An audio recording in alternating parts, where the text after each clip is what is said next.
It's my game.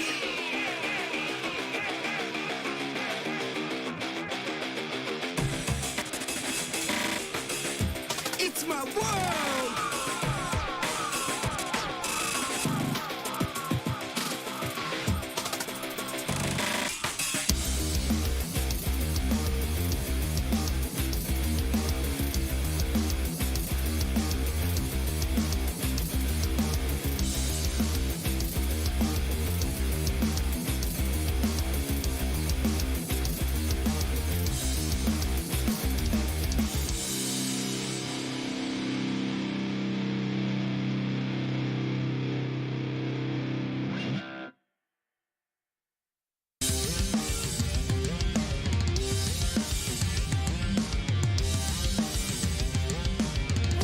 Esports.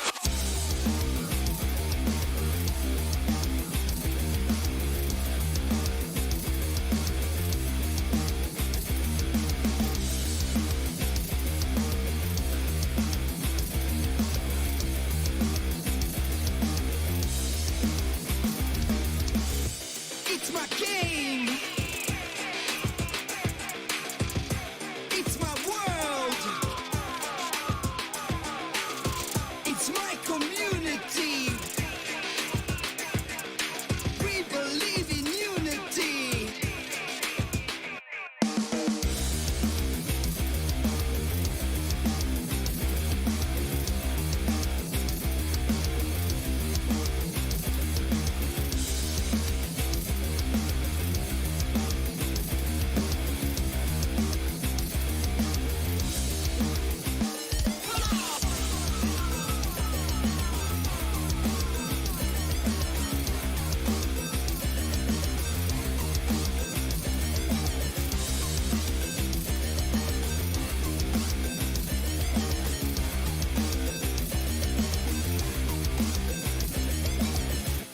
It's my game.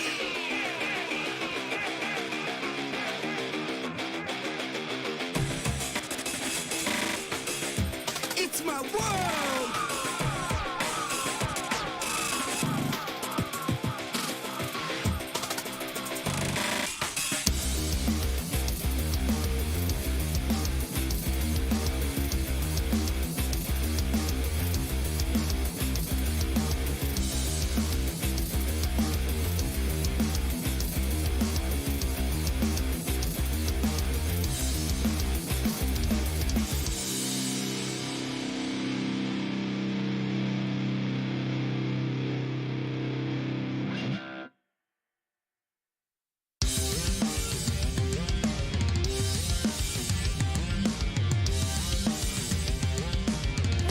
Esports.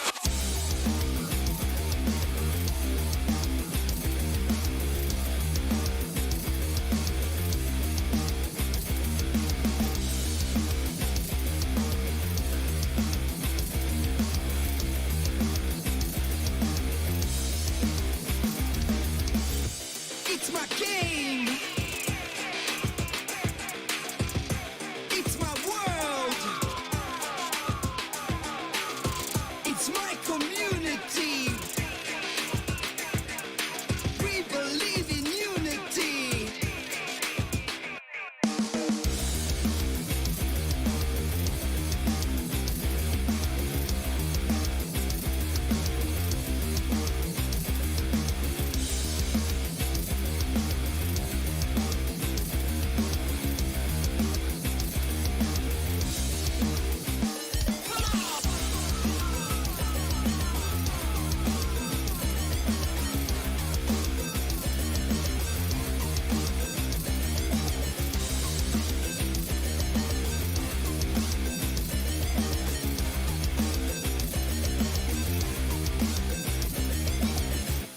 It's my game.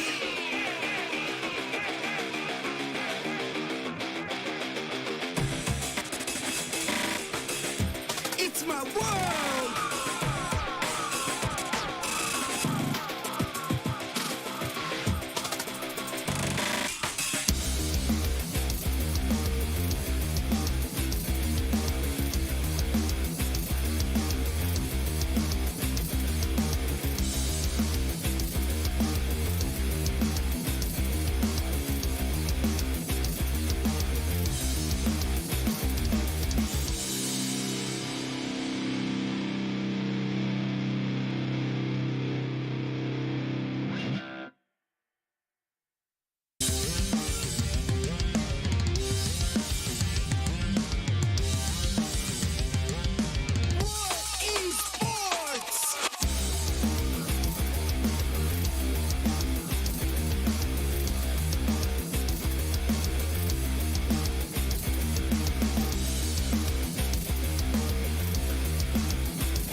community. We believe in unity.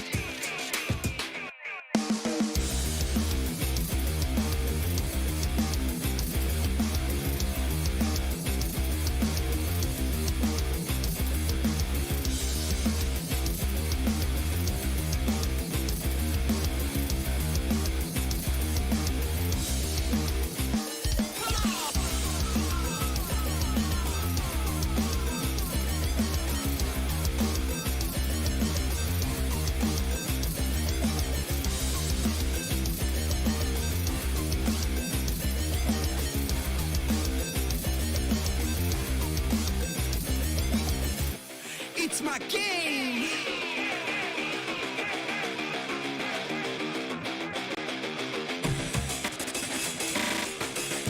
It's my world.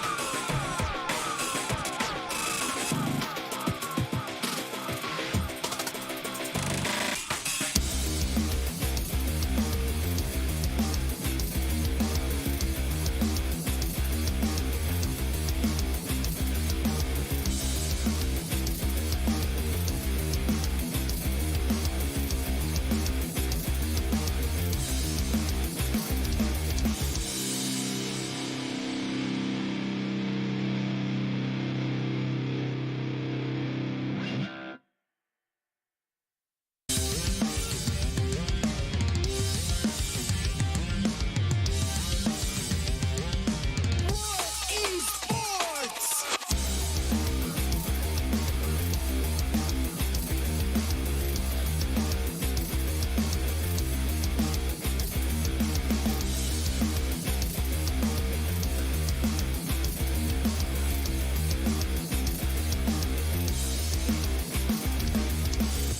It's my game. It's my world. It's my community. We believe in unity.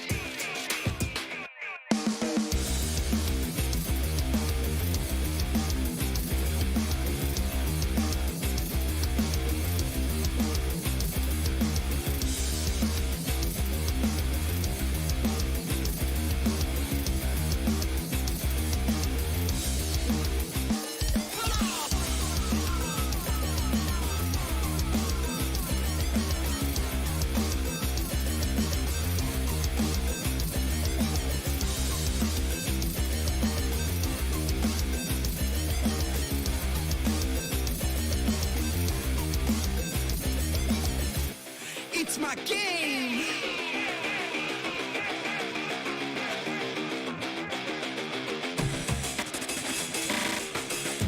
It's my world.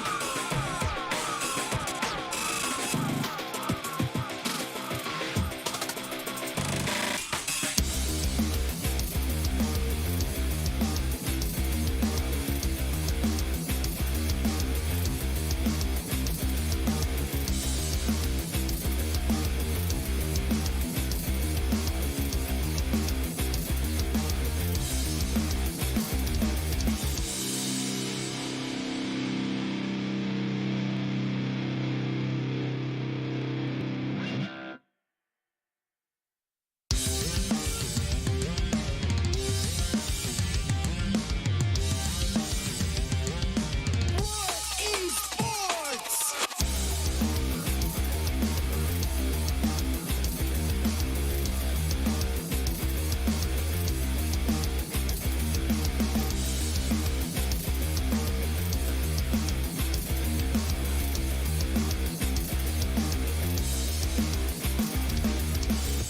It's my game. It's my world.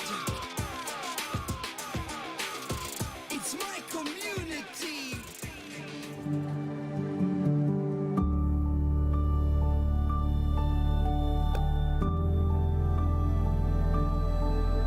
All it takes is one dream.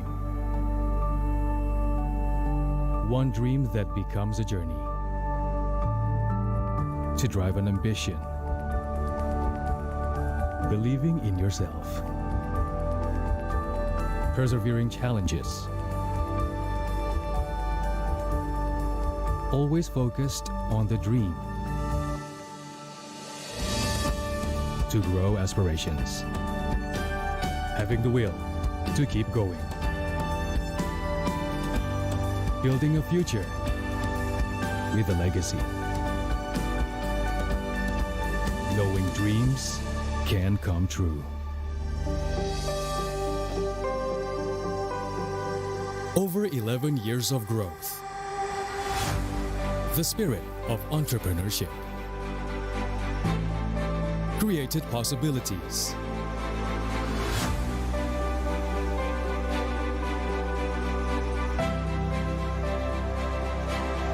Realized new potentials.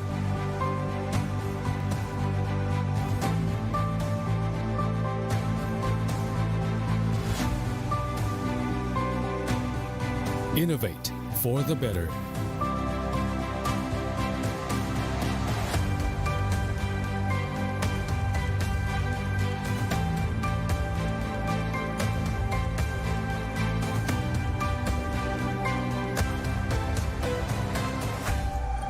Expand horizons.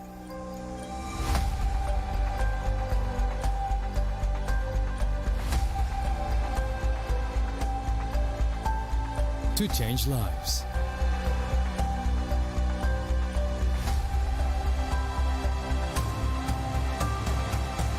To connect new ideas. To explore new grounds.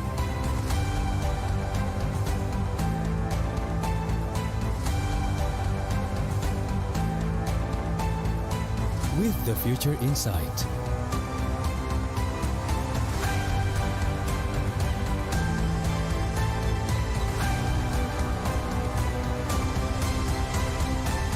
Together.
Energi selalu ada dimanapun itu, membawa yang baik menjadi hebat.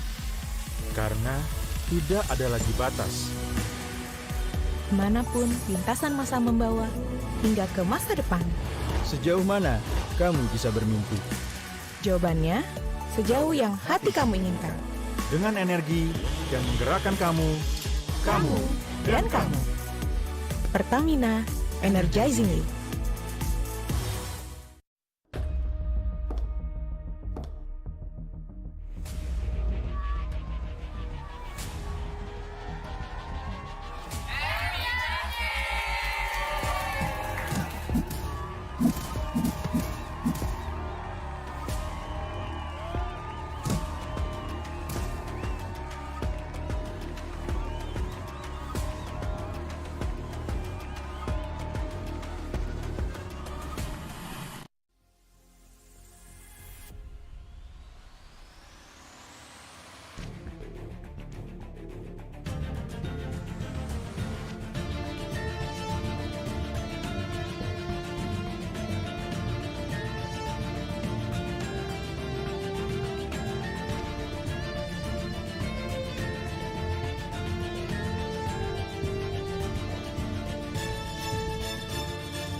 iklan pop mie, stuck gitu-gitu aja. Pop mie, ransel, pop mie. Biar seru nggak terputus, pop mie dus. Topping cangki sama gurihnya itu sob. Beuh, yuk sob, sikat pop mie. Seru terus kuy. Iklan pop mie, stuck gitu-gitu aja. Pop mie, ransel, pop mie. Biar seru nggak terputus, pop mie dus. Topping cangki sama gurihnya itu sob. Beuh, yuk sob, sikat pop mie. Seru terus kuy. Hydro Coco. Why choose Hydro Coco? Healthy, taste good. Rasakan manfaat air kelapa asli untuk bantu jaga imun tubuh. We choose Hydro Coco. Real coconut water. Hydro Coco. Why choose Hydro Coco? Healthy, taste good. Rasakan manfaat air kelapa asli untuk bantu jaga imun tubuh. We choose Hydro Coco. Real coconut water.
Masih bingung cari jasa ekspedisi?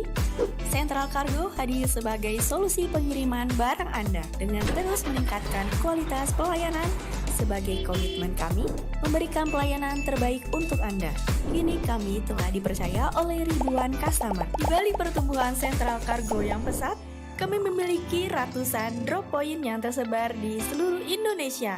Dalam membangun kepercayaan, kita tumbuh bersama. Ada sebuah cerita tentang mereka yang bangkit dari keterpurukan, melawan keterbatasan, merajut karya untuk berdaya bersama, membuka jalan kemudahan dan rasa percaya akan masa depan. Di tengah tantangan, mereka suarakan harapan, bergerak untuk perubahan. IndiHome, aktivitas tanpa batas. Selamat datang di sebuah pengalaman perjalanan baru Indonesia bersama InJourney. Terbang bersama kami untuk melihat pariwisata Indonesia. Sirkuit internasional, bentang alam, ragam atraksi budaya, produk lokal asli Indonesia, warisan budaya, keamanan dan kenyamanan. InJourney membawa keramahan Indonesia ke dunia.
Indonesia's Next Top Model Cycle 3, Sabtu dan Minggu, jam 7 malam.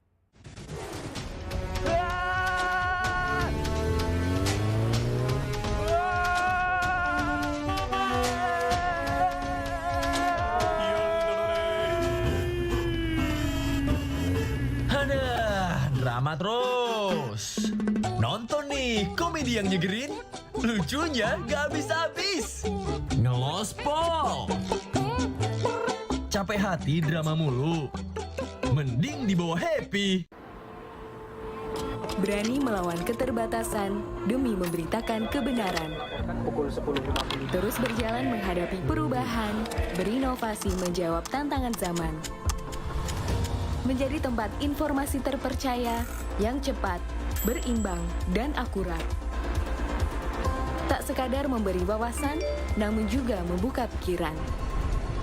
Orang cerdas membaca tuntas hanya di detik.com.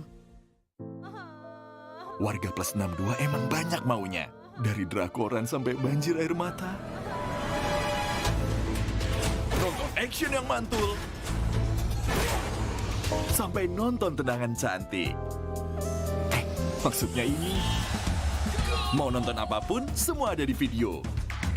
Mulai dari yang bikin berbunga-bunga, keringet dingin, ketawa, sampai bikin gak ngedip. Jadi, nonton apa sekarang?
All it takes is one dream.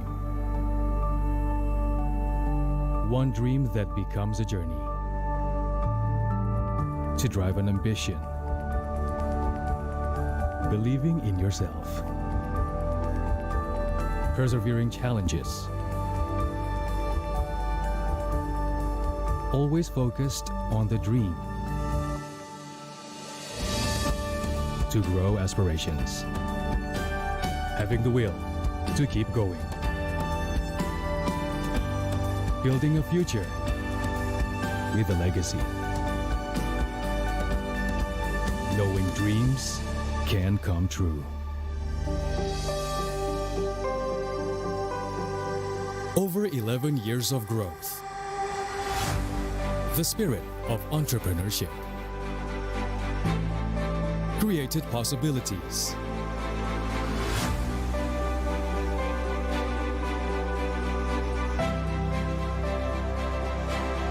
Realized new potentials.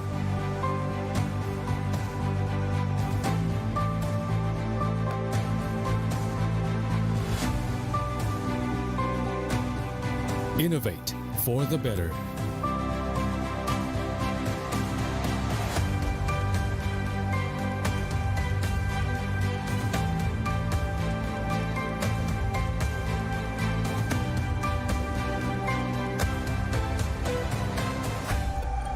Expand horizons.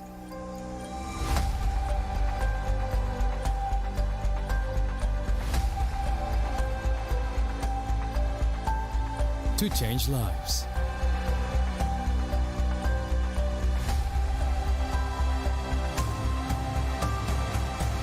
To connect new ideas. To explore new grounds.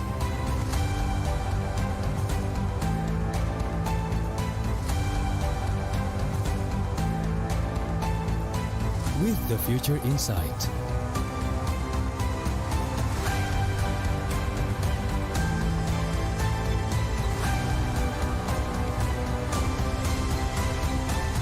Together.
Energi.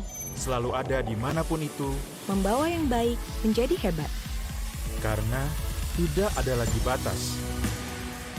Kemanapun lintasan masa membawa, hingga ke masa depan. Sejauh mana kamu bisa bermimpi? Jawabannya, sejauh yang hati kamu inginkan. Dengan energi yang menggerakkan kamu Dan kamu. Pertamina, energizing you.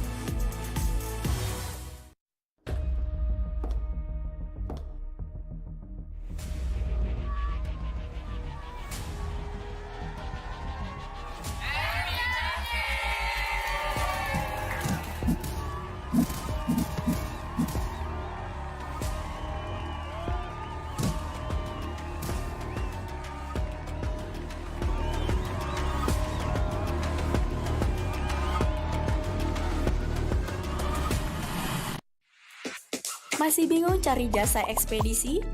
Central Cargo hadir sebagai solusi pengiriman barang Anda dengan terus meningkatkan kualitas pelayanan. Sebagai komitmen kami, memberikan pelayanan terbaik untuk Anda. Kini kami telah dipercaya oleh ribuan customer. Di balik pertumbuhan Central Cargo yang pesat, kami memiliki ratusan drop point yang tersebar di seluruh Indonesia. Dalam membangun kepercayaan, kita tumbuh bersama.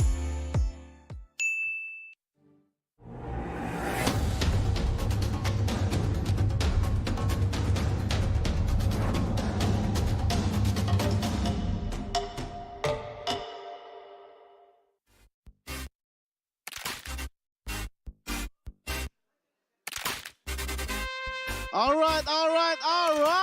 Welcome back again on the grand final of PUBG Mobile Day 2 on IESF 14th World Esports Championship. Here we are, still on the hottest place, the best stage ever, Fire Stage, and still with me, Gariega, as the host for today. So, before we're going to start the game, I would like to say thank you to our government sponsor who's supporting this event. So thank you once again to Kemenparekraf, Kemenpora, KONI, and OC Indonesia, and of course, Wonderful Indonesia.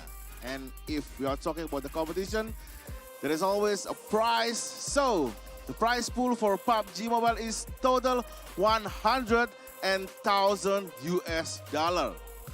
And we are gonna live on Twitch at IESF_TV5, on YouTube at PBSC, and YouTube also garudaku.sc. Nah,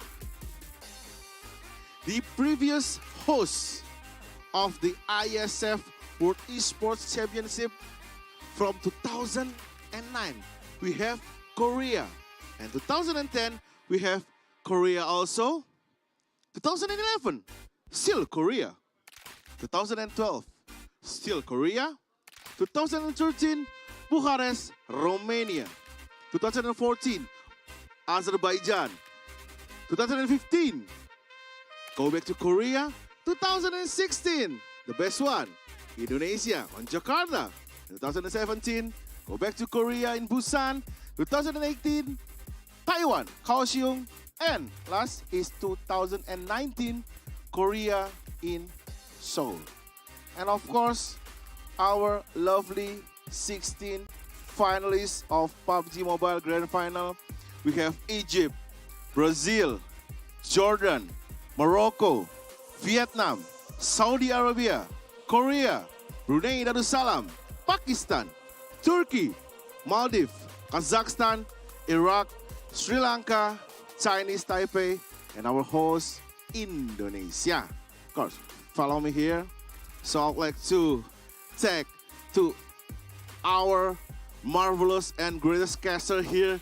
We have El Doge and Choo Choo. Are you ready, guys? So ready. Are you ready? Yeah, brother. All right. Let us start first game of today. So bring it on. You want to class with us? No. Yes, please. Please. Bring it on.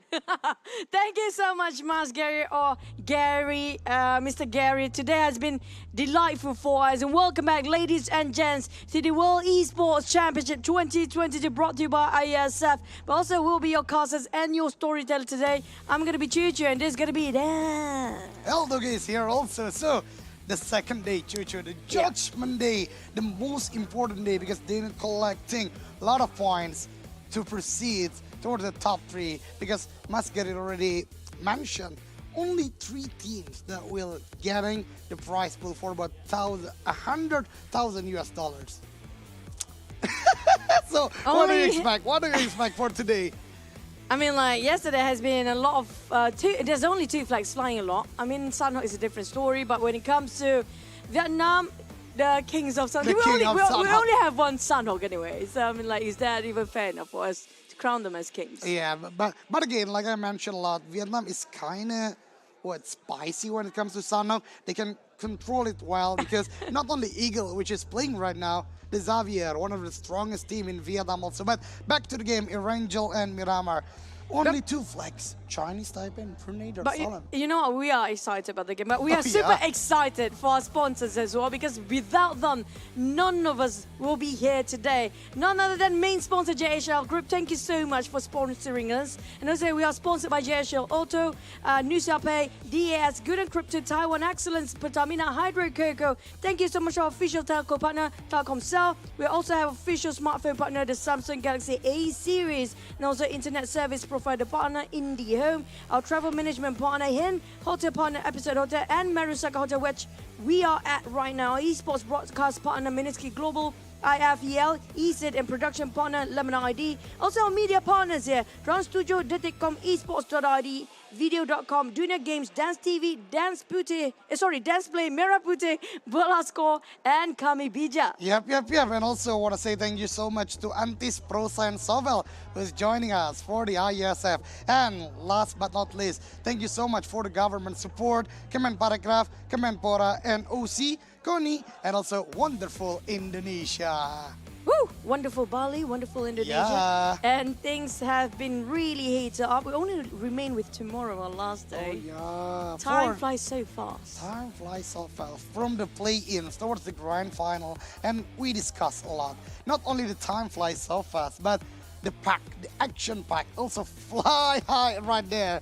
It's totally different when it comes to the grand final. It's really different one because the teams upscaling to 16 and what I think we can say there, the aggression and also the aim for the prize pool is higher right now for the tension. I mean, like, if you're not aiming for the prize pool, then I have nothing else to say because there's only the top 3 going to get away with the prize pool anyways. Now, we've done with our play-ins where we have 19 group in total for Group A, B, and C. Only the top 11 team will march towards our grand finals here, which is going to be the top 11, where we're done with the group stage. Now, we do have 4 regional teams coming out from Kazakhstan, Morocco, Turkey, and Brazil, while we also have 1 more team coming out from the host team as itself, which could be Indonesia. So all 16 teams now playing in 3 days long grand finals here, where we're actually in our second day. Yep. 5 matches a day. So for total 15 matches will be played by all the players. And starting for the second day, so it's a 6 towards the 10. Like we discussed a lot, the second day is really important. They need to collect a lot of data and also a lot of points. And coming for the point system, it doesn't change at all.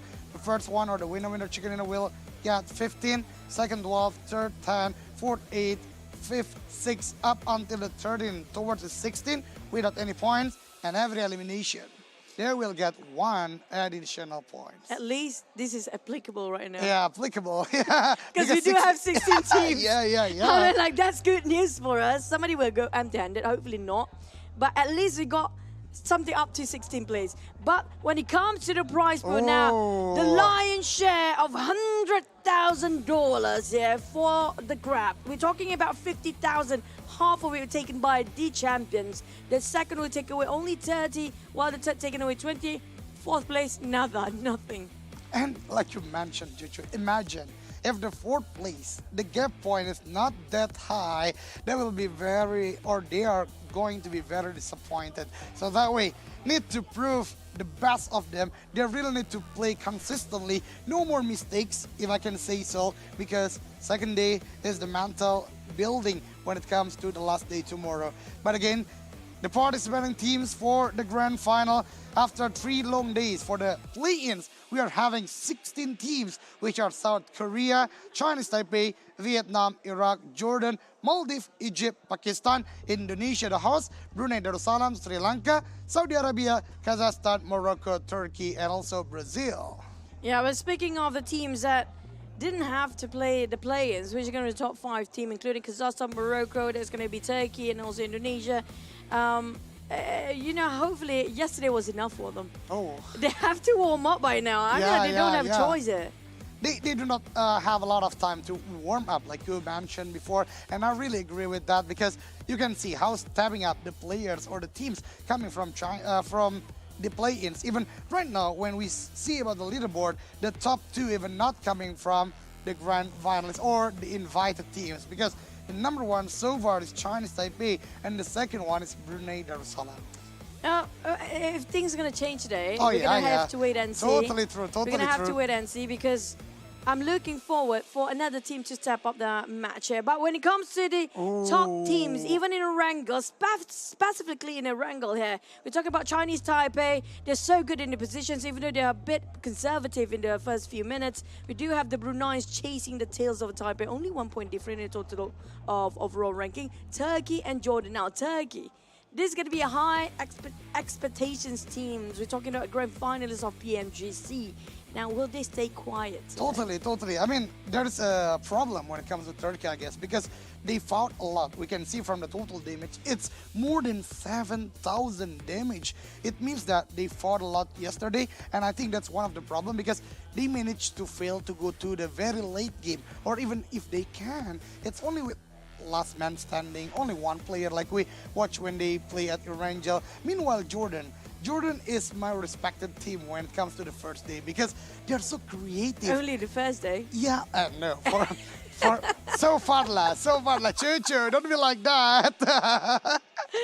And you know what? We're not done and dusted yet. We definitely have so many expectations when coming here today. So I have a feeling that there will be a lot of teams will be pushed down as well. Ooh, that will be very interesting, because, you know, the king of play-ins even not performing well when it comes to the first day, which is Saudi Arabia.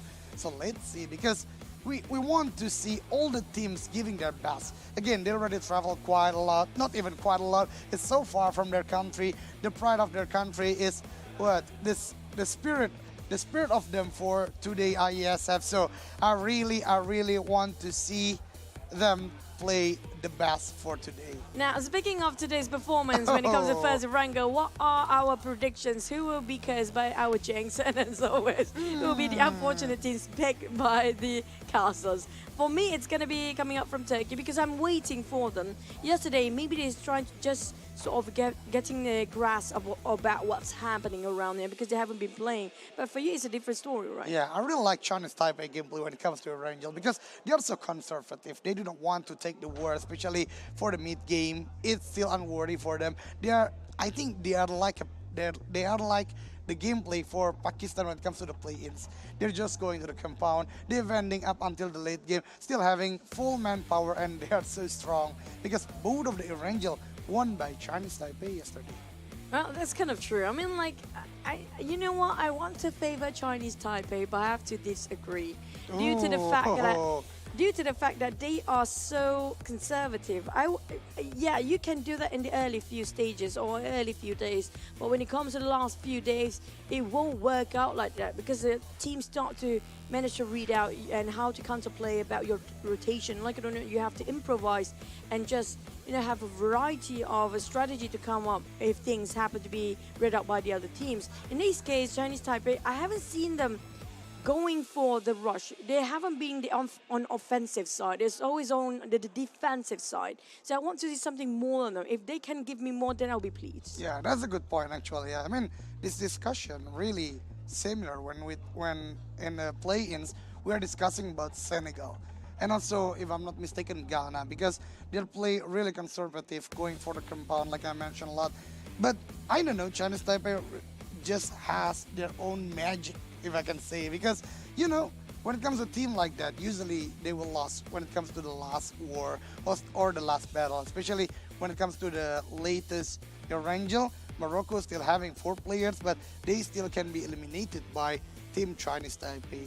It shows that they have the consistency. They know how exactly to doing the teamwork, because at the end of the game, from the latest Erangel, even they are defending for a while, but they still have the logic going to the top of the compound, giving another angle and shooting towards all the players from Morocco. That's what I like from the Chinese Taipei yesterday. I mean, like, I agree for the fact that position is so important. It's a survival game in the first place. That's the beauty of PUBG Mobile.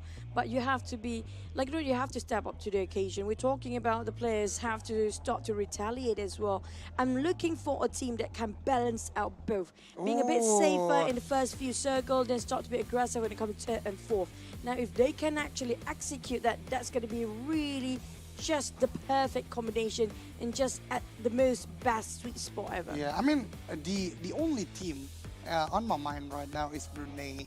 I think Brunei they have it, and really interesting to see how Brunei will do their best for the first game. But I think it's not only about Brunei and Chinese Taipei like we discussed a lot, but a lot of team. I think they will stepping up. And ladies and gentlemen, please welcome the first game of the day, the OG map, Erangel. Enjoy! Now, just to recall you guys regarding our first day of Erangel, both won by the side of Chinese Taipei, but when it comes to the circle, it's a totally different circle entirely.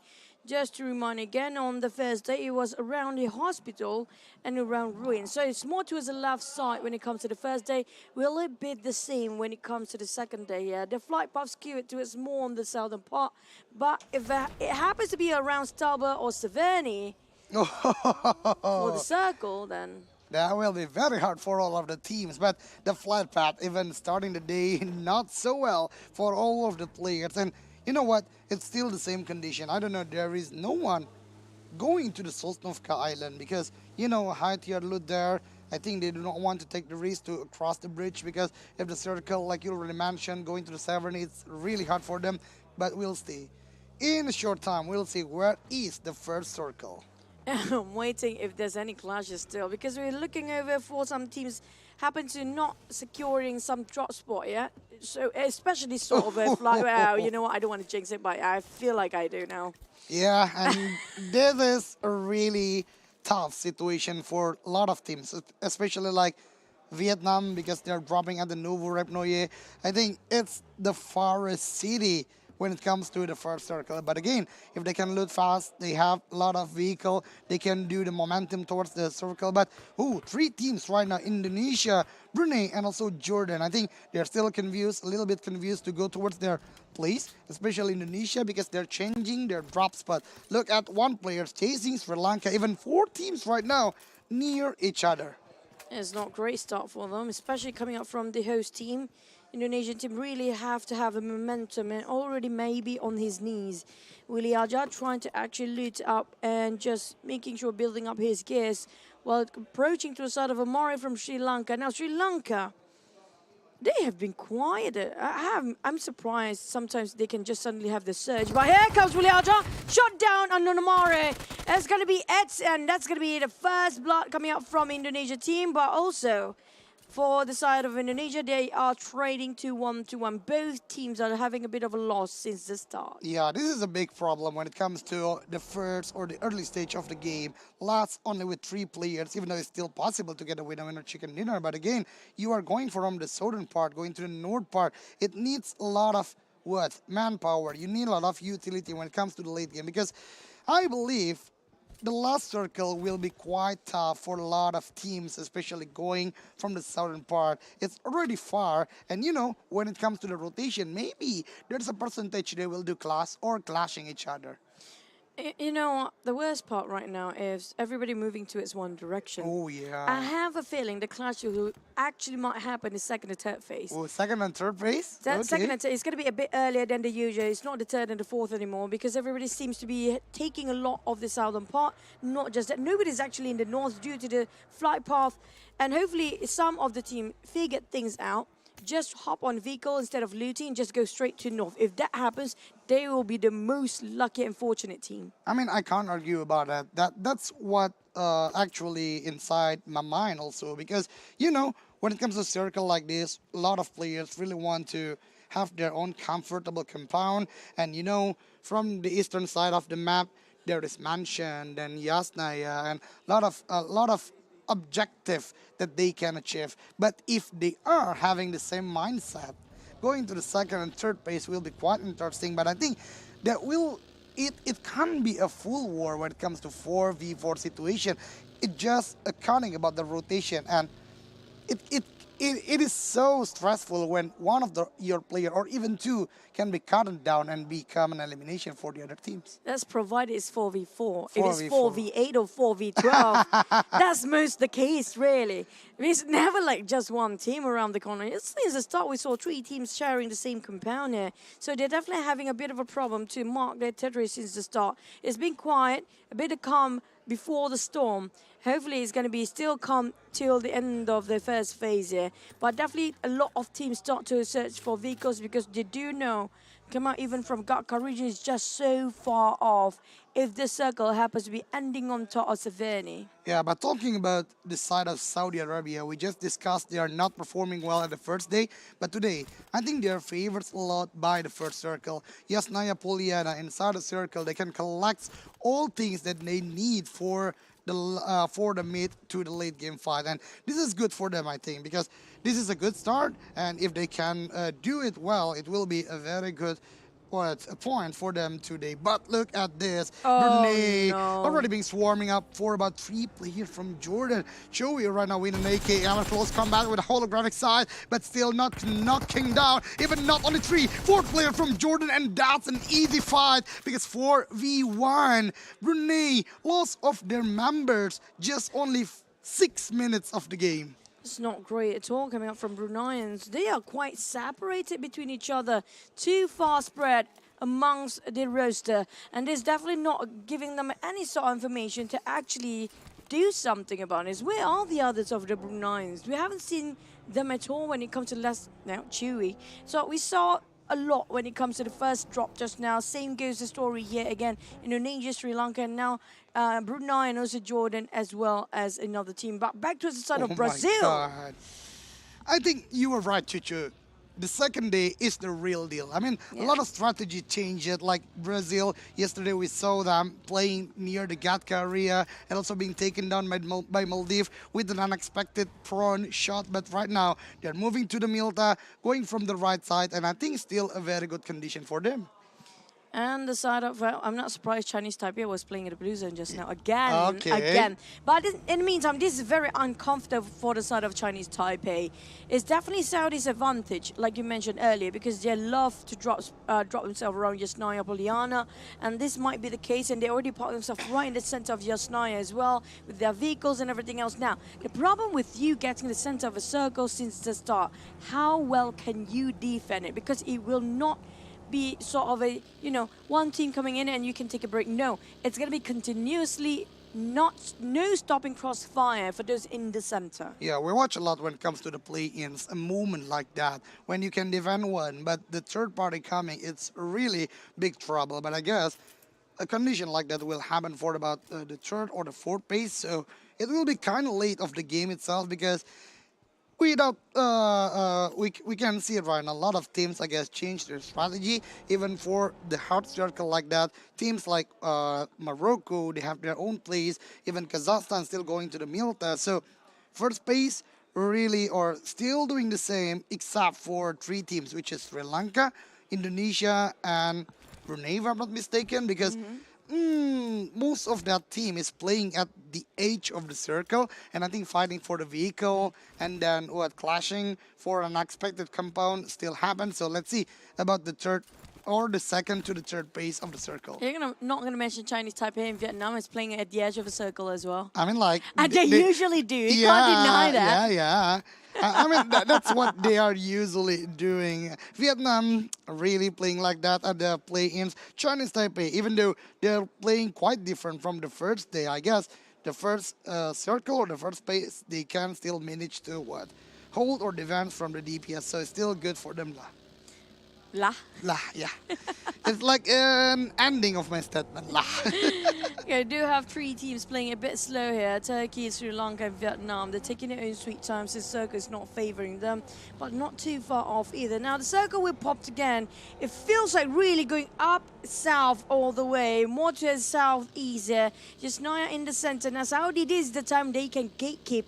Maybe coming up from Brazil of Storm Gaming, if I'm not mistaken, they are coming up from the right side, entirely clear for the entire day. It's a good day for them to get into the circle, but the rest of them, if Saudi can actually farm this one, it will be just the perfect execution that they needed. It just can push them up all the way up there when it comes to overall ranking. Totally, because Yasnaya is like the only entry when it comes from the left towards the right. But I guess this is a total different game right now, because most of the players try to just do the rotation. They do not want to jump down from the vehicle, shooting towards the players, really different from yesterday. But look at Egypt right now, already having high ground, trying to shoot maybe towards Iraq players, but Iraq players, even Kalaga, do not want this fight. So if Kalaga doesn't do the fight, so it's so different. But right now, Iraq, Golden, still with the movement, the South Korea will already dropping down from the vehicle, shooting towards the Iraqi players, but still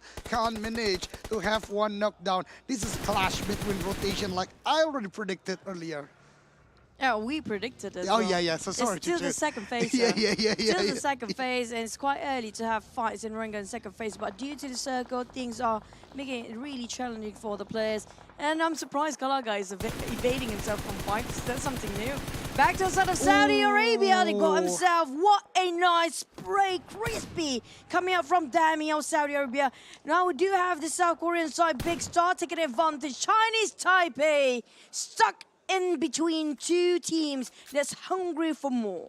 I mean, this is a big trouble, because Chinese Taipei just moving towards an open field area, and like you mentioned, what a good shot coming from Saudi Arabia. And look at this confidence. Saudi Prestige even already going towards a small compound, because one of the players already be there. I think Saudi Arabia realized Yasnaya is not safe anymore. It will be occupied by a lot of team, but going to the north, I think this is an arch nemesis. Saudis see a battle again, Indonesia going to the north, and the same mindset going for Brunei. So let's see if the battle will happen, or both of the parties just want to do the repositioning, because due to the fact that both of the parties just having 3 players right now, I think they don't want to have an aggressive battle so far. No, I mean, like, if they can do aggressive all the way playing offensive side, why not? The problem is, do they have enough?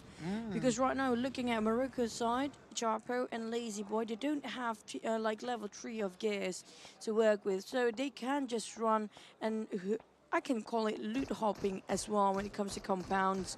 But in the meantime, Toxin, this is what I mentioned, Maldives don't have enough for themselves either. Look at how much they have on them. For Toxin, it's level 1 of gears mostly.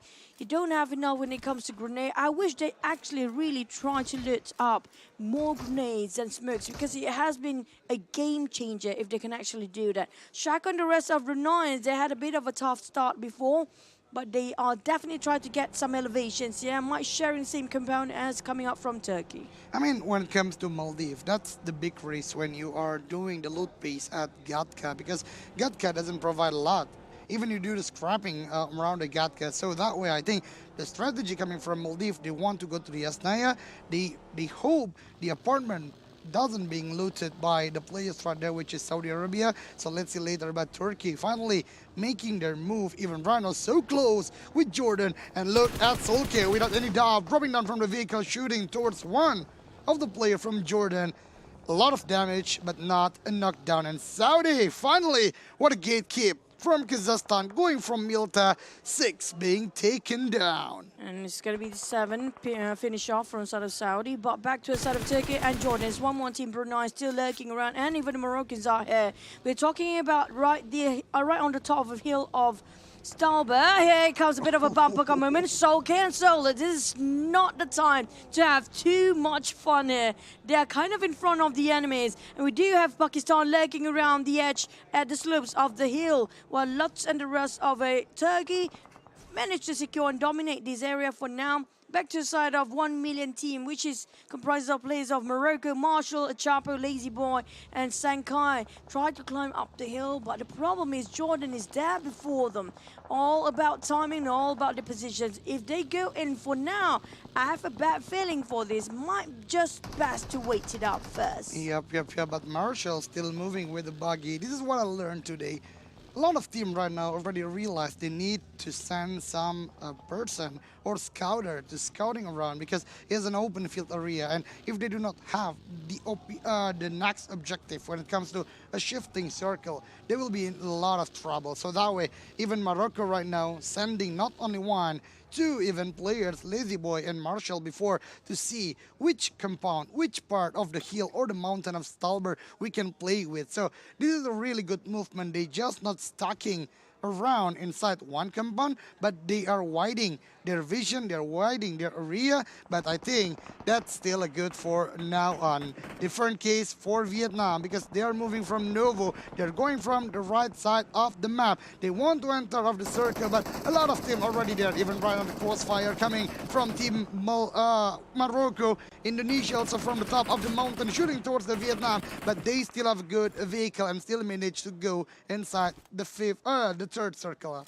Feels bad for the side of Vietnam. Been denied an entry here from this side of circle entirely by 2 teams. But in the meantime, we still have 16 teams. And there's going to be a really big war. The crossfire later will be really messy.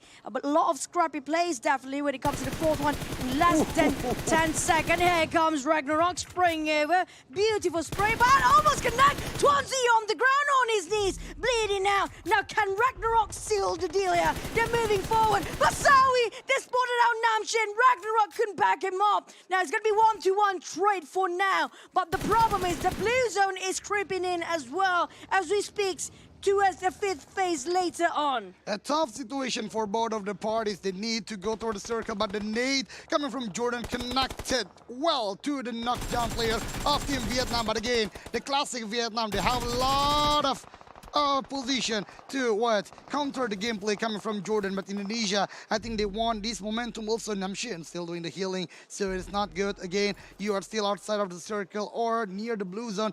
Less than 20 seconds, the blue zone will push you towards the play zone. And look at Brazil, the third party. They won this point, still scouting from above. And if the time is right, this is a major problem for Jordan and also Vietnam. Yep, this is going to be third party, and this is Brazil coming up. Nunes spraying over to Winnie. There's going to be non-stop action here for 3 teams just trying to survive. And the first one to be eliminated is going to be Jordan. This is a rare sight to see, but Nunes chasing the tails of all the teams across them. Kazakhstan even being chased right next to Darden, who will park himself very soon. Even the Indonesian team is right beneath them as well. Oh no, Darden.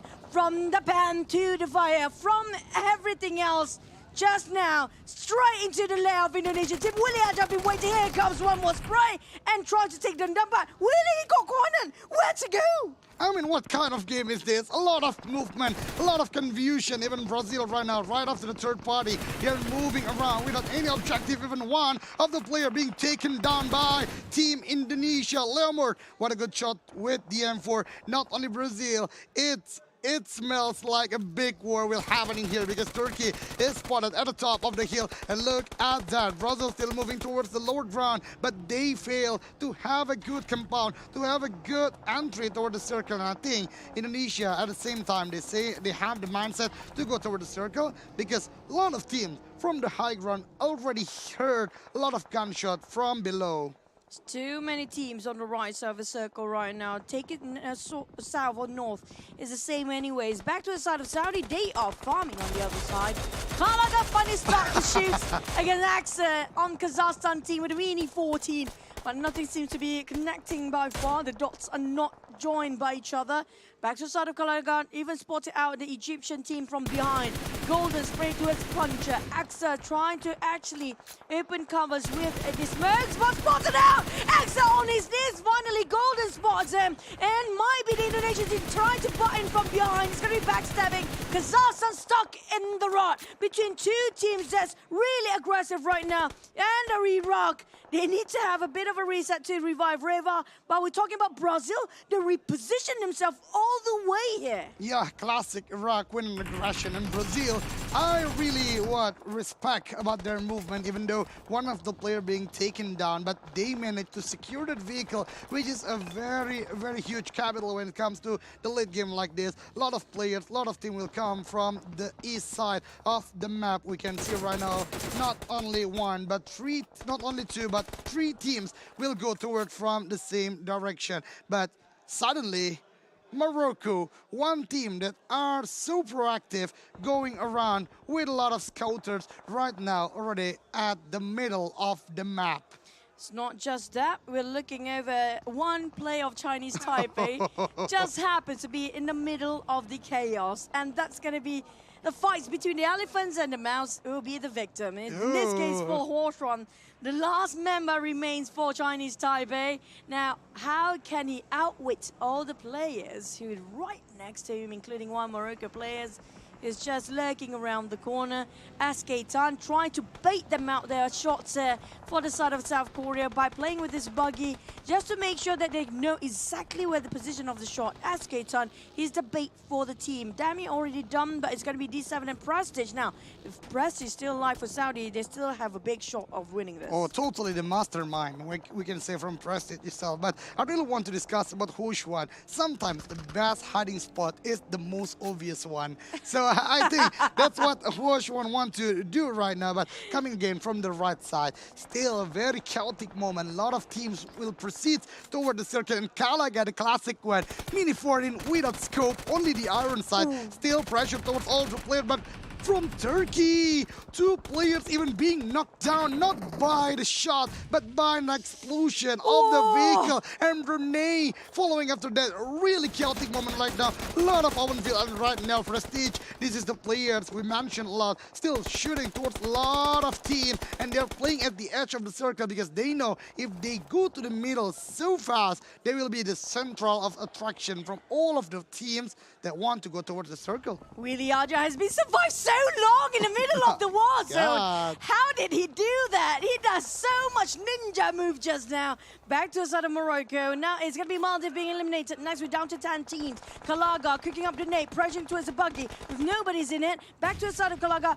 who to pick. Pick your poison. Is it going to be Korea's side or is it going to be the Egypt side? Willie Aja, on the other hand, this one guy, he did so much work for the entire team. We're talking about in the middle of a crossfire. He survived, he sustained, but the rest of them didn't even spot him out. I mean, like, there's going to be a lot of magic play in it. Back to the side of Golden, spraying towards the side of Indonesia. Finally, Willie Aja have to bow down at 9th place. I mean, two ninjas, Hoshuan and Willie Aja, but Willie Aja taken down well faster than the Hoshuan, but that was a good shot coming from Iraq, even though one of the player being knocked down, but the body system, the backup is still faster. Kalaga right now try to blind the vision towards all of the enemies and back again with Morocco. Look at how they move with a lot of movement, but the nade coming from the big start, it's a big gameplay when it comes to defending his compound. Just left with only one player, but the Molotov will end the day. Even the DBS from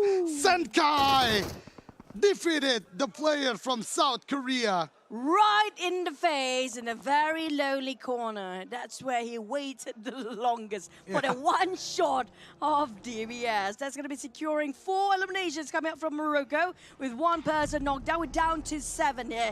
Only one team, make it 2 right now, because us and Chinese Taipei having one player. That vehicle will not last long, but back to the side of Saudi, spraying over to Egypt. Sounds crispy, but Krona spotted out on Golden. That's really golden moment for them. Back to Lesketon with a DB28 taking on Iraq from the back, and that explosion finish off decimated the entirety of Iraq just now. Egypt really reforming the gameplay is not same when it comes to yesterday. They are really aggressive when it comes to the momentum right now. They want to make one. They are not waiting right now, but coming for the gatekeeper, which is Saudi, right now doing the proactive towards the Morocco. Even one of the players, Lazy Boy, being taken down. Marshall already being spotted. Esketon need to heal him first. This is what Saudi capable is, like what we saw earlier at the play-in. Right now they're so aggressive, but Brunei, again, this is the stability. Brunei can avoid all the fights going from the north, just witnessing all the fights, and right now they're still with 3 players. Oh my God. They're the only team coming up from the left side of the circle entirely, and the rest are just too busy fighting each other. One more team eliminated, we're down to 5, and it's going to be Kazakhstan winning over Morocco, and also butting into it's going to be Arthur from Egypt. And also they have quite a number of eliminations coming up from Saudi Arabia, 10 already in the bag. The only team that got themselves double-digit elimination, Krona and Horshan still staying in it in the very small shack. Saudi taking on Krona, still not undone and dusted yet. Horshan trying to not move even a muscle. He just gonna go for it. He got one more, and that finish off Kazakhstan. This changes everything. Oh, Horshan, what a playmaker! That was a big play coming from Horshan. You know, 3 players being knocked down from the middle of the game, from the third place of the circle, but Hoshwan managed to slay all the enemies near him. Even Rhino laid on quite a while and become the top 3 so far, but Brunei from the shot coming from Hoshwan, so it's already predicted where is the players of the enemy. The movement coming from Brunei is so good. Piazza doing the backup. 2 of the other players are moving with the vehicle, but Rhino Newbies is the only one. Saudi with left 3 players. What a shot coming to Newbies. Even one of the players, Newbie, already at the low health point. So what a gatekeep. But look at the circle. No one favors by the circle. So they need to go towards the central. But Piazza, oh my God, too close to the vehicle. Explosion made him knocked down. But I'm loving how Saudi Arabia just spreading out, having wide angle to work with. And Horshan got himself elevation. The one in problem right now is going to be Piazza. Newbie want to actually save him with Bison in his hand. But at the same time, the smoke won't last long. The moment it dissipates, everything just so clear for the side of Saudi Arabia. They might actually take this away. But Piazza, can he actually be revived? While Shako tried to attract all the attention to his side. Spotted out Horshan, the backstabber in this match. The one. They're actually giving so much problem from the backside. And Shako making sure he keeps the pressure on. Here comes Saudi, pushing forward, a bit reckless, getting on one on his knees. And Warshan tried to just evade the nades. But Shako tried to just retaliate with another, and that's going to be the reply coming out from Brunei. But Saudi left with only 2 players. That movement and coming out just to push in was a bit too early. Yup. That was not a good momentum, but right now Huochuan finally being knocked down by the shot coming from SK Ton. Change again the momentum for Saudi Arabia. So right now it's balanced. It's balanced, 2-on-2 situation,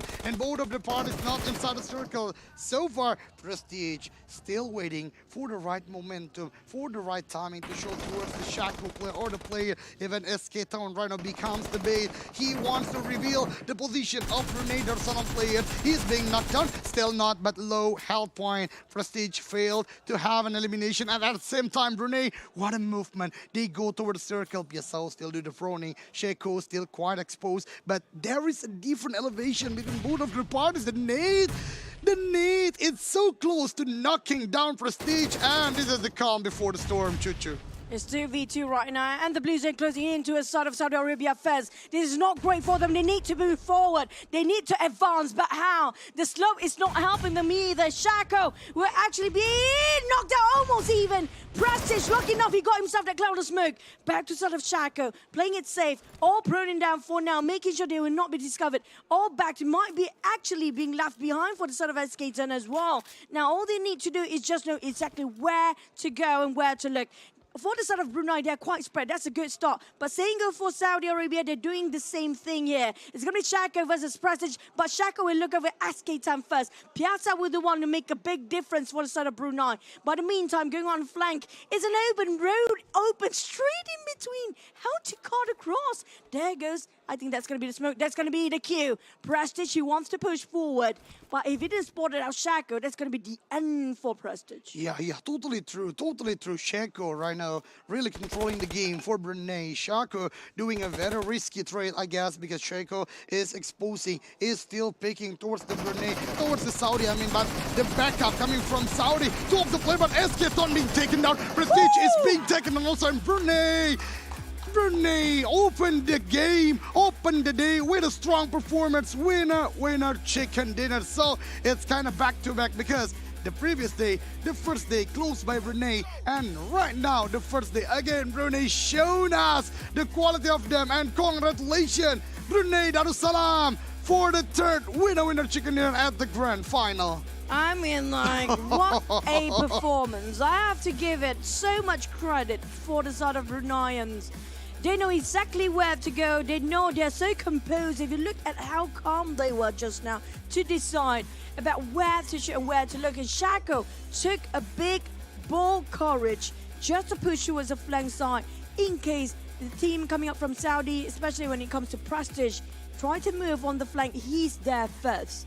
It's always who get to park themselves in the most prime position first. And he knows exactly where to go and not even hesitate at all. When it comes to Brunei Darussalam, I don't know. There must be a chance for each player's shine, Newbies in play in so strong, a lot of elimination, but when it comes to grand final right now, Shako play the big risk. And sometimes a big risk will giving you the big return, while Shako playing at the edge of the circle, like a bait for two players of Saudi. Even the backup can't be happen because there's a slope played by Shako and pick, then redo it again, making the momentum for Saudis failed. And what a play coming from Brunei Darussalam, especially Shako, I guess, at this particular game. This shows how much they deserving for their Pro League right now. Totally. This speaks so much today. Now I wish they can finally get themselves their own Pro League, because this is just incredible play coming up from the side of Brunei. And on the side of Iraq, they have been really aggressive, but it's so rare for us to actually see Kalaga not trying to fight in the first few minutes. That was very entertaining for him to actually run instead of, going for the offensive side. He's actually trying to run away from it. But Sankai, this time of that one tap of that DBS, even though the opener is just jumping into the corner, he's just so well prepared. His reaction, that's why they're pro players. Yeah, that's the quality of the global championship player, I really sad about the moment coming from Morocco, because I favors them a lot when it comes to the winner chicken dinner at this game because, you know, from the 5th circle, they're already having the central part of the map itself. But like you already mentioned earlier, when you're defending it, how strong can you be? Because a lot of teams are swarming around, not only 2, 3, but a lot of teams. You need to silk or take them down, and it is not easy. It is not easy, especially Saudi from southern part do the utility towards the team of Morocco. But here we go, Juju, 11 elimination. This is the highest so far at the grand final because the latest one is 10.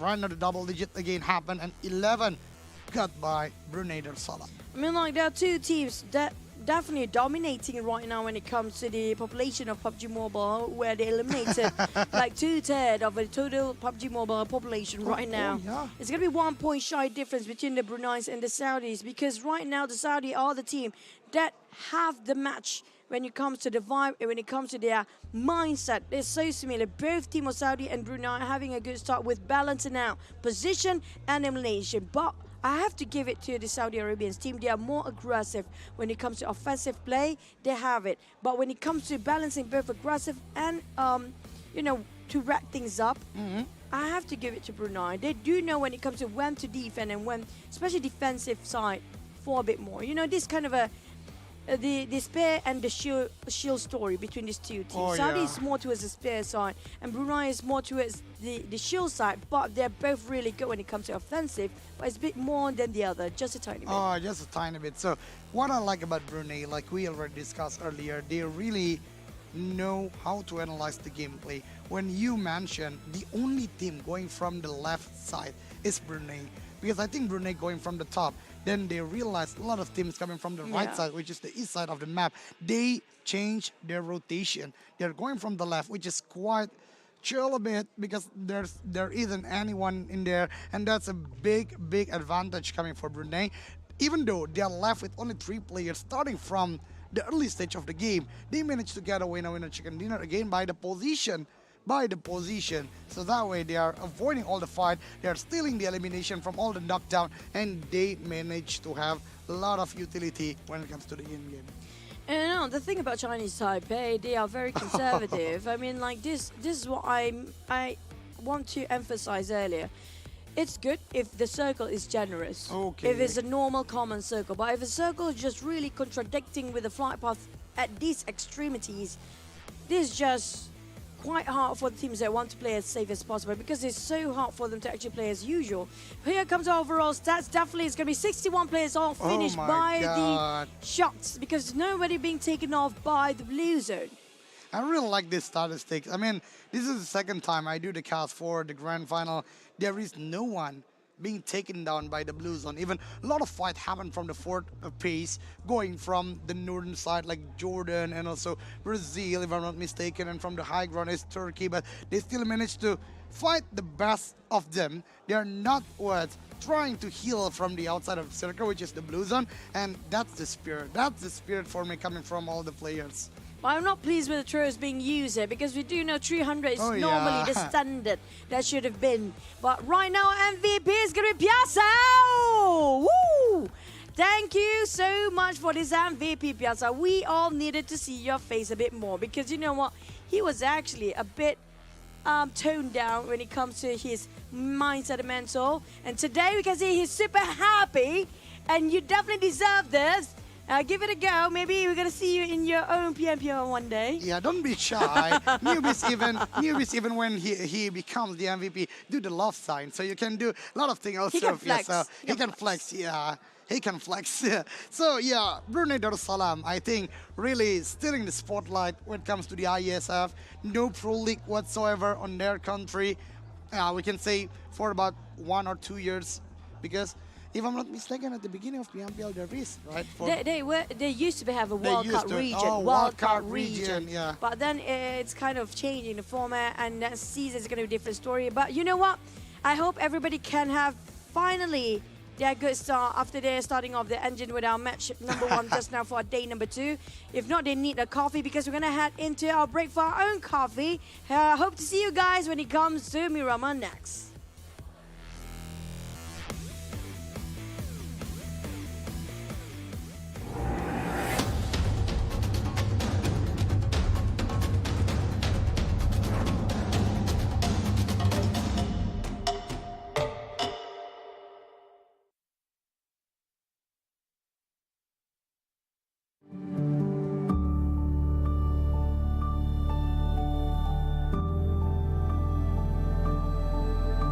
All it takes is one dream. One dream that becomes a journey. To drive an ambition. Believing in yourself. Persevering challenges. Always focused on the dream. To grow aspirations. Having the will to keep going. Building a future with a legacy. Knowing dreams can come true. Over 11 years of growth. The spirit of entrepreneurship.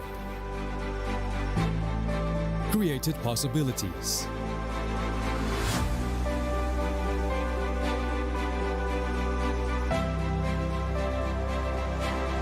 Realized new potentials.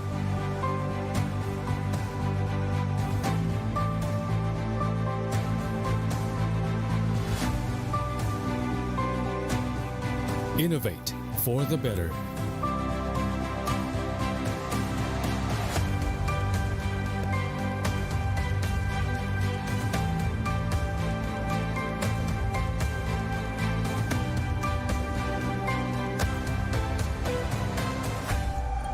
Expand horizons.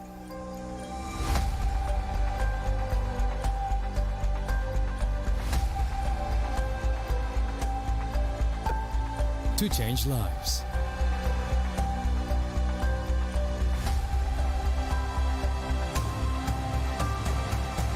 To connect new ideas. To explore new grounds.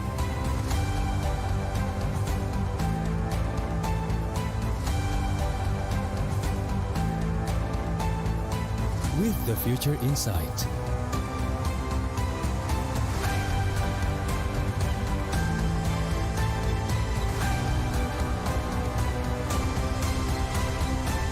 Together.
Berat pikiran. Plosa Citrus, daya semangat alam. Hisap, segarnya menembus kepala. Pikiran enteng dan lega. Plosa bisa kerok dan pijat. Masuk angin, mental. Plosa Citrus, berat pikiran. Plosa Citrus, daya semangat alam. Hisap, segarnya menembus kepala. Pikiran enteng dan lega. Plosa bisa kerok dan pijat. Masuk angin, mental. Plosa. Get Galaxy A33 5G. Why? Because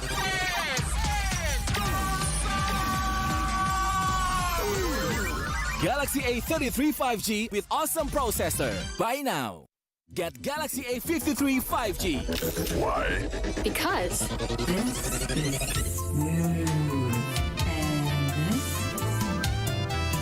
Galaxy A53 5G with awesome smooth display. Buy now.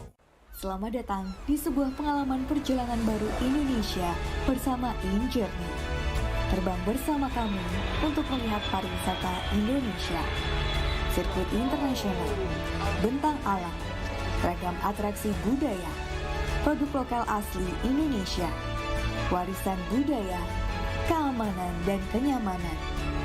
InJourney membawa keramahan Indonesia ke dunia.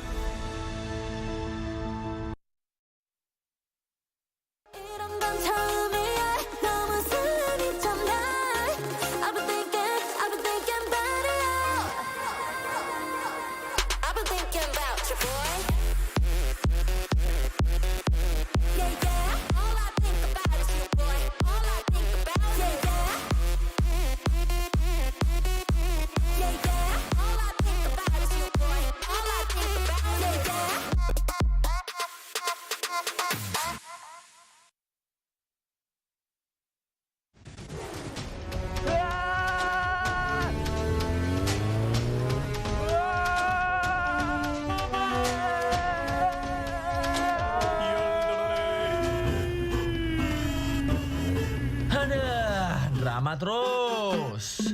Nonton nih komedi yang nyegerin, lucunya gak habis-habis. Ngelospol. Capek hati drama mulu, mending dibawa happy. Warga plus 62 emang banyak maunya. Dari drakoran sampai banjir air mata. Nonton action yang mantul. Sampai nonton tendangan cantik. Maksudnya ini, mau nonton apapun, semua ada di video. Mulai dari yang bikin berbunga-bunga, keringet dingin, ketawa, sampai bikin gak ngedip. Jadi, nonton apa sekarang?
Good afternoon, ladies and gentlemen, and welcome back to the 14th IESF 2022, the World Esports Championship for PUBG Mobile. Still with Mildog again also. Donoviska here, and we're gonna accompany you in the second game of today, which is we're gonna see the battle in Miramar. So it's gonna be like a very hot situation here, a very, very hot battle between all of the teams here, especially after Brunei taken the winner chicken dinner. And not only that, we saw that Chinese Taipei is actually like proceeding their way into the late game, and we have to remember from yesterday's leaderboard itself, both Chinese Taipei and also Brunei Darussalam is actually only has one gap point between them. Totally. I mean, today is a really different day. Not for Brunei and Chinese Taipei, they are still performing well, especially Brunei, because you know the only team with 3 chicken dinners right now is only Brunei Darussalam. Push one from Chinese Taipei, sneaky when it comes to the movement. But when it comes to the other team who are not performing well at the first day, Saudi Arabia, then Morocco, I think they are stepping up with their gameplay, and that's a good news because we want to see a good battle, a good gap points, not a huge difference. We want to see a really close one, and it can be happen if all the teams are stepping up about their gameplay. Exactly, but talking about Brunei though, the theme for Brunei is actually like Soul the Show. Seal the show from Brunei Darussalam, and I mentioned it earlier when you cast this match. And not only about this grand final though, because we have to remember that Team Brunei Darussalam has such a really consistent game or result in the group stage earlier. Even they are going to the top 3, right? We saw earlier Saudi Arabia really strong when it comes to the play-in. The only team with 300 point more for about, if I'm not mistaken, 308. And following that, Brunei with 239. So it's a huge gap. But when it comes to a very fast adapting of gameplay, Brunei really did it well. Like I discussed with Chuchu earlier, they are not only fighting, but they knew where is the exact moment they need to enter the circle.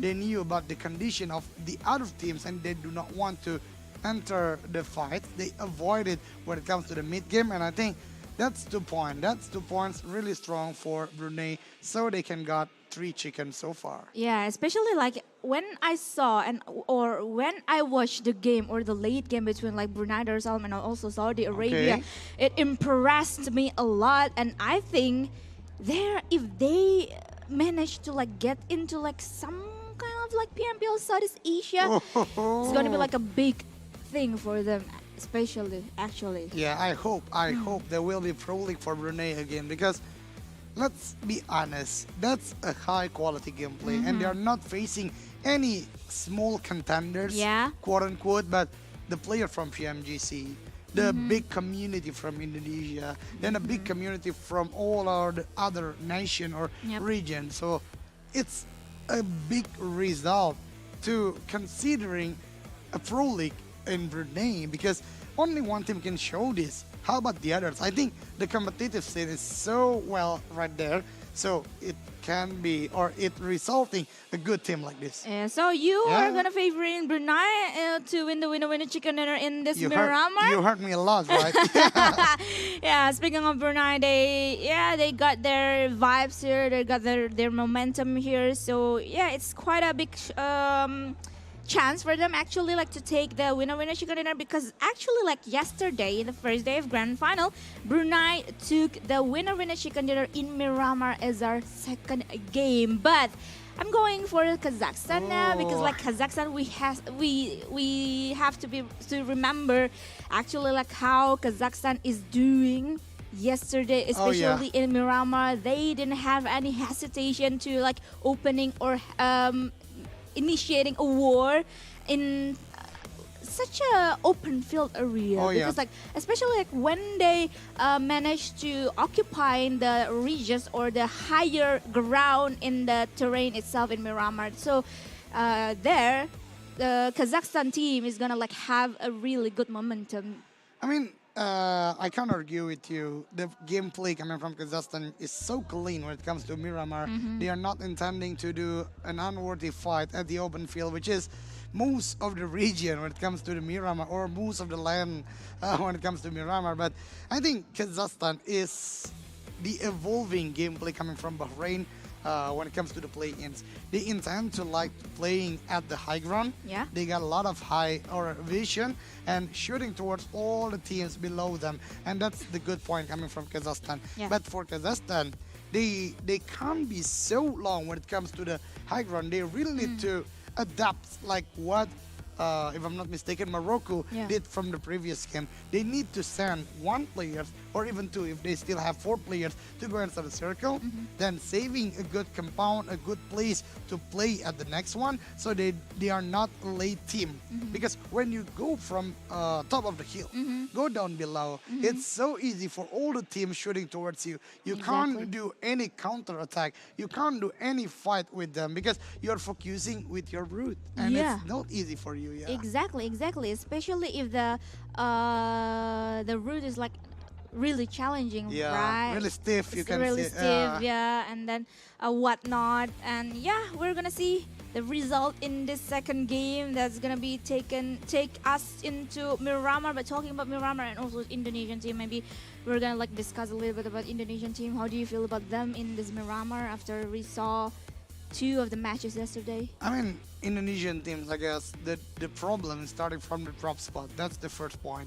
The second one is about their exact objective. They really need to concluding an objective movement. They can't do a very free play. Because from the previous game, they are doing the free play going to the north side. But again, I really want to see their best. So without further ado, we are going to the second game of the day. Miramar, enjoy. Let's go. This is the round number 7 and this day number 2. And we're halfway through all of the games that is going to be played in this grand final. And the flight path though, coming from Puerto Paraíso, also towards the northern area of the map itself, and it's gonna be like a pretty big challenge for all of the teams who's gonna take the route into Monte Nuevo or El Pozo or even Chumacera, because like yesterday in the 2 of the Miramar that we saw or we watched, actually, there's some team that is having the drop spot in Chumacera. And I'm really curious and I'm really intrigued to see, is this Miramar is going to have a western side or western area kind of first circle, or it's going to be like a centers one? Oh, that will be very tricky though, because a lot of teams right now already dropping down towards the eastern side of the area. And I really like about your standing point. So El Pozo, Monte Nuevo, basically all places at the western side of Miramar, this will be quite hard because, you know, every big square when it comes to a map, it's 1 kilometer. So it's kind of more than 3. And Donna, I think right now we can say that Donna is the controller of the zone because she doing right for about a lot of matches. Not only here, Severny is one of your prediction before for Angel. And okay, let's see later because right now, ladies and gentlemen, 2 strong contender, which is Turkey and also Brunei in a very close spot. But we are moving to Puerto Paraíso, a very far city from the zone itself, Morocco. Even though they are quite far, or even the farthest, the most far city right now, they still can do a lot of looting pace because they're dropping the earliest even from all of the teams, and Puerto Paraíso providing a high tier loot, a lot of key buildings right there. So on, our same goes with South Korea, Impala. Sorry, not Impala, but what is that? Impala, yeah, Impala. Impala is a good place for them to starting the game. So I think teams like this, they intend to have problem about their repositioning, but for loot, they are the highest one with the benefit. Yeah, talking about Team Morocco and also Impala side that is occupied by Team South Korea now. I'm cannot really wait to see like which pathway is gonna be taken by Team Morocco itself, because if we remember a lot of PMPL games, a lot of teams that has a drop zone in the Puerto Paraíso tend to like having a pathway in terms of like rotation itself towards the Impala or the southern Impala, and then they gonna straight into like maybe southern La Bendita, and then straight into the circle itself, and it's gonna be like and they are gonna have a big clash between the Impala or South Korea and also Team Morocco. But looking at the drop spot and looking at this kind of circle, actually like Team Morocco can have a pathway towards the southern area of the map itself, towards Chumacera, around Chumacera. Maybe they can manage to touch down in Ladrilera and around Ladrilera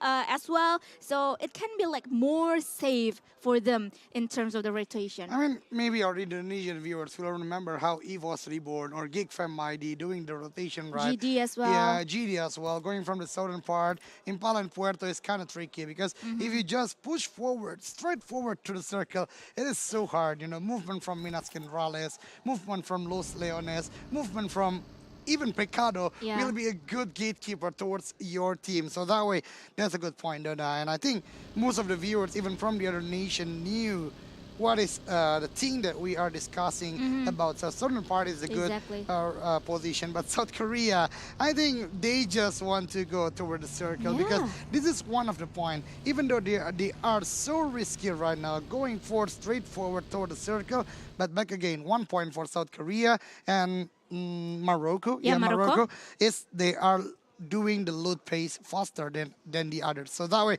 they can still doing that. But back again to one of the prediction.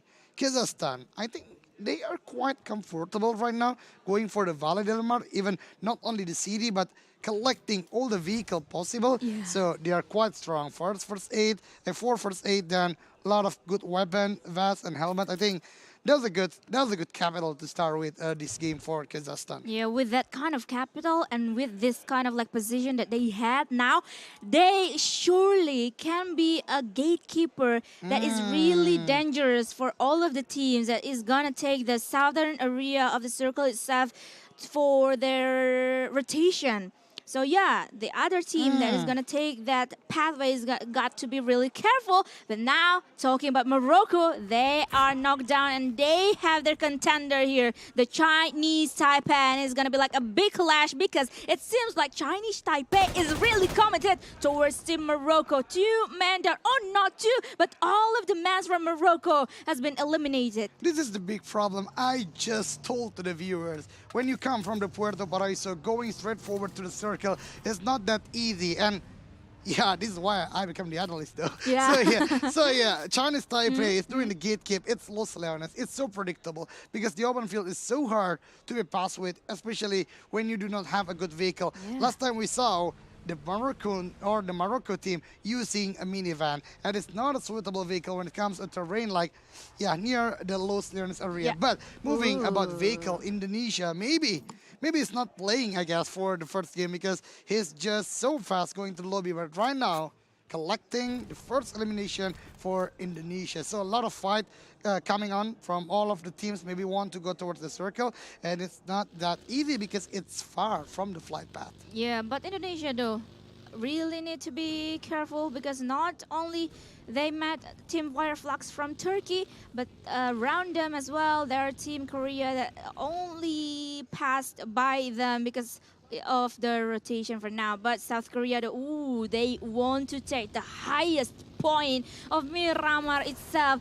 And this is a really good strategy that I can see. This is why they took a fastest rotation possible in the earlier game, so they can manage to occupy the highest ground. I mean, that was quite unique. You know, South Korea going from Impala, it's so far from this for particular point. Even Saudi Arabia from San Martin is getting slower when it comes to that position. South Korea really took the risk, and right now I think it's still good for them. Saudi Arabia, I think, will change their strategy. They're not going for that particular mountain or top of the hill. Even they are now closing to, if I'm not mistaken, this is Pecado area. Yeah, Pecado area. So sorry, San Martin is not for Saudi Arabia, but they are going or they are at the middle part of the circle, starting from the beginning. So let's see later. Jordan even already moving near the movement coming from South Korea. One of the players from Saudi, quite far from the other, SK Tone, but Bagi is so versatile. It's so easy to be worked with. I mean, it's so hard to be shot also, so good for SK Tone for a while. Yeah, the agility is high there for the Bagi itself. And it's a really ideal vehicle to be used in this kind of terrain. But Indonesia, though, still managed to spot one man from Team Turkey. But on the other side, Jordan Ragnarok managed to take one more. This is the first elimination point for Jordan. And I think it's safe to say that that was a free elimination point because the enemy has no backup at all. And we kind of see that Pakistan forced to leave the area. I mean, the grand final already becomes a big problem, especially for the second day to Pakistan, because, you know, when it comes to the play-ins, Pakistan is the only team who are boldly enough going to the central. But right now, Jordan and I think most of the teams realize a very important thing when it comes to shifting. So they already sent a lot of, maybe half of the players from the team to go toward the circle. So Pakistan, I think they need the objective. Same goes to Indonesia, though. They can't play freely. They just can't go inside a circle that bold. They need to learn about the behavior, the momentum or the timing from the other team. And according or depends to the situation because they're from Montenuevo. But again, back to the fight. Coming from Saudi Arabia, D7. The players that show the quality when it comes to the play-ins right now from the long-range battle with M4 succeed to get one elimination for Saudi Arabia. Yeah, but I'm really interested to talk about the hardships in terms of the zone though. But before I talk a lot about it, Team Turkey managed to take the highest point of the area itself, and they spotted the rotation, the pathway from Team Maldives. And Team Maldives, after they receiving some of the damage that Solus gave towards them, they want to set the defensive, they want to set the defense, or maybe they want to force to step back quite a bit from Turkey area. But talking about back to the circle itself, the hardship is happening right now. Crater Fields being the center of the circle for now. But Eldoge, what is that? We have to remember that South Korea is at the highest point in the mountain of El Pozo and also Montenuevo. Around that area, and they can gatekeep a lot of teams that gonna take the way towards or into the southeast area. So this is it. South Korea, like I mentioned, they met a lot of teams. One being Team Indonesia and the other one is Team Turkey. So far, this is a good momentum for South Korea. They are having the high ground, but Turkey suddenly becomes the team who has the highest ground so far. Indonesia still with an open or the free gameplay. I don't know. They are quite split around, and this is not a good situation. It is so risky coming for them, but again, there is a risk when it comes to a fast movement like Turkey and South Korea right now. I saw a lot of players from them, even though they already have the high ground, but they don't have a good scope. But for the close combat right now, maybe doing the surprise attack with a hip fire and managed to get one elimination for Team Indonesia, even though he's still at the low HP, but shot towards Solus. Wow. That was quite amazing coming from Maybe. And this is one thing when it comes to the high ground. When you try to pick towards the players below, it's easy for them, the players at the down below, to shoot towards your head because it's the only object that can be shot by your weapon. And the head is like really causing a lot of damage. We can saw that Solus lost half the bar of the HP himself, but Turkey, though with 2 men left, we're gonna move into like another area that has a big war. Kazakhstan now taken down by Team Egypt. Only P6 now alone without any backup, and the backup is coming, but it is gonna be like a little bit too late for them because Kazakhstan only gonna play with 3 men now. I mean, Kazakhstan, I think, quite late when it comes to the rotation. They are so close when it comes to the first circle. They are so close to the circle, they can move faster, but I think they just want to loot all the part of Valdemar itself. So right now they're being capped by a lot of team or players, but maybe doing the surprise attack before being taken down by Nate. But we are moving to the Maldives southern right now. Maldives, one of the players from his enemy, which is Iraq, already being taken down. But Mauri at the open field, still doing the healing for himself. Oh and my Kalaga, God. this is a good spot. This is a big spot, but Kalaga isn't shooting anyone from Maldives. Meanwhile, right now Maldives already regrouping. This is a hard situation for Team Iraq, just left alone. Moving so hard because the fight easily being taken down one by Team Maldives. Meanwhile, Indonesia just knocked down one player from Saudi, but suddenly what's happened? It's so fast about the battle, so it's not only about Saudi, also Turkey helping the fight. So Indonesia need to be taken down at the 15th position. Yeah, I think so the condition... open though, so open for Indonesia. Yeah, so open, and also look at that. Turkey being the higher ground, and also Saudi Arabia is down there. It's not gonna be like a good position to Indonesia, but yeah, well played for them. But we're gonna continue the game though, because 14 more teams here now, and Egypt versus the other team as well. Egypt now being nearby with the Team Brunei, and Team Brunei with that kind of position, they see players from Team Kazakhstan, but with this kind of distance, it's not gonna be like a big commitment in terms of initiative for Team Brunei. This is what I like about Brunei though. They already sent 2 players inside the circle, 2 others still waiting outside. There is an objection. There's an objective when it comes to the Brunei gameplay.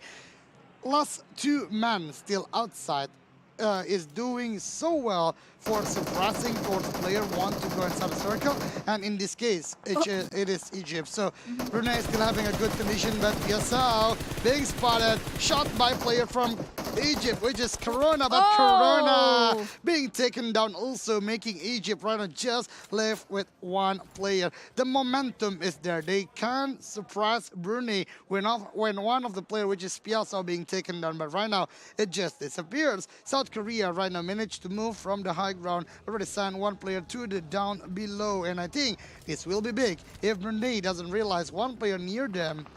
That will be a surprise, but coming for surprise, Kazakhstan and Jordan will be a close combat. A headfire is still happening, 1 down from Jordan, but there is an obstacle right now. Gaga even not shooting.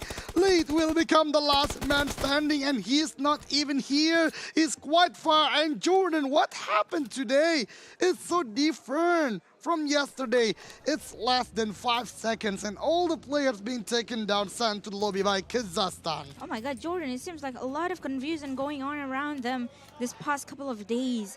And it's like, I think this is like the worst result for Team Jordan this past couple of days though, compared to the play-ins yesterday. But we gotta be moving on because we already see the hard shift in terms of the zone, and is gonna make a lot of team is gonna have a big battle between them. And on the other side also, Pakistan went to the little bit too fast. And we're gonna see Sri Lanka gonna keep the edge of the circle. Meanwhile, Team Maldives out there is gonna be locked down by Sri Lanka, I believe. It is so interesting to see a strong contender like Turkey being wiped out easily. I mean, they are having the high ground. The next problem is when they want to go down below, like one of the players is so stiff about the terrain itself being knocked down. So Turkey, I don't know, they are the most favorite, I think, team right now at the grand final because its fire flag is so strong. But we are moving to the other place, which Kazakhstan already won the fight. Right now the movement coming from Brunei, Darussalam. This is the moment for Brunei. They are avoiding all the fights, going toward the circle when the fight already happened, and they are still quite good. They are still having the 4 players, even though right now they are regrouping, but it's needed because there isn't a lot of place to be played with. And look at Kazakhstan, TAQ. I think they just realized they need to control the high ground so they can suppressing towards the Brunei players, and the shooting coming. But TAQ, oh, PSR, what a sneaky movement. He doesn't being shot by TAQ. Yeah, he's still alive now. All of the Brunei's players still alive for now. They somehow managed to take that kind of movement, that kind of rotation successfully and touch down in the spot for them. But on the other side though, a lot of teams, a lot of players being eliminated. But what happened now for Egypt? But before we jump into or looking at the POV for Egypt, we're going to see the big fight coming from Team Brazil, Maldives, and also I believe that was Vietnam. Yeah, Vietnam. Vietnam is going to be like the guardian of the edge of the circle itself. If we got to see the next circle, and it's a hardship in terms of the circle itself, it's going to be like a challenge, a big challenge for Vietnam themselves because they need to move. But in front of them, there are strong contenders that already know the information about Team Vietnam's position. I mean, this is classic Vietnam coming from the outer of the circle. So yeah, they're just trying to wiping out all the players, but it doesn't work that well when it comes to Vietnam. But going to the other side of the circle right now, at the western side, if I can say so, South Korea. Bro, look at your real movement. This is not only about predicting about the steep terrain, but he knows the exact movement when he wants to go towards the top of the hill. But we are moving to Ho Xuan, the players who stole the show for the first game, but being taken down. It's so thin about the tree itself, so that way you do not want to rely yourself for the obstacle when it comes to Miramar. But the circle, Donna, I think you are the witch here. Yeah. You are the witch. It's shifting a lot towards the east, and it will give a lot of tough situation for a lot of teams. Ho Xuan being taken down, Saudi right now close combat, Chinese Taipei being wiped out with a great performance again from Saudi Arabia. 8 elimination already collected by these amazing teams. Oh, Chinese Taipei, it seems like they have a nightmare here because in terms of the contesting itself, they are now contesting with Brunei Darussalam. Meanwhile, Brunei is still here intact, full house, full power. And yeah, talking about the shift though, this is a really hard shift situation in terms of the circle itself. But Team Vietnam is gonna have a kind of good position and also kind of good timing here to move a little bit inside to the circle itself. But South Korea though, South Korea, oh my God, that was such a confusion going on around South Korea. 2 men down from South Korea now. With 2 men left, it seems like they are really confused what is going on next. I mean, what's going on? It's an explosion vehicle. Even one of the players just jumping down from the vehicle, but back again for a close combat. Maldives with Vietnam right now. The winner of this position will have a benefit when it comes to the next circle. But look at Maldives. They're taking the aggression, but they forgot there's one angle that it is not being guarded so well. Close combat will happen. Moray with the UMP, but look at the movement coming from Vietnam. It's so clean. It's so clean, but Moray is so good with the movement. But Tuanzi, the last man standing, oh my God, coming from the smoke. 1 player down, but Moray again safe. The day for Team Maldives. The MVP coming from the play-ins for Maldives. Really doing well, even though 1 elimination, but he makes the fight quite confused when it comes to Team Vietnam. He's still the MVP though, especially with that kind of war versus the other strong contender, which is Team Vietnam. But we're gonna have to focus here between South Korea and also Team Brunei, because Team Brunei, it seems like a collide for them because their defensive area or their defensive situation has been messing around with Kazakhstan as well. And it's gonna be like 2v2 situation between South Korea and also Team Brunei Darussalam. And this is Uriel tossing the grenade but doesn't really connect to the players from Brunei Darussalam. And for now, it's gonna be like a reset situation for Brunei. I mean, like all the teams have the eyes towards Brunei, Kazakhstan, and also South Korea because they're having the high ground. But this time, what a close combat battle. What a good counter-attack coming from Team Brazil. Even though they are just chilling around, they're not going for a close combat battle from the beginning because they're having the high ground, but they're still strong when it comes to the battle. Uriel, the last man standing from South Korea, can do much right now. He is on the edge of the circle, but the utility, the Molly though, isn't connected. Run. No, it's still not connected towards the Brunei. And you know what? One more fact that I just got from this match. One of the players from Saudi Arabia is having the AMR links, which is my favorite sniper right now because it can penetrate the vehicle. But Maldives, sneaky beaky from the high ground, took the chance, collecting more elimination, and 7 right now is in the back for Team Maldives. And somehow Brunei still alive with 3 men for now because one of the men is eliminated. But we gotta be really see this coming on. Big war between Brazil and also Team Maldives. But Brazil though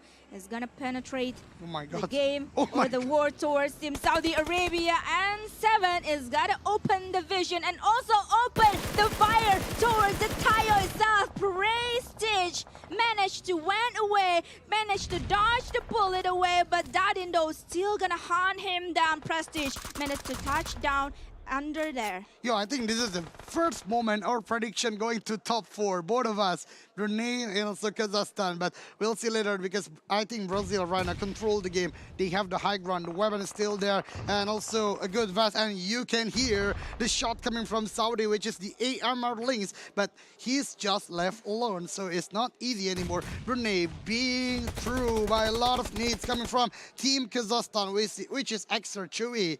Chewy is in a very tough spot because he needs to move. Meanwhile, the blue zone is already closed, but one of the players from Saudi being taken down. So top 3, Donna. Yep. Donna, our prediction is on the top 3, but Brunei being pushed right now from Team Kazakhstan. These are our prediction. One already being knocked down by the trade is Haman Teku. Is the last man standing. He wants the elimination point, and Brunei again proceeds.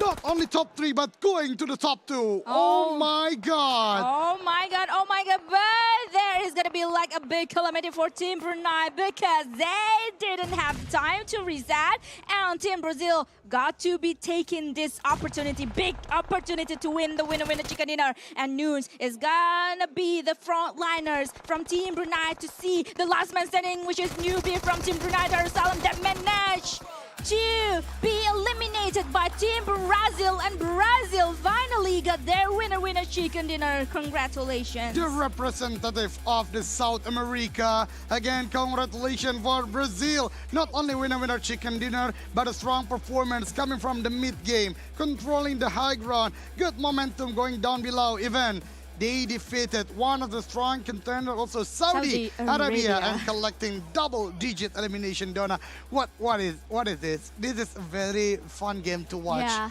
exactly. They are colliding all around, not only with weapon, the vehicle, the stiff of the hill itself. So yeah, again, congratulations for Brazil or Storm Esports. Look at them. They're really happy about the result. Totally. Totally happy about the result that they got because like this is the first time they won winner chicken dinner, and it's a big win though. And I really love how that end game they can take that kind of like opportunity because like this is like the big opportunity, right? Because in the previous matches that we saw, especially in the group stage, a lot of teams actually like when they have that kind of opportunity to like messing around with the other teams or the other countries that just finish the big kind of war and didn't manage to take the time to heal themselves up and also to reset their situation, but they didn't take it. But Brazil finally took that momentum, took that opportunity and win the winner chicken dinner. Yeah, I just asking the question when it comes to the game, playing at the high ground. The problem is how do you go, or how you going towards the below, because you know, when your vehicle already being blew up, it's easy to be shot. Like South Korea, you can saw earlier, they try to go down to the surveys area, and it's so easy being taken down by Brunei. Turkey, even one of the player being knocked down by the fall damage, but Brazil managed to secure all the vehicles, secure it up until the late game, and it becomes not only about their transportation device, but also a pressure object towards all of the players. But I think all of the teams need to be quite cautious Yeah. because you know what, Brunei quite dominating right now. After the chicken dinner, they're not even lowering their quality of gameplay.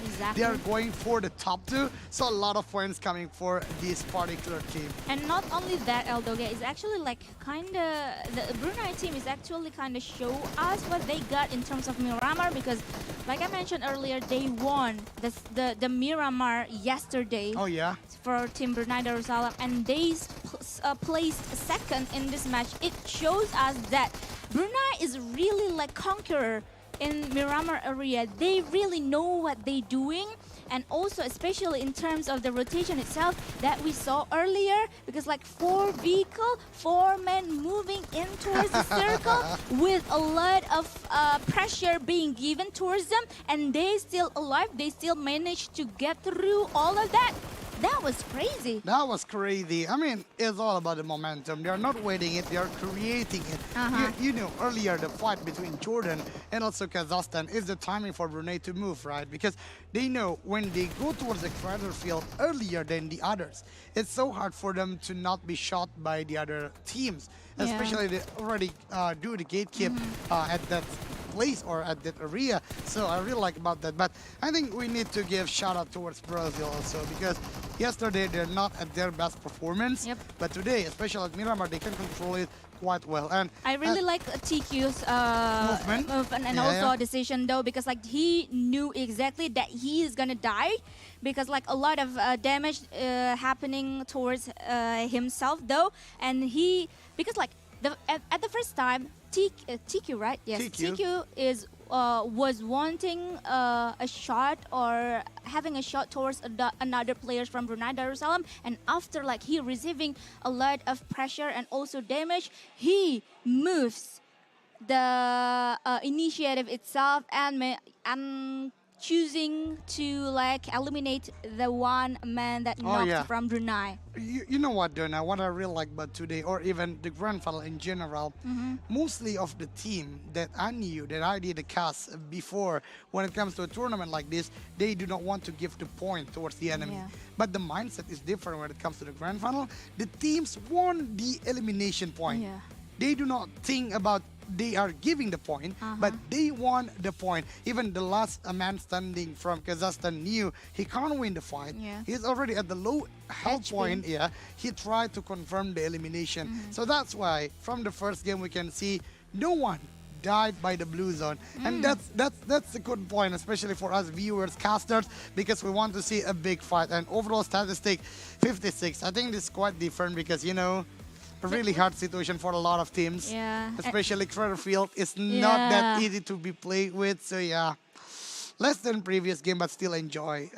We still enjoy to watch the fight. Yeah, especially that we witnessed like a lot of solo crash happening in the Miramar itself. So yeah, 56 total elimination is makes sense. 163 throwable use. It shows us that this kind of terrain, like you mentioned just then, it's kind of hard for them even to set the defense. Oh, totally. Yeah, or to set the offense. They were busy to get away, to win away from the big fight or from the calamity that they got there. But this is the top 4 teams that coming from Brazil, Brunei, Saudi Arabia, and also Kazakhstan.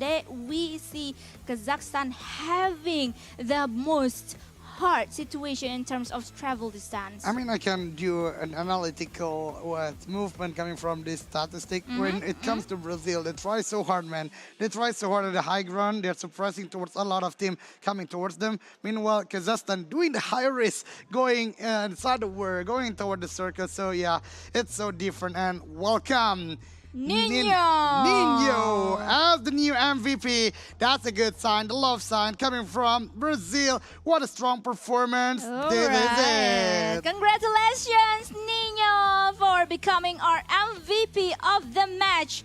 And as well as Team Brazil for taking down the winner chicken dinner. What a game for us. Yeah, what a game. I mean, like, Storm is really proper when it comes to the high ground gameplay. They're storming, they are electrified. All the players down below with a good with a good place, with a good momentum, and I want to discuss a little bit about the statistic before Kazakhstan. Trying their best with the high risk, and I really like they still have that mentality when it comes to the late game. They won the elimination.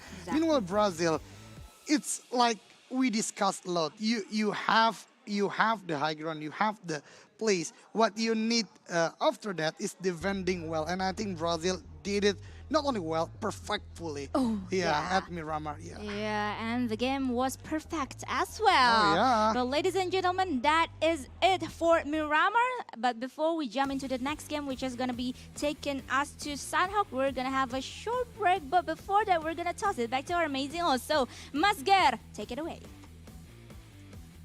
Okay, thank you once again, Dona Vizca and Eldoge. So we already finished 2 rounds from Grand Final Day 2 Mobile Legends PUBG Mobile, on IESF World Esports Championship Bali 2022.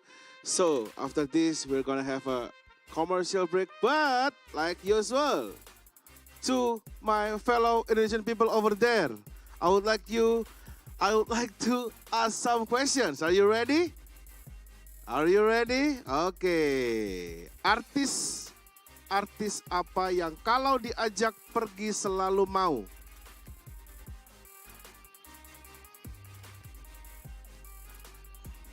Tidak tahu? Tidak tahu? Artis apa yang kalau diajak pergi selalu mau? Uya Kuilah. After this, still on IESF 14th World Esports Championship.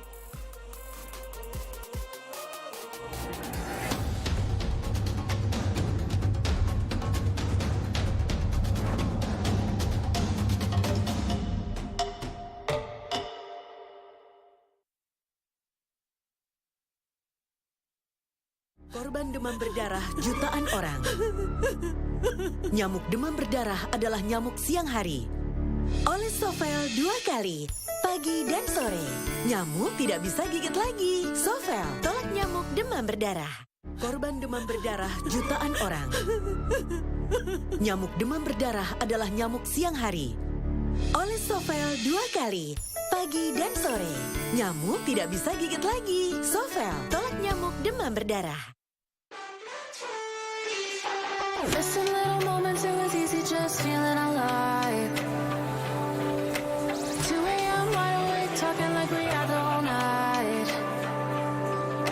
And I don't know if I said this right. No, I don't know how the days gone by. Just a little moment, it was easy just feeling alive. Every now and again, I trace my steps back to then. Oh,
Get Galaxy A33 5G. Why? Because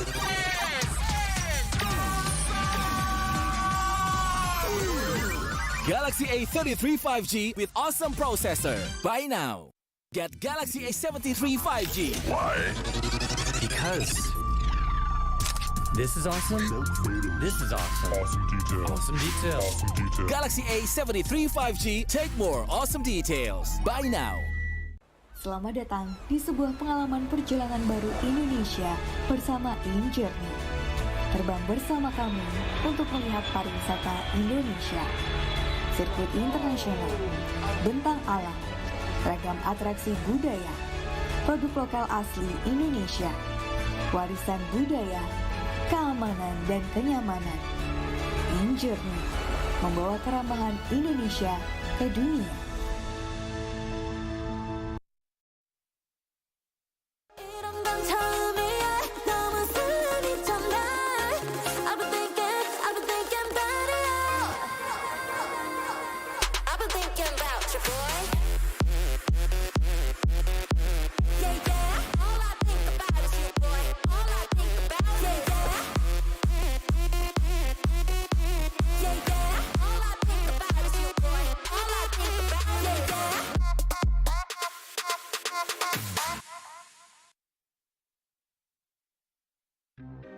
Apa ya?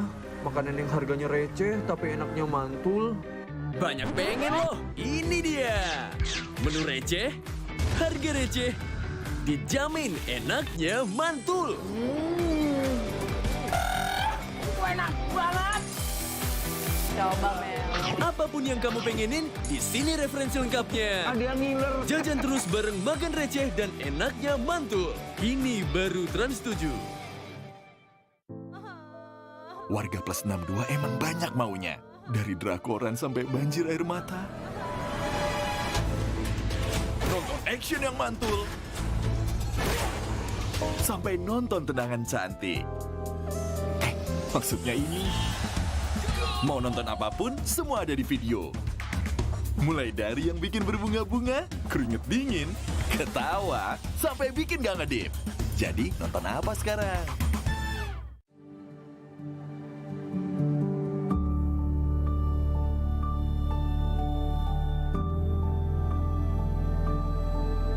All it takes is one dream.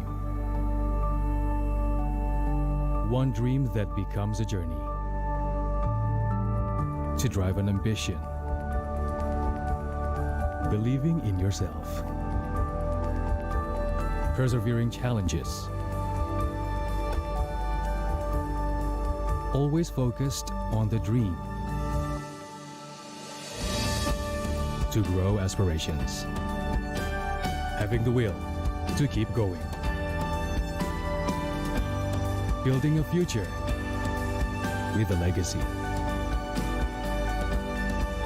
Knowing dreams can come true. Over 11 years of growth. The spirit of entrepreneurship. Created possibilities.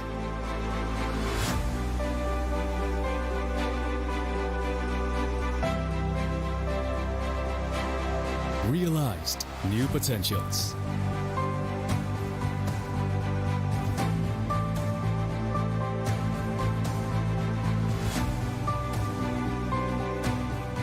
Innovate for the better.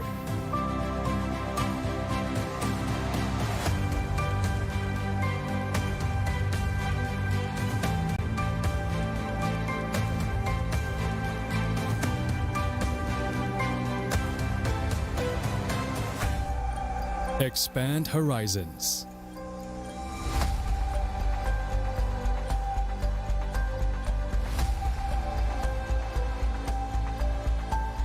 To change lives.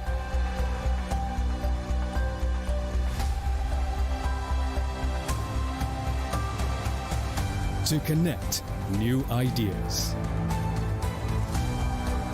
To explore new grounds.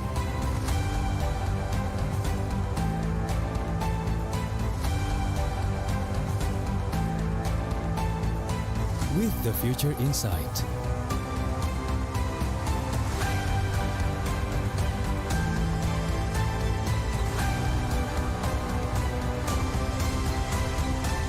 Together,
awas merek anti kuman tangan.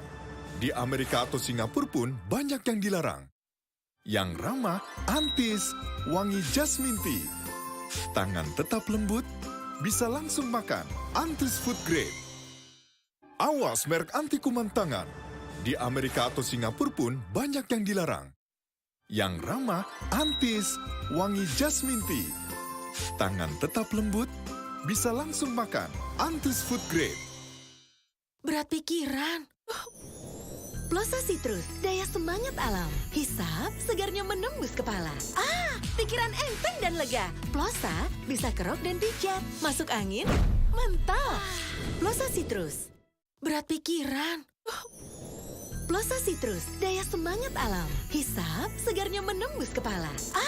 Pikiran enteng dan lega. Plosa bisa kerok dan pijat. Masuk angin, mantap. Plosa Citrus. Korban demam berdarah jutaan orang. Nyamuk demam berdarah adalah nyamuk siang hari. Oles Sovel 2 kali, pagi dan sore.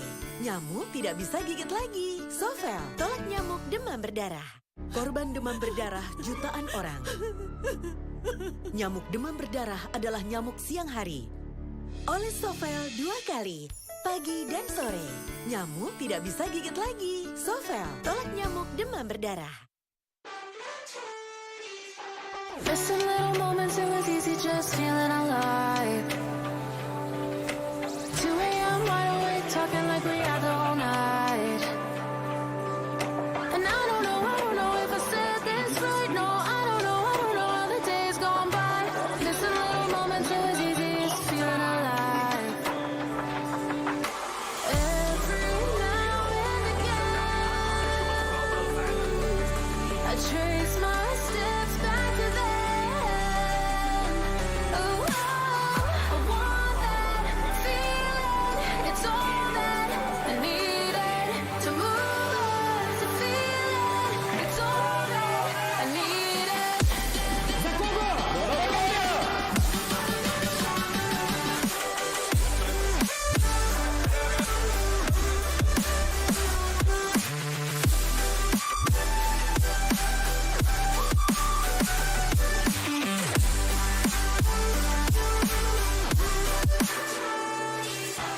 Searching for a moment to realize empty inside. Even late nights, 'cause nobody seems to make the time. And I don't know how to do this right. No, I don't know how the years gone by. Searching for the moments I'm a little less 25. Every now and again, I trace my steps back to then. Oh, I want that feeling. It's all that I needed to move on, to feel it. It's all that I needed.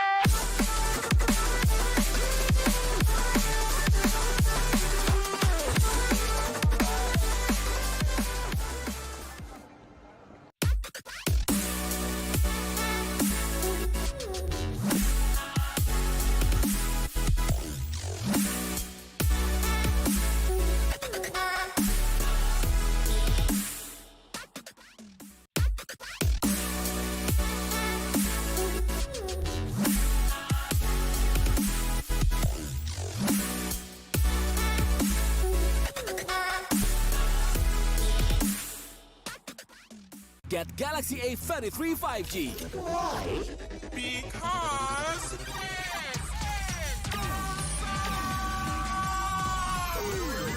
Galaxy A33 5G with awesome processor. Buy now. Get Galaxy A73 5G. Why? Because this is awesome. This is awesome. Awesome detail. Awesome detail. Awesome detail. Galaxy A73 5G. Take more awesome details. Buy now. Selamat datang di sebuah pengalaman perjalanan baru Indonesia bersama InJourney. Terbang bersama kami untuk melihat pariwisata Indonesia. Sirkuit internasional, bentang alam, ragam atraksi budaya, produk lokal asli Indonesia, warisan budaya, keamanan dan kenyamanan. InJourney membawa keramahan Indonesia ke dunia.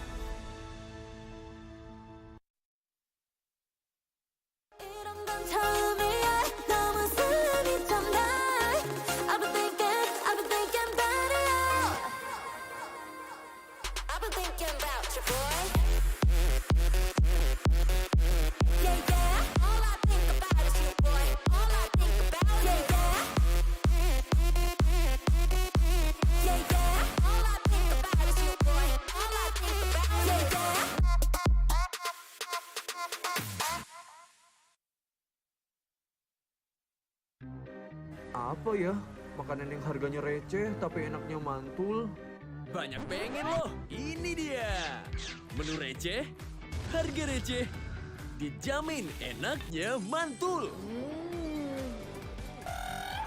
Enak banget.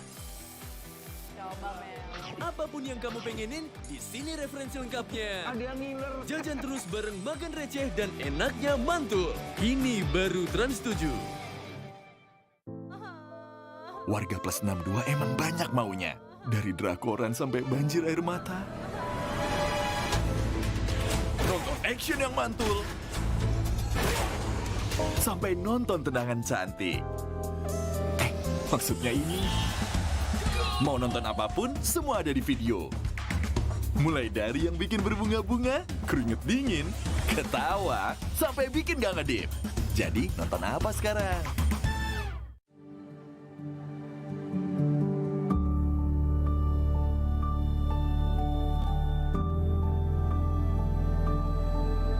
All it takes is one dream. One dream that becomes a journey. To drive an ambition.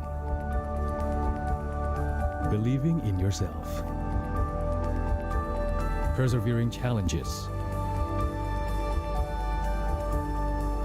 Always focused on the dream. To grow aspirations. Having the will to keep going. Building a future with a legacy. Knowing dreams can come true. Over 11 years of growth. The spirit of entrepreneurship.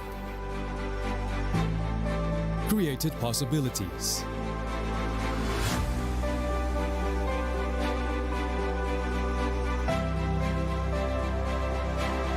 Realized new potentials.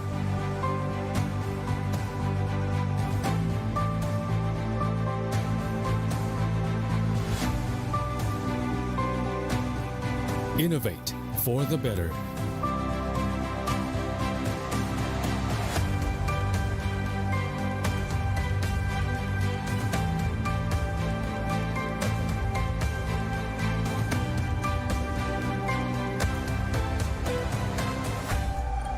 Expand horizons.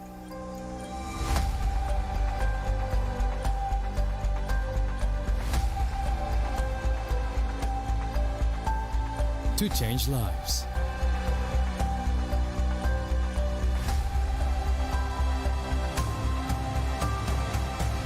To connect new ideas. To explore new grounds.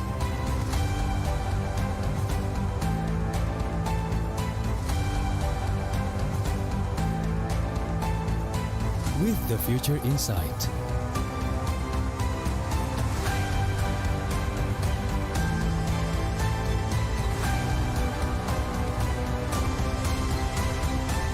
Together.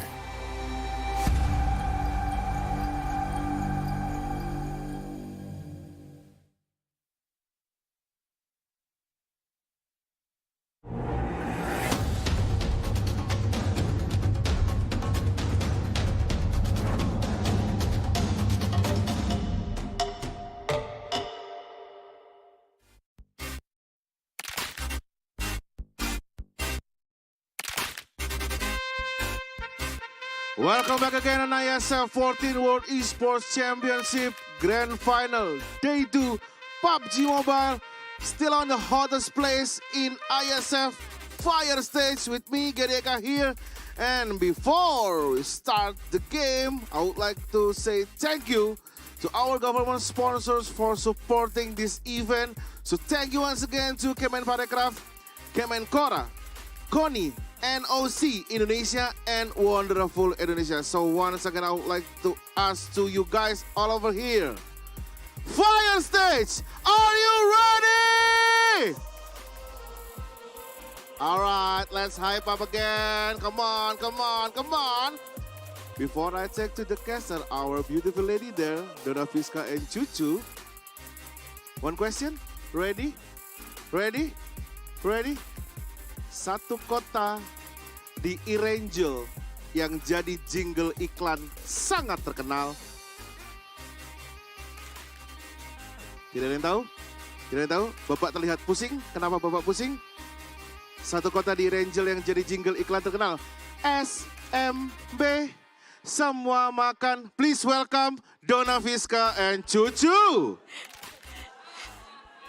Wait a minute. I am more confused now. Semua makan what? Maybe I'm not in that age level now. I don't really understand that. I think he's on different age level in Yeah, Thailand. yeah. But I'm sorry. I'm sorry, Masgar. I'm sorry. But anyway, welcome back to the caster desk now in the IESF 14th World Esports Championship. And we're going to jump into the third game for today with me, Donna Vizca, and alongside with me, Choo Choo. Ooh, 2 matches that we've seen today. How about the second match that you saw, Choo Choo? Is it like satisfied enough? Not really. I'm going to be frank here. Yeah, honestly. I'm going to be, you know what, we're just going to drop our prediction. Okay. Just for the teams that are going to have our bad luck here. Good luck, have fun. Because we're going to jinx it. Definitely feels like we're doing it the entire day. Now back to as Sunhawk, I do vote out for Vietnam, and I think I know yours as well. It's Chinese Taipei, actually. Yeah. All right, go for Vietnam and also Chinese Taipei. But in terms of these two teams or countries, actually, like they did pretty well in terms of policemen, though, because they didn't went out too soon in the game. This is the best map for them. Then we mentioned about how, Sunhawk, we do know how slow it can get, even though it's the smallest map. Funny enough, it's going to be the longest of them all. If you compare with Miramar, if you compare with the Wrangell, Sunhawk is the new Vikendi. I'm sorry to say this. But also, speaking of Sunhawk, right, we do vote out for Vietnam and Chinese Taipei for a reason. Because they are the team that love to play with the compounds. Exactly. Plus, they are very defensive. Defensive, and also Vietnam as well. Like Vietnam tend to like doing a late rotation kind of thing, and also like the touchdown thing that Vietnam did is actually like they want to hop onto compound and on the edge of the circle itself. So they are not the team like go straight into the center of the circle, right? Yeah, they're the type of team that want to evade as much as possible. You know what? We don't want to be part of your drama. We don't want to be part of your fight. And then they happen to be a very peaceful team. Yeah, and we can agree. They are sort of a national peaceful organization. There you go. Yeah. Because right now we do want to see if there's any team trying to really push their limit. We talked about an entire day here. I think Brazil started to step up as well. A lot of Bs today, like Brunei, Brazil, and who else? Who else we got B? Nothing else, right? Only 2 of them. Talking about B, BRU and BRA, the initial of the country's name. Brura. Yeah, Brura, Brunei and Brazil. So, talking about B, is there any other B here? I think no. I think that's it. No. Yeah, I think that's it. I mean, like maybe after this will be a C, Chinese Taipei. If it, according to alphabetical order, that might be it. Yeah. But I mean, are we playing this game? ABC game, ABC, right? ABC. ABC. In Indonesia, it's ABC. How about Malaysia? ABC. Oh, ABC. We're still normal. Okay. You guys are extraordinary. You guys are having it more. I mean, like, why go with the normal things? Well, go mainstream. We go ABC. Yeah, more effort than to say ABC. So yeah, ladies and gentlemen, we're gonna hop onto the third game of today, Sandhawk. Even though this is like an entirely like different map, I think this is like the moment that all the teams really need to step up and really need to wake up, because this is like we already approaching a half of the day, and if they didn't manage to collect like enough point for today, tomorrow is gonna be like a hard day for them. Yeah, it's not just half of the day, it's half of the grand finals as well. Are you guys ready to drop into the most smallest map, Sunhawk? Let's go! All right, so Sandhawk it is. Round number 8 in the second day of IESF 14th World Esports Championship. We're gonna see the flight path though is gonna take a cut towards Pi and Nan, and I think it's like quite a little bit in the middle area. But again and again, in terms of like what matters the most is the first circle later on. And when we see now, Team Brazil, South Korea is also, any other team is already dropping down onto their drop spot. Yeah, but I have a feeling the flight path is a bit more towards the left side here, because we're looking at the Camp Charlie right on top of flight path as well. We haven't got a clue about the circle yet. We're waiting for it to happen. Maybe we can get the glimpse about the circle. Maybe map. Maybe please. map. We need the map view. Nope, we're just going to see Savan. Yeah, Savan, it's your day now. You're the highlighted player for the entire now. Yeah, We have no clue where the circle is. We have no clue how the flight path was. I think Cave is still in the circle. No. I think it's going towards It's 500 meters away. Northeast. Northeast, is it? Hello, observer. Yeah, Northwest. Hello, observer. Northwest, yeah. There you go. Thank you so much. We needed this too much. But if you look at how flight path towards the left side, that's why nobody actually dropping around Camp Bravo or Mong Nai. But in the meantime, though, we're looking over bootcamp. Do have a couple of contenders here. Yeah, exactly. Indonesia now already lost one team member for now, but one man also down from Morocco because they met Saudi Arabia, especially with that DBS. Ooh, that was nasty. And in this early fight, we already lost 4 players in total. What an early engagement that is happening here. Yep, but back to a sort of, it feels like last game, honestly. There are 3 teams playing against each other and a lot of teams dropping one player too early on, starting on with a handicap. On the Saudi Arabian side, we do have SK Tan being hovered by the side of Maldives. With an AKM is in his hands, just at the junction. In the meantime, back to the side of Maldives, they're not moving forward as well. I'm looking at Dami. He's right on top of the rooftop, gaining information regarding all the other positions. But back to it, our discussion behind. Never mind. The moment we want to have a discussion, they start to fight here. But stop anyway. Yeah, let's stop. The fight stop anyway, and especially with such a distance between them. But we're gonna move on to the other POV as well between South Korea that has lost one man from them because of the colliding that has been happening from Brazil. One elimination point has been pocketed for Brazil, but South Korea though managed to win away from the big fight. Now, this is why the reason Observer loved Team Brazil just now, Savan, because they know for a fact they're trying to start a fight early on top of docks. But the ones actually swimming, we do have coming up from the Moroccan team of a 1 million player, Lazy Boy, happy to be crossing by the bridge from beneath. Mori is joining him from behind. We have Esketan finally taking down on Muff from afar. But the question is, can they eliminate it entirely and just convey it to 1 point based on distance? You know what? It's answered. Yep, SK did manage to secure that one. Yep. Eventually, but Team Maldives though has already their awareness for now. And I don't see any a full commitment in terms of the engagement of war between Team Maldives and also Saudi Arabia. Both Dami and also SK Tone is gonna continue their timing to loot in this early stage though, because it's quite impossible for you to have a big fight coming 4v4 or 3v3 situation with that kind of loot or that kind of weapon. But on the other side, still around Docks area, Brazil, Nunes himself got a compound, but he need to be careful because Uriel is there. Yep. I think it's Nunes, but I don't know. Is it Nunes, really? I call think him it's Nunes. E. I think it's... Oh, Nunes. Yeah, I usually call him Nunes, so... Okay. I mean, he can do both, I guess. Nunes wouldn't mind, don't We'll you? ask him later.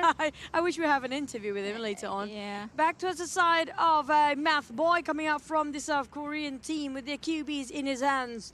They are scouting out to a side of Brazil team. Is happening to be in rampage mode right now. Already gone at 1 point each.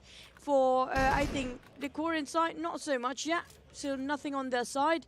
And they are struggling since they're starting with 3 players. For the Brazil side, they try to out-corner Korean team, but they have sort of the same mindset because the South Korean team doing the same spot and same sort of rotation as well. Docks will be a bit of a, I'd say, stalemate for now, since both teams are not moving as much. Yeah, but Brazil seems like to initiate a moving out condition bit by a bit, but on the Painan area around them is actually there's Sri Lanka and also Indonesia up there.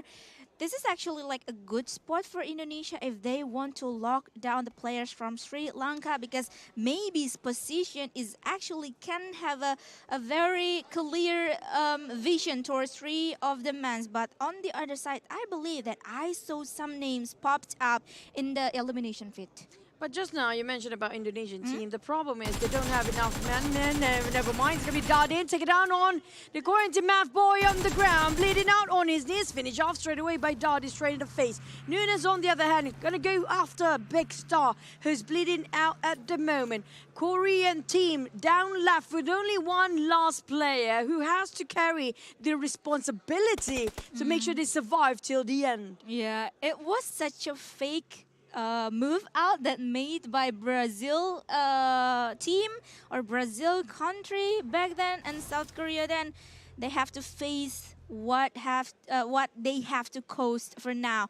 But on the other side, there are two other strong contenders here. Egypt is gonna have a big war between them, and also Team Jordan. Jordan has already have their spot, already have their position. Compound as well. Gaga is gonna be occupying one of the compound to open up the vision towards the Team Egypt far away there. Gaga spotted out. The rest of the teams on the other end in Egypt, they want to fight it. They don't want to be overcommitting. Know what at stake. It's too much at stake. It's not just about the prize pool. It's not just about this match. It's about how to get back in the feet, on their feet by tomorrow. And it's all about the pride of a nation as well. Yeah. So Egypt, it's good for them to disengage and avoid any fight too soon or unnecessary ones on top of ruins right now. Whilst for the side of Paradise Resort, I'm surprised. Why is there no contender when it comes to Paradise Resort? Yeah, actually, maybe because we don't see any Senegal in this grand final, because Oh, one of yeah. the contender in the Paradise Result is actually Senegal. Oh, we miss them now. Yeah, we miss them actually. Like a lot of teams is missing now, and also bootcamp area only occupied by Team Brunei now. And with this kind of circle, they can wait there for long actually, and wait for the zone shifted towards which area in the map itself. And with that kind of position inside of the bootcamp, they can manage to gather so much information in terms of regarding the rotation from the other teams. Now, for the Brunei team, the only map that they haven't conquered or they haven't got themselves chicken is going to be Sunhawk. Yeah. And with this Sunhawk be the one that they're proving themselves, they are well adapting to. They are so flexible and versatile when it comes to all three maps. They got themselves quite a number of Miramar in the first day. Today has been a lot of Erangel days for them. It depends on the next one though. No Miramar map for today for the Brunei team, but they're really performing such just a brilliant performance. On the side of Brazil, well, we do have visitors in cave. It's kind of a rare sight to have this sort of a camera view in the cave. It's not many visitors always. But so far, like we mentioned earlier, Donna, before we even start the match, it feels like it's going to be a very calm and a bit slower pace of a match. Yes, even though like we saw or we witnessed some of the elimination that has been happening earlier, but there are none a big commitment in terms of big fights going on for now. But both Egypt and also Jordan for now is actually like still meeting each other up. With Ardor is gonna, oh no, he is not gonna open the fire because Laith managed to touch down behind the rock and save himself up. But we're gonna see the shift in terms of the zone is gonna be towards the A main island area. It's going to become over again, just how it was yesterday. It feels like a deja vu now. Back to sort of Arthur, with Egypt side, just keep the pressure onto a side of Jordan. Now, this is surprising of how we saw Jordan in the play-ins and Jordan in the grand final. It just feels like two different teams now. Yeah, especially like only a couple of days different between them. But now IESF has been eliminated by Team Jordan, and it's gonna open the war between Jordan and also Egypt, and also like minimizing the defensive that Egypt has. But still, Jordan and also Egypt is gonna have a very long stalemate here. Gaga cooking up the nade. Smokes in between just to make sure he cover himself to cook up and toss around the hand grenade just now on the side of Jordan. Again, they try to pressure and push forward at the same time. But what I worry for them right now, they've been tossing utilities without knowing what its costs. It's supposed to be very valuable for them, but you're just wasting it away and their resources aren't that much. So they have to be extra careful about how much expenses they want to spend pushing forward towards something that's not even confirmed. Yeah, and it's too long, I believe, because with this kind of shift that is happening in the second circle, it's quite possibly that some of the countries is gonna cross the ruins area to go moving towards the circle. So if there is any backstabber to Jordan and also Egypt area, it's gonna be a big trouble for them. And maybe before we witness that kind of movement, it's gonna be like a big trouble, isn't it, for Saudi Arabia, because they want to occupy one of the compound here. Oh, well, hello and welcome to the House of Maldives. There's going to be Saudi knocking on their door, and Toxin managed to counterfire to the side of Dami. SK-Tan getting on one more. Toxin on the ground, bleeding out. Prestige, here comes the man. He tries to do all the work by himself with a DBS already. Now, just knock the door, go ahead and going in. Oh, Prestige, this is the wrong room entirely. But here comes, hello! What? Prestige, surprised by that fire just now. Straight away stepping up, but that one DBS. Prestige, you almost go out of the game with that kind of movement. Almost missed the shot, and he still managed to dodge away the bullet from Team Maldives. But after that kind of war, Team Vietnam still outside of the island itself. Team Vietnam is like the conqueror of A island, I believe, and they watch out the B island area for now. And yeah, we'll only gather some information for them regarding the rotation that the other teams is gonna take. Yeah, we can see what you did there, Tuanzi. We know you tried. You tried to steal away whatever you can, but it's just too far off. Nice effort coming out from Vietnam, keeping the pressure on towards the other side. On Indonesians, and it's not so great either. Now, they lost one man again quite early. They're having sort of a lost compass, or a broken compass, if you ask me, for some teams. Now, right now, we do see a couple of team examples here, like Indonesian team, Sri Lanka. And even at this point, I have a feeling that like Pakistan feels like they have a broken compass to work with. They have no clue where to navigate themselves, have not an objective that's kind of confirmed to work things through. But back towards the side of Ragnarok, oh, the circle just pops again. It comprises all three islands, but I have a feeling it might be ended up on Chem Alpha again. Yeah. Just like how yesterday, it will repeat itself by today. The side of Turkey, we have Lutz and Solus. Soke is still around there, the corner, but Saudi Arabia have their eyes onto its Turkish team. Yeah, but finally we got to see the names pops out by between Egypt and also Team Jordan in the elimination fit for now. But for now, they need to be extra careful because the Team Indonesian that moving out from Painan is gonna approaching the southern area of the zone itself. But Irakdo is opening up their fire towards Team Turkey. But Team Turkey managed to take one more man down. Team Turkey, with that such of a distance, they can knock that player down. Yep, it's just. All they need to do is just a bit of a push now for the side of Turkey. But how do they cross this bridge? This is going to be a choking point for them. They'll be paying their death toll. It's going to be a heavy and an expensive one. Lot spotted out Iraq. They managed to shot them down, definitely, Donna. But the thing, how can they just finish it off? Yeah. Because it's still the third phase of the blue zone. It's just going to deduct like 0.8 or 0.6% HP per second. They still have time and space to heal up, but the problem is, do they have enough healing utilities when it comes to Sunhawk? We do know we are expecting also like a healing game come up from some teams. Solke spotted out, Volt on top of that hill.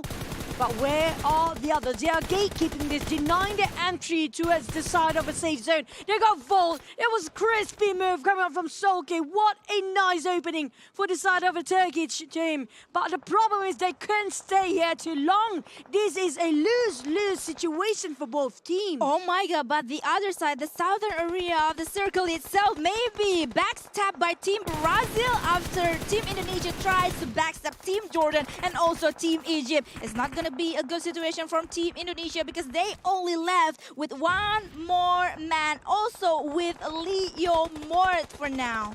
Leo Mort trying to just navigate himself away from this crossfire and getting into a better placement or a better position to work things around, to just reassess the situation. But now Indonesia left with only this one player. Can Leomo stand this? Gaga going in for the kill, but can he defend himself or even clutch at this point for Leomo? Disawi spotted out the Brazilian players as well. They are marching towards the side of Jordan. They are crossing the road. We do have Nunes on the other end. This is a perfect off angle for the side of Brazil, taking the guard off from the side of Jordan. They would not have expected this. Oh, Nunes, you're a brilliant guy. Yeah, but it's gonna be like the higher awareness for Team Jordan in terms of Team Brazil position. But Team Brazil is gonna be colliding towards Team Jordan area, but Jordan moved back quite a bit to dodge all of the bullets, but cannot. Late is down for now. Only left with 2 men for now for Jordan. Not only 2, but for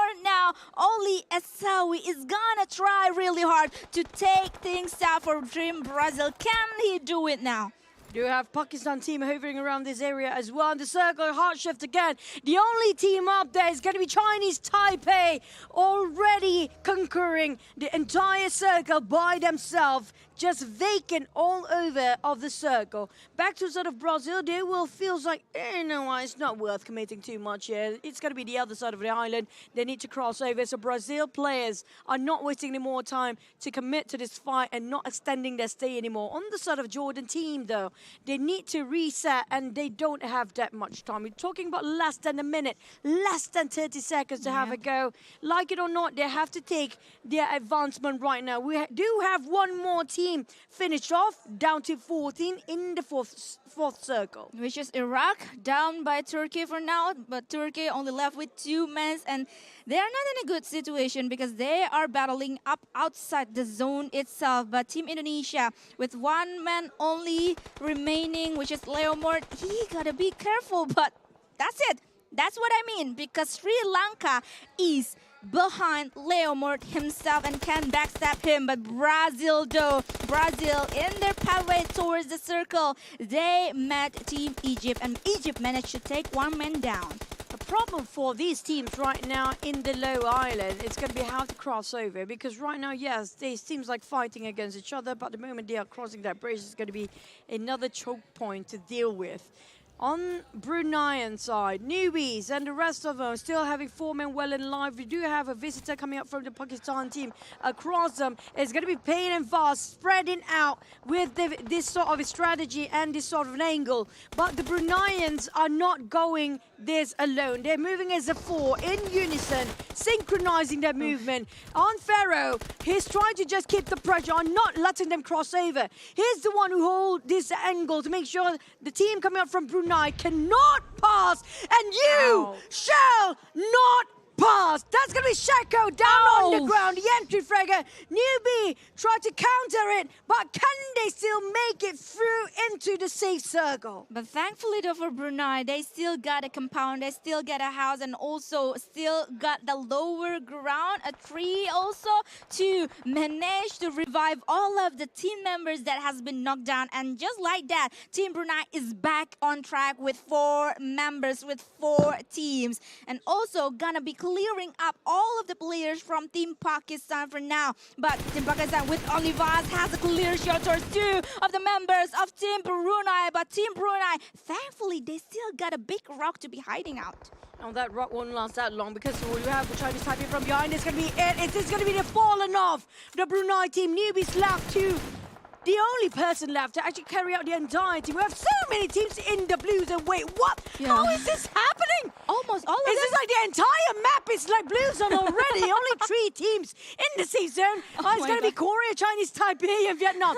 All the others is blinking with the blueness. What is going on? They taking too long for the fights there. Yeah, but Chuchu, only Vietnam, Chinese Taipei, and also South Korea is inside the blue zone. The team that we discussed is gonna have a late rotation and gonna battling up in the blue zone, but they are the one who inside of that. But Brunei though managed to take the last man standing from Team Pakistan, and just like that, we're down with only 10 teams now.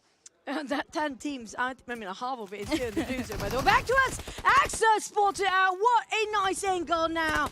Coming up from Kazakhstan, finish off one of the players coming up from Brazil.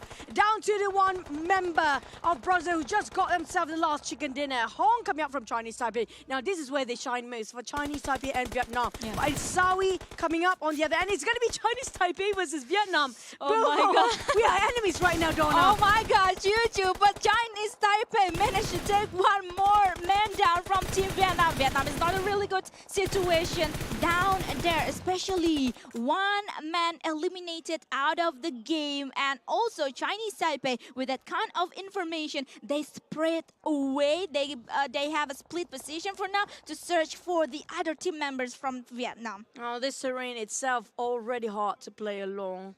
Now, if you're not inside here, if you haven't got the climb yet, there's going to be a big, big problem. Kazakhstan's slowly approaching, but the blue zone won't make it easier anyways. So how would they hike if there's a place with the blue zone coverage most of it? So the other teams are still not climbing up. They will have to face the, you know what, the anger of the teams are actually right on top. We do have back-to-back teams being eliminated, down to 6 teams there. We have the Brunei now marching to a set of Chinese Taipei. Tang Fu waited for this for the longest time. He's going to take care of this angle and just stop Brunei from advance forward. We're down to 5 with Korean already finished off. Shako is back on his feet and taking on Tang Fu, while Kazakhstan is fighting Chinese Taipei. Oh my God, Chinese Taipei have to face 2 teams in the same time for now. One being Team Brunei and also Kazakhstan back there, but Chinese Taipei with that kind of defensive, they are not strong enough to face Kazakhstan. But one more trade knock has been happening towards Team Chinese Taipei and also Kazakhstan, but Huo Xuan is the last man standing, cannot take it anymore as he eliminated out of the game. Back to it, down to 4. It's a 3v2, v1v1 Jordan versus maybe Egypt. On the back end, it's going to be one single player. Chronic just too far. I have a feeling he might actually play the healing game here. On Jordan, that's one player left. I'm not sure who's the one person. Isawi there is, but I'm not sure how many healing utilities they have left. Shaq only 2 first aids, while the Kazakhstan do have all 4. Feels like the odds are with Kazakhstan this time. They got themselves the vintage point. The most important, the paramount position, they got themselves right on top of this hill, and they are taking dominance over it. This is their territory. While the Brunei's tried to actually force them down, but Newbie and Shaiko, there's not much they can do. How many healing first aids they have left for Jordan? Egypt? Never mind. Funded out by AXA, that's going down to 3. As the Sawi next one down to 2. 4v2. Newbie and Shaiko versus the entire world of Kazakhstan. Oh my God, again and again and again, Brunei Darussalam managed to get into the latest war, the latest game here with 2 members and also Newbie trying to cook the grenade. Is it gonna be like a perfect grenade? But not too perfect. Newbie down and Team Brunei only left with 1 man remaining. Shako there. And it's gonna be, feels like Kazakhstan. Shako can't actually clutch it. I mean, if he does, might as well just give him the title of the entire tournament, if he can actually do that. But congratulations to Kazakhstan. Now they've been quiet the entire tournament. Finally looking over, they got themselves this chicken and sunhawk. I voted for them earlier today, but they're a bit too late to show up. We voted for them in Miramar actually, right? Because like they are strong in Miramar actually, but they didn't or never had the chance to win the winner chicken dinner in Miramar. But in terms of winner chicken dinner, they finally got it in Sandhawk. A whole totally different kind of map to play for Kazakhstan itself. But once again, congratulations Kazakhstan for taking out the winner chicken dinner. But Brunei, though, once again, they play second in this game. They're very consistent. I have to say, the most consistent team actually. right now in the World Esports Championship. For 2 days, the whole 2 days. They're definitely number one spot right now. There's nothing to deny that. And every single map, there's always in the top 5. It's so hard to see them dropping out quite early now. Don't jinx that. Hopefully it's not going to happen.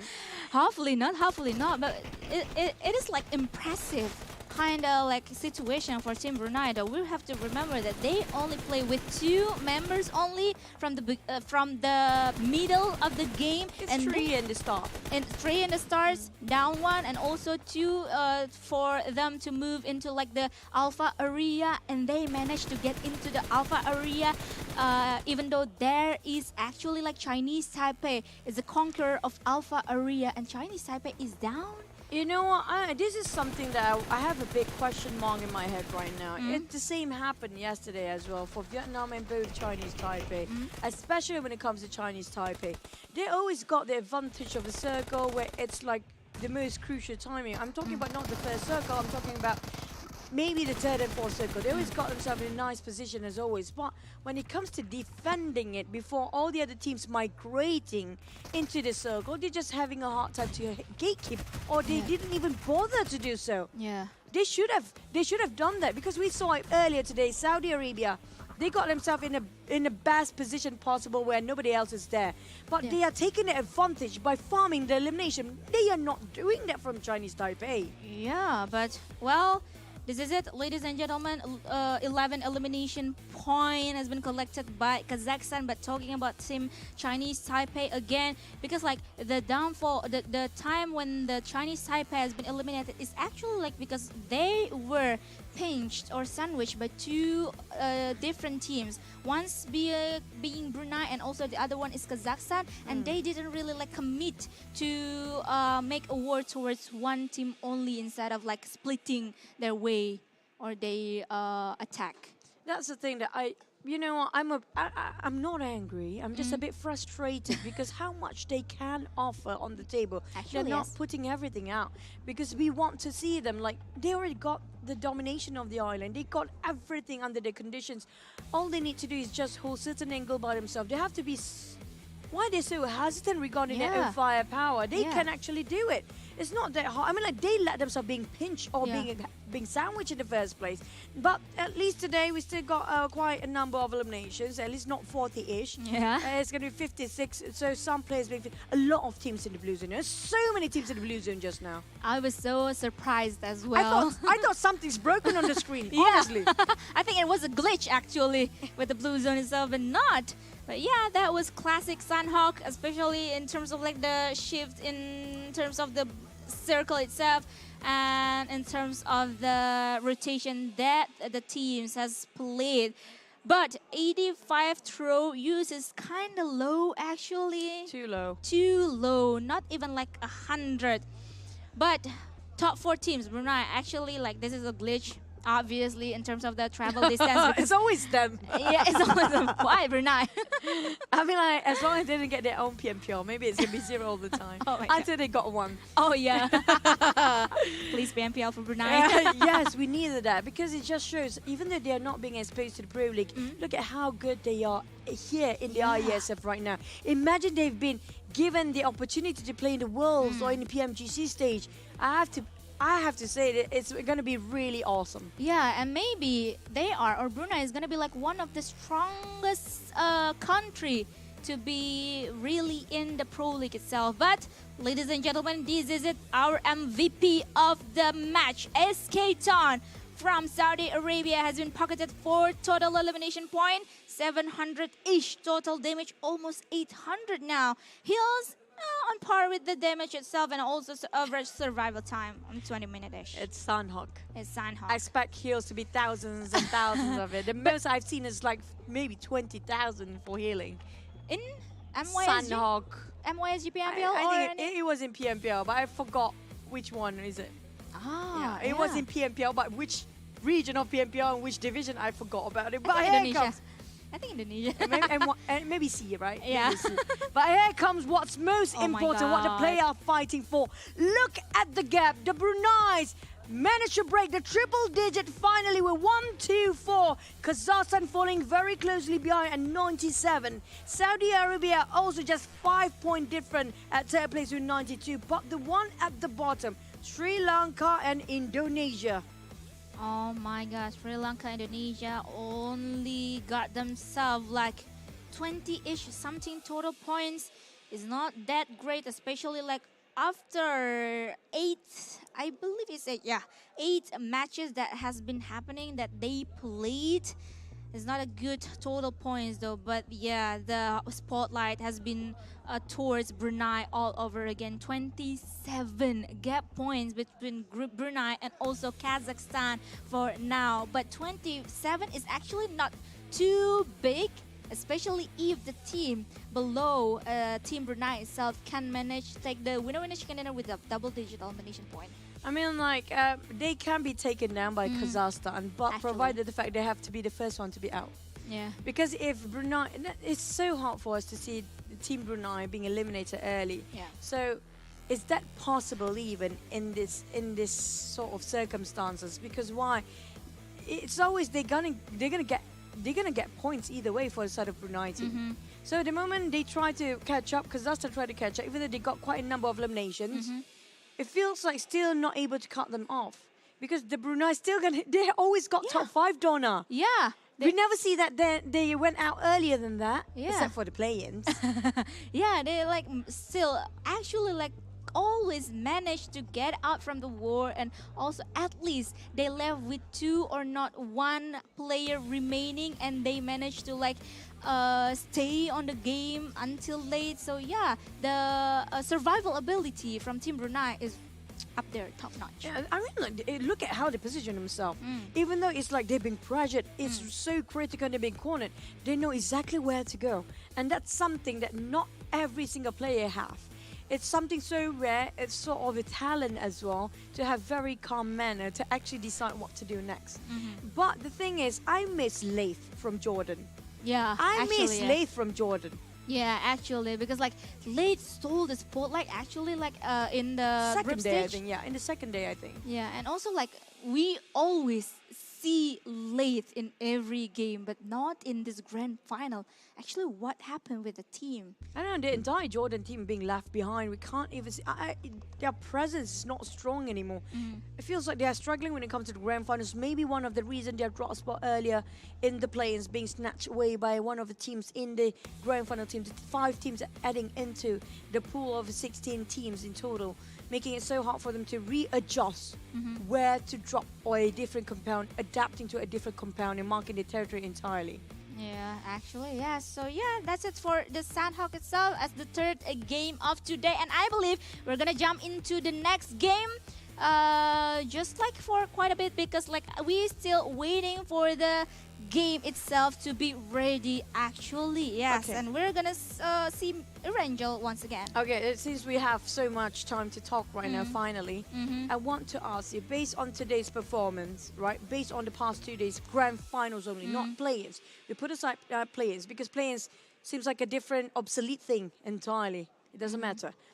Based on the past 1.5 day here, who do you think that might have the biggest chance and biggest shot at getting in the top 3? Top 3? Because only top 3 get prize pool anyway. Actually, yes. I actually like, I don't have enough courage to say who's gonna be in top 3, because like say it in their face. Actually, Say it in the player's face so they know they need to push more. Actually, Chuchu, because like I jinxed this kind of thing in the PMGC week number 2nd or week HVVP, the green group. HVVP in week Green 2nd group, yeah. yeah, the green group, the second week, yeah. Yeah, I said that HVVP is actually gonna like qualify to the grand final. You But said too then- early. You yeah, said too early. No, I said it in the last day, but they started to like falling down eventually. So yeah, I'm not. Don't worry, Donna. Nobody gonna bash you for it. But It's I'm not gonna your say, fault. but I'm gonna Well, I'm gonna say Brunei is one of them. I just hope you don't say that again. I mean, like, oh, Brunei, be careful. Now you have to be more prepared because right now we need to prepare ourselves for the next match as well. But before that, before we're heading back to Iranga, we're going to just take a quick break and a toilet break or even snack break. But see you guys in a couple of minutes. Stay tuned.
Awas merek anti kuman tangan.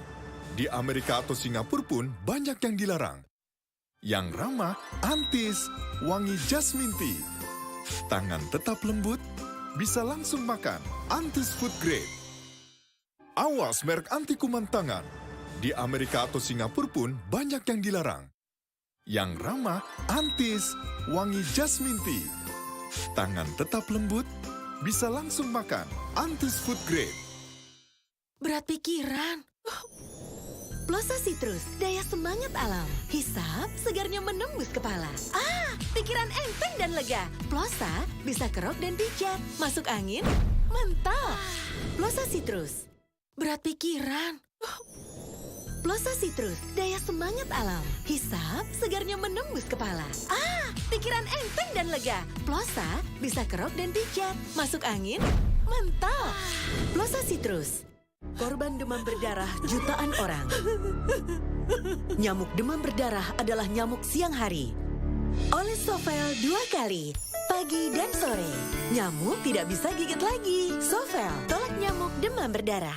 Korban demam berdarah jutaan orang. Nyamuk demam berdarah adalah nyamuk siang hari. Oleh Sovel 2 kali, pagi dan sore. Nyamuk tidak bisa gigit lagi. Sovel, tolak nyamuk demam berdarah.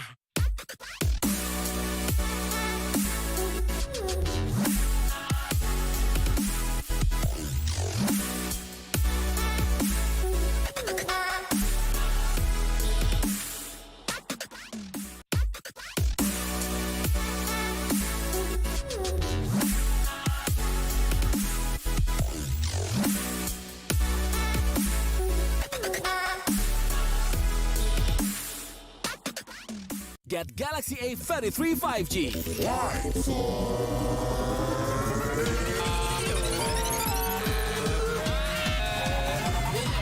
Galaxy A33 5G with awesome battery. Buy now. Get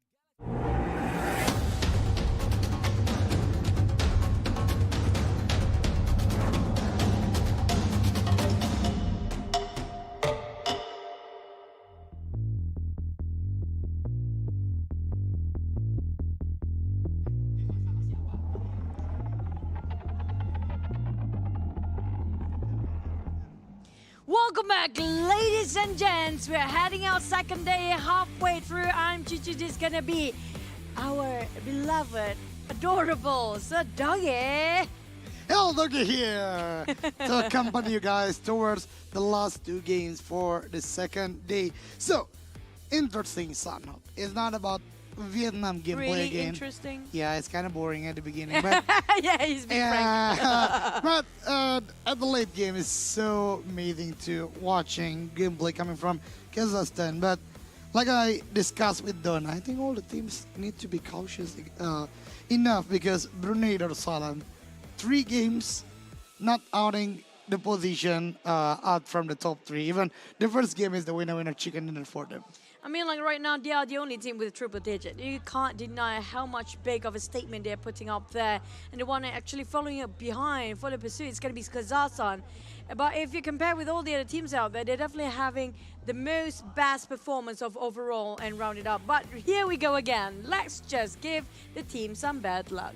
Ooh, another caster jinx, you see? Yeah. As always. So yeah, the prediction for me, I predict Iraq will play well in this Evangel because you know they are so aggressive. I think they just lost their momentum. They just lost their composure because from the previous Evangel they managed to go to the late game, but when it comes to executing the late game gameplay, they failed with that. So I hope Iraq will show us again their best for this Evangel. For me, it's going to be Brunei.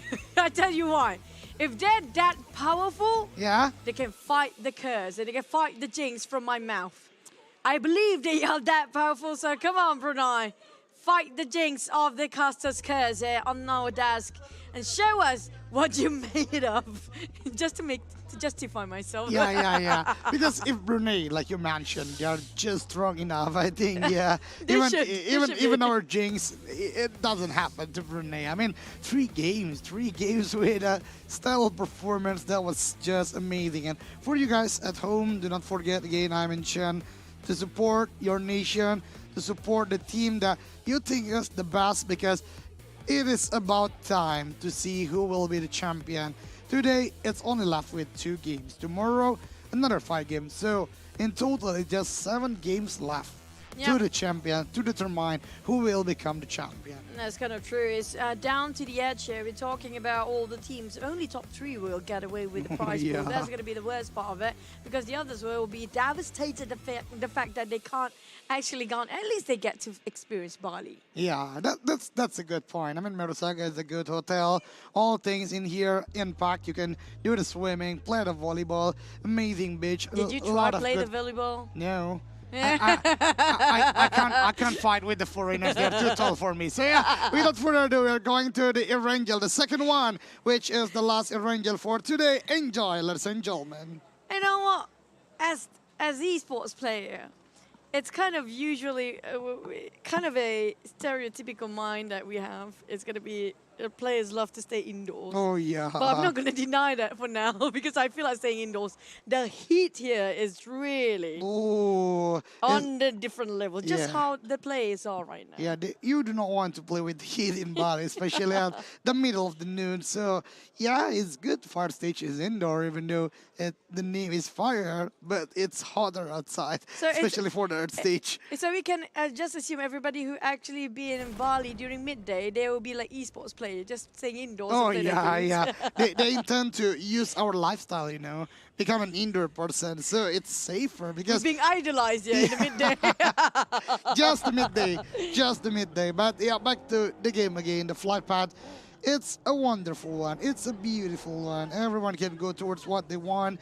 Just do not forget about the vehicle. You need it like we watch right now at the small screen. Kazakhstan already collected one of the view of the vehicles, even though it's still the Group RB, but Kazakhstan. What the kind circle. of circle is this? This is quite interesting, not only in terms of circle, but besides Vietnam. My God, is this even happening? Yeah. This is my first time ever of my entire career in PUBG Mobile to have a right-sided south circle. Ever. I never get to see the circle. You never got to see the circle. Yeah, okay, I fine. Sometimes we get the southern part, but wait, Rock versus Hazen. It's just too much for him to handle. It's just very dominating to the side of Iraq. They definitely dominate the entire apartment here. And not many players coming from Sri Lanka to help Hazen just now. It's almost my jinx happened because one of the players from Iraq were being knocked down. But yeah, fortunately for the other teammates helping so fast. One thing I want to discuss earlier. So usually when it comes to the grand final in Rangel, especially the Sosnovka Island, only occupied by one team, which is Vietnam. But right now, two more teams, which is Chinese Taipei and also Pakistan, if I'm not mistaken, they also dropping down at the Sosnovka Island. So it's kind of unique. The second day, a lot of things change. I mean, like, I'm not surprised when it comes to Chinese Taipei and Vietnam, honestly. But Pakistan, yes, because they used to be a team that really full of aggression. But back to the side of Iraq, they're really nitpicking every fight they can. Everything that moves, they're going to shoot, even though it's a VSS. I used to love VSS a lot. But for the side of Reva, he's a bit disappointed. He couldn't actually get that. Everything connects with that taps just now. Switching over to a DP28.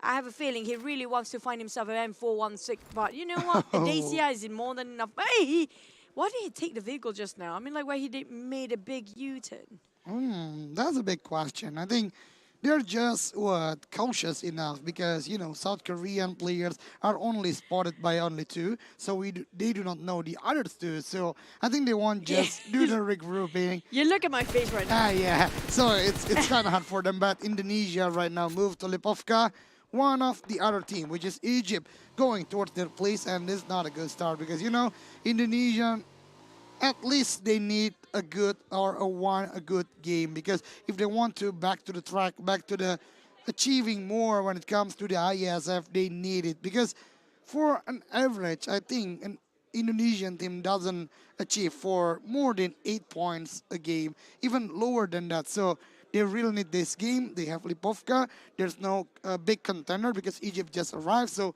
let's see how they will play. You know what? I get it if they're walking on thin ice and being extra cautious about something, but being paranoid is a different level. Now, that's going to be a losing one if you're actually too paranoid about trying to get vehicles and whatsoever. They should have taken the vehicle just now. But for Indonesian side, I agree. They need to actually really try to do something new. Since everything happens to be broken for them, they need to figure out how to adjust within just small amount of time. We're talking about over a day right now. They still have not even improved a tiny bit. It's like the points that they gain within this past 2 days is just too minute to actually give it an impact for the overall rankings. Kazakhstan, on the other hand, though, they're really quite aggressive today. They have been under a lot of spotlight. But for Vietnam, now this is going to be one of the teams that, they have been in the PUBG Mobile scene the longest, one of the longest, but also the same player. Some of them still the same player. But it's just, why is it so hard for them to actually have it a go when it comes to the World Esports Championship? That's interesting. When it comes to Eagle and Vietnam as a nation, I totally agree with that. But again, maybe because a lot of expectation, that's the first point. The second one is lesser information about the other nation, the other team. So maybe that's two main factor when it comes to Vietnam. They can't perform well because when we saw at the first day, they got the winner chicken dinner. Even at play-ins, they played quite well, but they're not dominating. They're ups and down when it comes to the performance. So okay, fine. I'm going to cut you off there halfway because why? If you're saying that because of they don't have information regarding all different nations and countries, then what do you have to say about Brunei? They're not even in PMPL. They don't even have invitation towards PMPL. But look at how well they performed. They even outplayed the grand finalists for PMGC. That's just how good they are. Yeah, I mean, they're just so good. And I think when it comes to the next, of my opinion, it can be their treatment to adapt about this particular match. Because, you know, Brunei, even though they start the day so well when it comes to the play-ins, they also have their downfall. I mean, for the second day, I think Brunei not performing really well. They even making a far gap toward the Saudi Arabia, which is their arch nemesis when it comes to the first day. So yeah, I think the treatment, how to adapt well, Brunei did it pretty well to this IESF itself. But coming for the rotation, I think Pakistan doing it really fast. Even they are not collecting a lot of good loots, especially for them to survive up until the late game. Because, you know, Chinese Taipei right now shooting towards all the players from Pakistan. Forward vehicle is good, but where is the exact location Pakistan want to go right now? I don't know. The thing about some teams, I have a feeling they are a bit too civilized. Because why they keep using the road there. Oh yeah. I mean, like, it's good to be a lawful civilized. Citizen. Yeah. It's good to be a very good citizen, but not in this round right now, where there's so many eyes watching on top of that bridge to cut across on the right side of Sonoska military base. On Korean, we do have Will marching towards a military base as well. Will it be a junkyard of the plane crash that we have in SMB or not? We have to wait and see, depending on the circle shifts towards it or not. But we do have some teams already inside of a blue zone. Turkey and also coming up Morocco.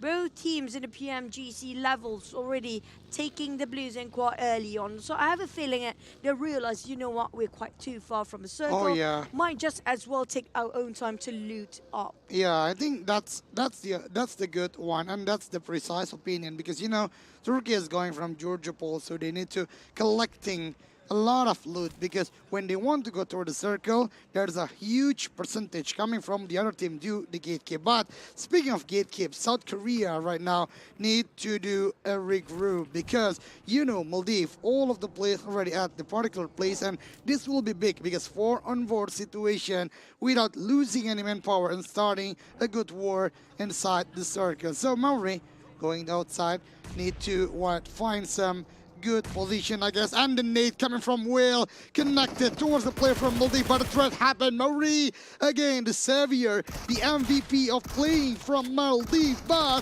the movement coming from South Korea is just so fast. Toxin still shooting, but Toxin going again inside the compound, because one of the players from South Korea is there, but another shot happened, so the threat still happened. 3-on-3 situation right now between South Korea and Maldives. Mano to mano, left with only Big Star versus side of Addy. Here comes both of them reviving their own teammates. But can they have it another go with a short amount of time?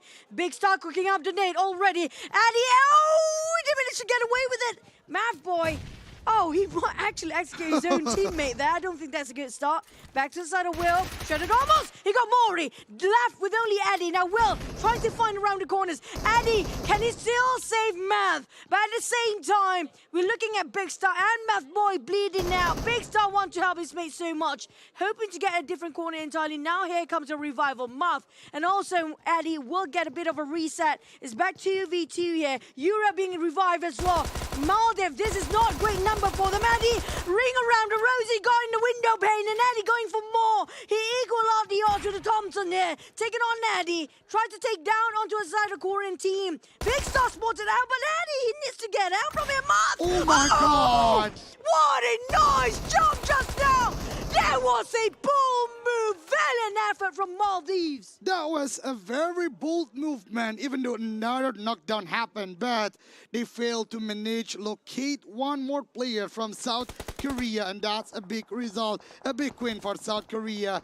Not only about the fourth elimination, but the loot rate, because they're not prepared enough for the late game. But moving to the other place, Iraq right now. Kalaga, classic one with Mini 14 still shooting towards the players from Jordan. Even Iraq not only spotting 1 point towards the Jordan, but they have another angle. And Jordan, I think they need to move away, move to the other place and do some rotation. But moving to Egypt right now, fighting with Saudi Arabia at the open field. The Saudi Arabia is quite far enough each other, so do not have a good backup when it comes to close combat, but Prestige from far away. The M4 with the ×4 still giving a lot of damage towards the Egypt players, but the knockdown is not happen. So that way, a big loss for Saudi because they already lost 2 of their members. Heavy casualty on their side, all right. SK need to get out.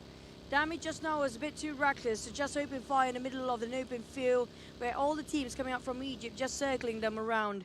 But back towards Iraq and Reva, which going to be fighting against the Moroccan players. Marshall, Chapo, and Sanke is there around the corners, lurking around with the Blues in closing in. We're talking about the Egypt players still lurking here inside of the Blue Zone. This is way too long. They extended this fight for no good reason at all. Tahil and Chrono 9.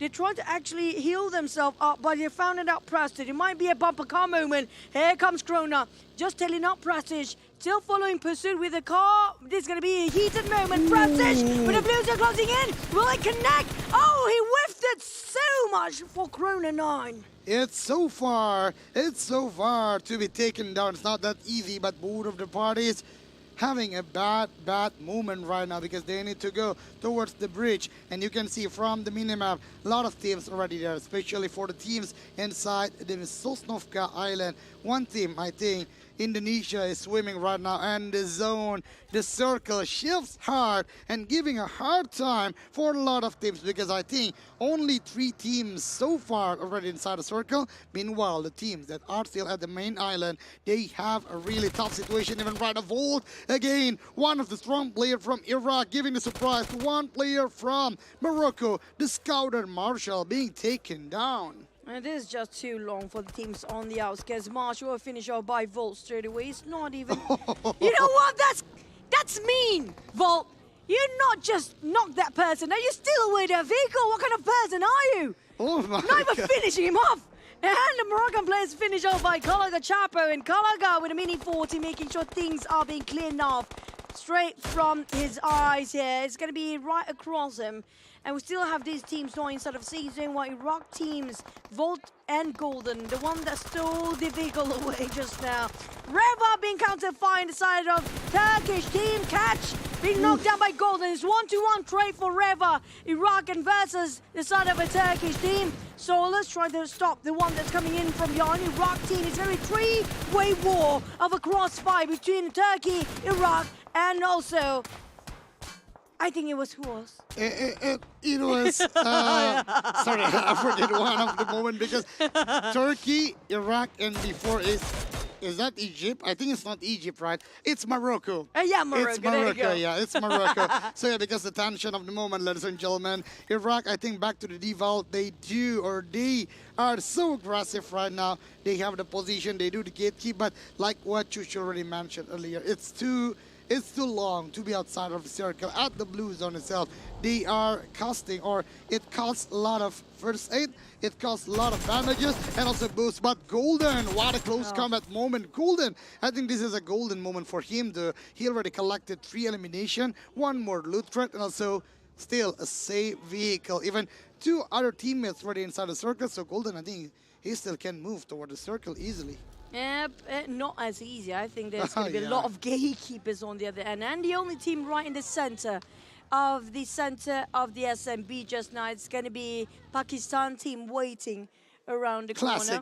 So yeah, we mentioned about them. They got themselves the whole compound for themselves around the airplane tower. They got themselves in the junkyard of the plane itself. And Kazakhstan again. Ooh, Kazakhstan really stepping up about the movement when it comes to two-day matches. They can go toward the circle quite well, even though before they are being contested by Vietnam, but they still manage to calculate precisely is it a word fight or not. So yeah, we are back to the circle suddenly, or less than 2 seconds we are going to the fourth circle.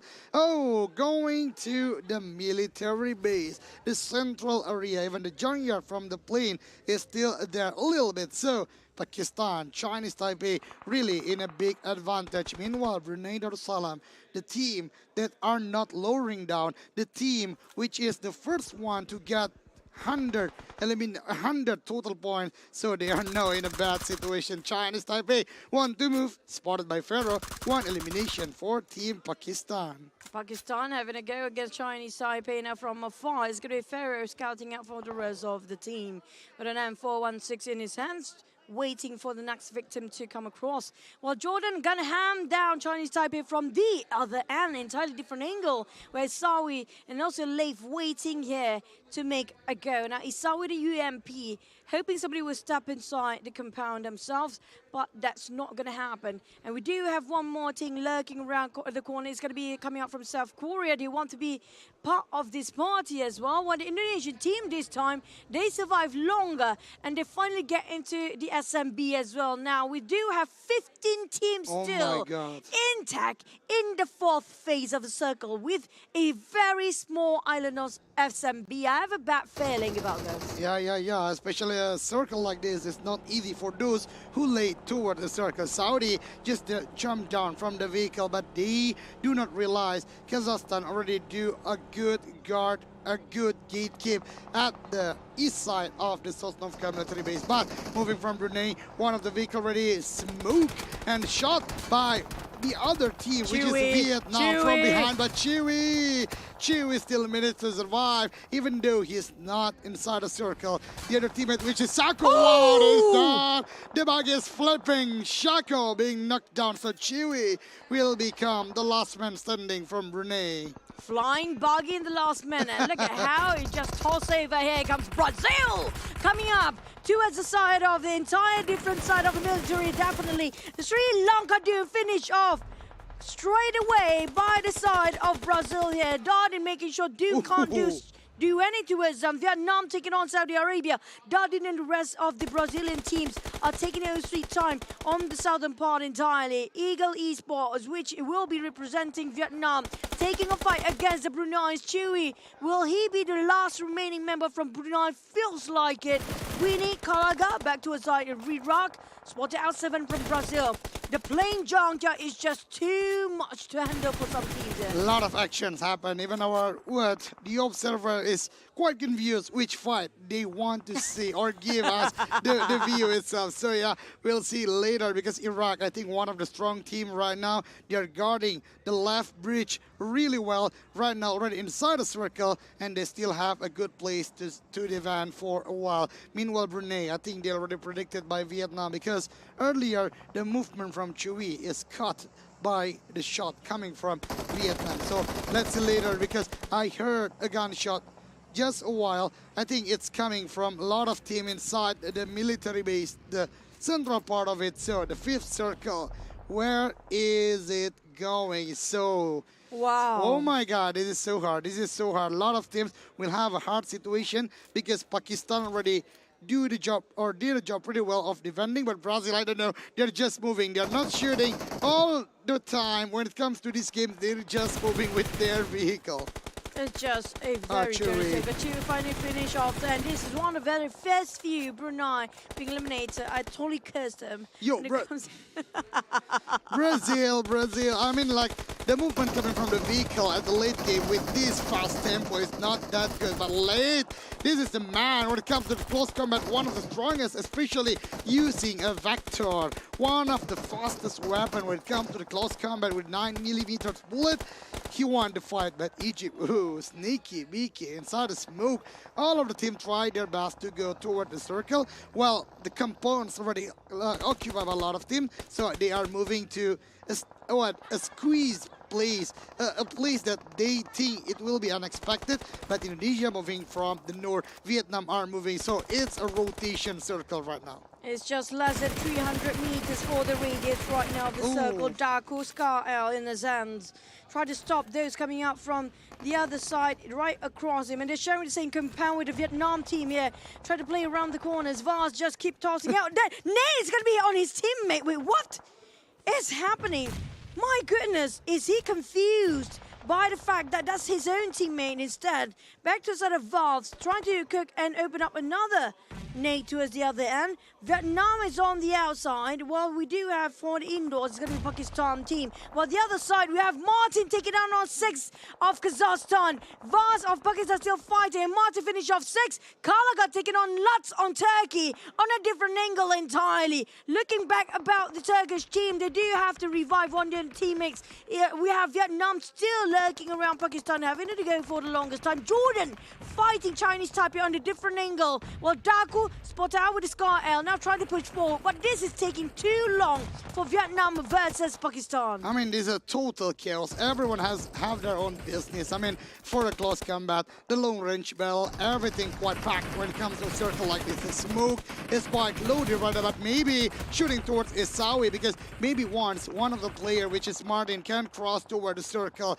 but Age Chuek, finally the substitute coming from Indonesia, is playing right now. So we'll see, because Vietnam, 2 of the players right now being spotted, 1 even already being knocked down. Winnie also by Indonesia, and I think this is the moment. Indonesian are stronging their gameplay. I mean, when it comes to the performance, this is the highest they are just playing. So the need cooked right now by Willie Aja. Willie thrown to Team Vietnam. I think they already predicted well. Winnie, the knockdown player, confirmed 2 eliminations so far for Indonesian. Here comes under the Kobe. Willie Aja want to do the play here. He's definitely going to clutch this, giving the pressure to a side of Tuan track. Actually going for the other side. That's going to finish off Vietnam entirely. Indonesia finally rise up to the occasion with 4 players still well alive, lurking around the corners, finding out more, hunting down more teams to go. It's going to be Jordan and Chinese Taipei next. Across them from afar, Vaz taking on AJ Track from quite a distance. Martin just going to heal up and reset, while maybe try to open up the space while trying to scoot up to the side of Pakistan. Egypt trying to laugh with 1 player. Jordan still hunting down Chang Fu on Chinese Taipei, playing around 3 levels of stories building. He's going to lay spotted out Chang Fu, going in with the UMP, trying to force him out. There goes the DBS just now. We heard a shotgun, but here comes the Nate being tossed around. He's cooking it up, but he built it in the nick of time for Chang Fu. You have Chang Fu really sliver when it comes to the movement, but we'll see later, because Chang Fu still left alone. The Jordan players are still chasing which is the exact position of Chang Fu himself. So the next need be thrown. It's cooked pretty well, but Chang Fu still made it to defense right now. But the stabs he made is actually revealing his position. Chang Fu being spotted, shot by the other player from Jordan, but the nade coming from Esawi is not finishing him down. Shooting towards the door, he wants it. They want it when it comes to Jordan, but Chang Fu still managed to moving around. He's even vaulting towards the outside of the compound, and Chang Fu still not being knocked down by the player from Jordan. How many utilities when it comes to nade, Molly, and Chang Fu like moving. Every nades coming from Jordan made him move, and Chang Fu right now in a very close combat. The stabs are hurt by the player from Jordan, but he is playing outside from the top of this building. Still late, trying to just find it one last person of Chinese Taipei, but he's making it so hard for the players. On the Indonesian side, they do have 4 men. For the first time, they're taking this quite strong. Uriel taking a Kobe on Krona. There's going to be 1 more team eliminated. We're down to 6 here. Within the 6th phase of a circle, hopping about 20 seconds on the clock for the next one. Chang Fu still being so cheeky. He's so witty. Oh He's my put out 1 God. more. Taking on Uriel. Wait, this one person still can carry out the entire responsibility by himself. And Vol being knocked down as well with a sort of pain. Pakistan moving forward, flushing out the entire team of Iraq being cornered left, right, and center. Kala got down as well. Can Iraq with golden clutch this one against Pakistan? Yup.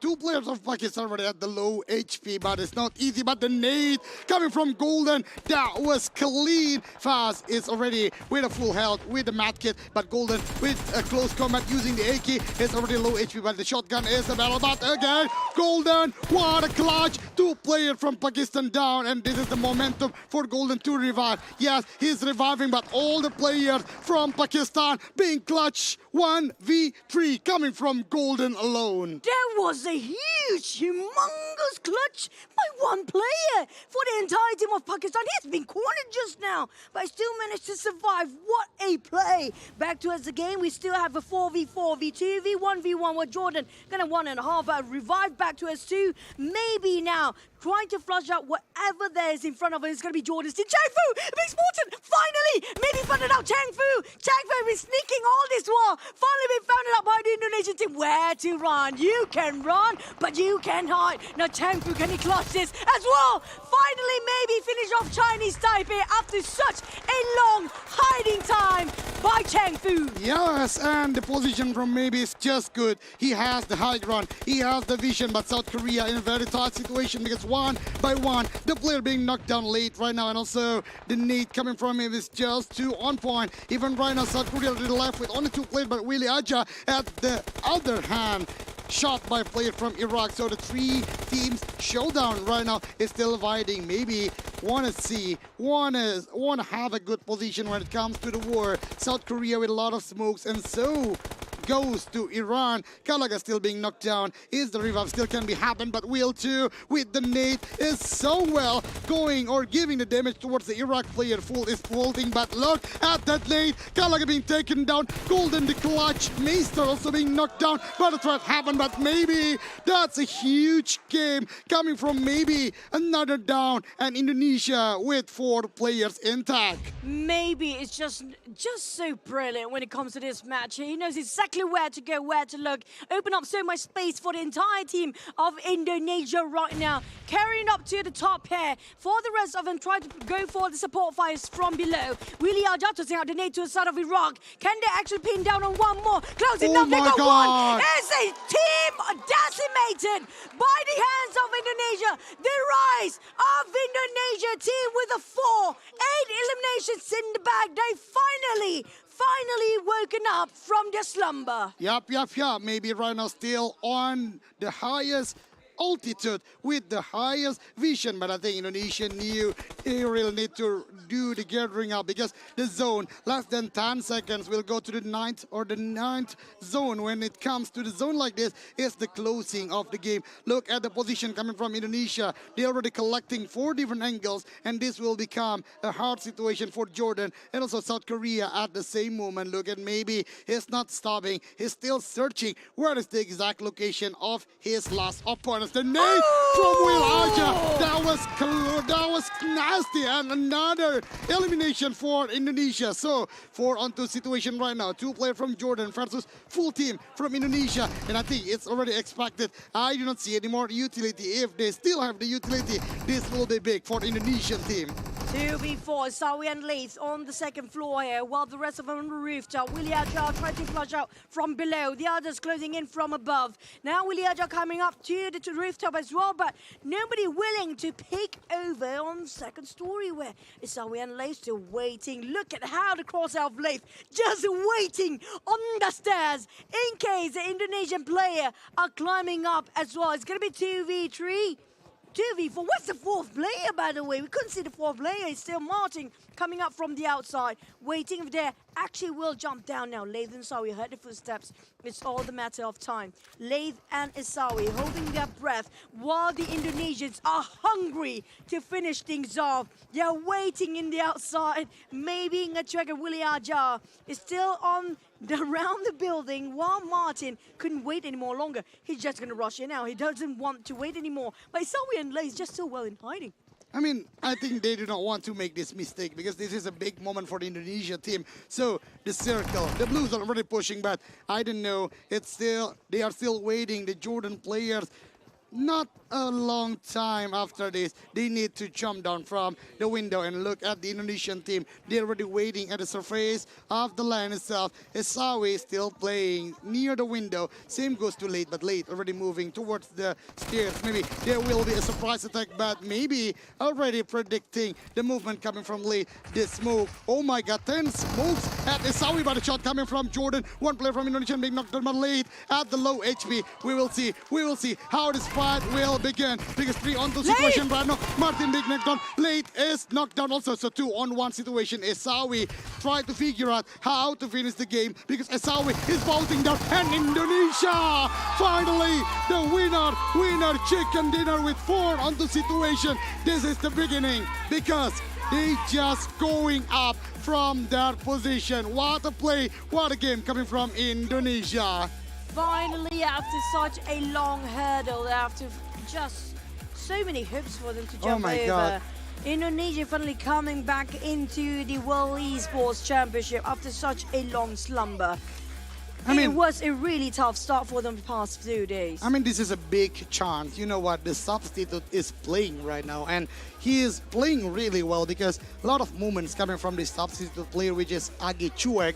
So he's like a support from behind, shooting towards all the enemy, and maybe he's the player, I think, one of the key because he won the fight with Chinese Taipei, giving the high position or the rooftop of that compound becomes the position of maybe himself. So it's the start from the Indonesian team because a good coordination, a good teamwork, and finally another contender going up for the total points. I agree. It was so pivotal for them to actually take down this on the Chinese Taipei player just now, Huochen, if I'm not mistaken. If it's not, I mean, that rooftop was everything. That compound was the most important vintage point that can change the game so much. And for the Indonesian team, for them to actually sneaking into the last minute into the safe circle wasn't easy task either. They really had to go things. They had to go through so many teams to cut across. The crossfire in between towards the side of SMB was just so challenging, and they managed to survive till the end. Still, nevertheless, I have to give props to the side of Iraq team as well because that was such a good clutch against the Pakistan team. I mean, like Iraq back to the default with an aggressive power. They are fighting a lot with a lot of teams, defending with a good gatekeep strategy. And when it comes to the late game, their proactive movement going toward the circle, investing one of the player going towards the circle first and the other following up after that is really good coming from Iraq. And this is what I'm saying. Age Chuek, the substitute player, I guess, because I think I do not see him playing before. Right now really changed the game for Indonesia. And I think the confidence level when it comes to Indonesian team stemming up really well at this game. Chang Fu, again, beside Hu Xuan, I think this is a player with a good capacity when it comes to Team Chinese Taipei. But Golden really stole the show, I guess, because not only clutch 1v2, but 1v3 players from Pakistan. For finally Chang Fu being finished off in the last minute. Sorry, I got the wrong player just now. Chinese Taipei finally being founded out by Maybe. Now, I have to say that for the Indonesian team this time, every single player played their part and role so well. Like, example, Willie Aja opened up so many space by tossing so many Kobe's to the other team entirely. Lath, you know what, knocked down on Willie Aja, but because of Aja, he managed to give so much support fire, giving so many space for the other teams to actually being finished off by the members. But this time, finally, the host country, Indonesia, taking the Ayam Batutu and their own chicken way. Yeah, finally going up from the slumber with a good coordination again. I really enjoy how the game really went before. So this is new for me because the movement is not easy for Indonesia. You know, they're moving from the central part of the map, even they are not going well with the drop spot, then going from the sea itself because they are swimming towards the Sosnovka Island, then going to the northern side, cutting the rotation of Kazakhstan, a big strong contender, and they got the winner chicken dinner. But not only Indonesia, Iraq also coming back with their own gameplay, with an aggressive one, because Iraq, even though they are finished at the number 4 in position, but the total elimination really boosts them up towards the 20 total points. So this is the overall statistic, 54 total elimination. I think A lot of players being knocked down the side of the circle because the blue zone is already hitting them hard.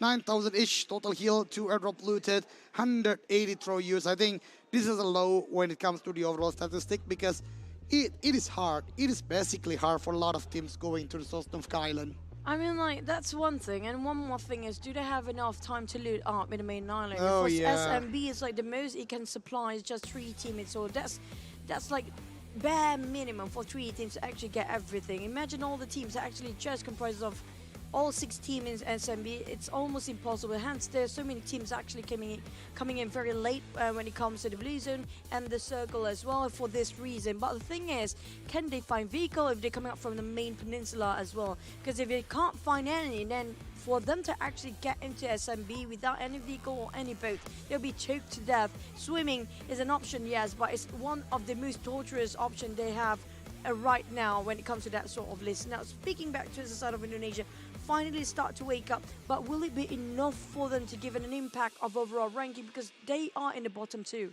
Yeah, I mean, when it comes to this first chicken dinner, I think it doesn't boost them towards the top 5. It's quite far. It's still far because they already lost for about 8 games. It's already at the 9th game of the grand final. So I think this is just a mental boost for them because they still be participant in terms of the one who still want to be the champion, because it's not only about the champion for Indonesia, they are the hosts. They need to give their best because a lot of expectation, a lot of commentary for this team. They really need to show to the viewers, to the community that they still here, they can show the best of them.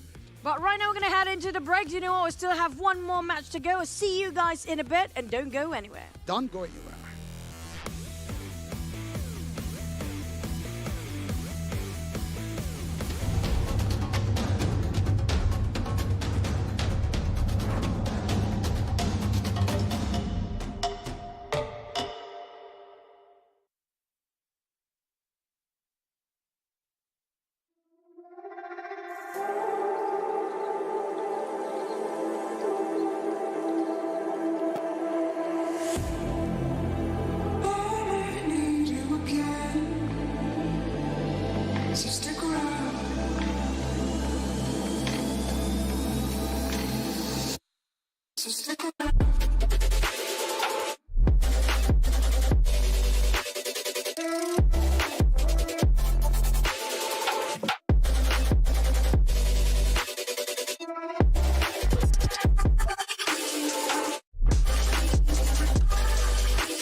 Running 3, they made that a lot better.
Get Galaxy A33 5G.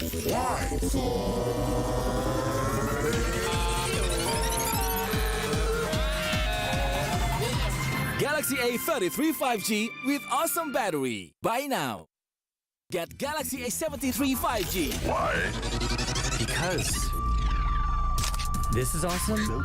This is awesome. Awesome details. Awesome details. Awesome details. Galaxy A73 5G, take more awesome details. Buy now.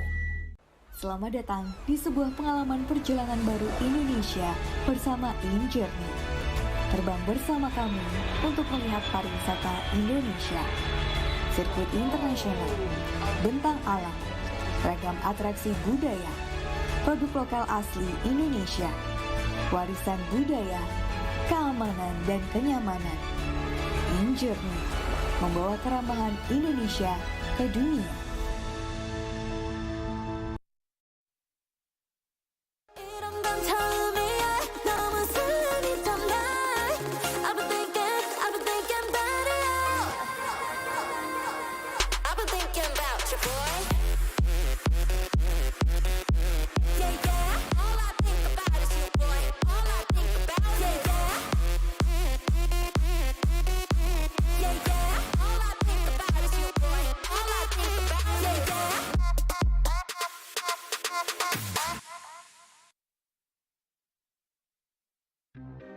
Apa ya? Makanan yang harganya receh tapi enaknya mantul. Banyak pengen loh. Ini dia. Menu receh, harga receh, dijamin enaknya mantul. Enak banget. Coba, Mel.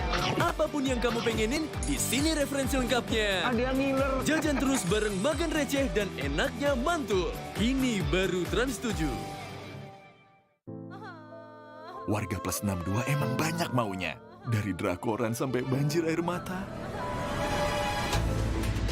Nonton action yang mantul. Sampai nonton tendangan cantik. Maksudnya ini.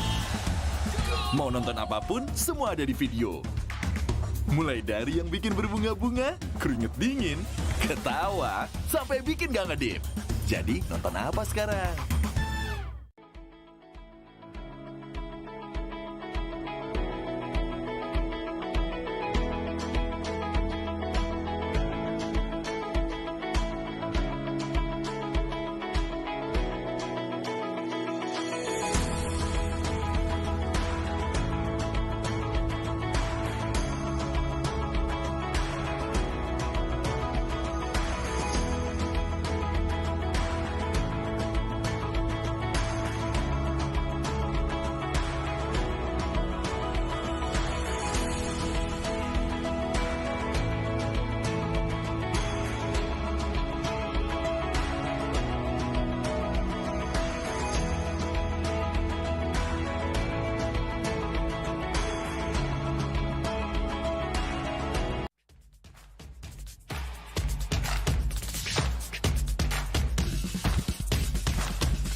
Selamat datang di sebuah pengalaman perjalanan baru Indonesia bersama InJourney. Terbang bersama kami untuk melihat pariwisata Indonesia. Sirkuit internasional, bentang alam, ragam atraksi budaya, produk lokal asli Indonesia, warisan budaya, keamanan dan kenyamanan. InJourney membawa kerambahan Indonesia ke dunia.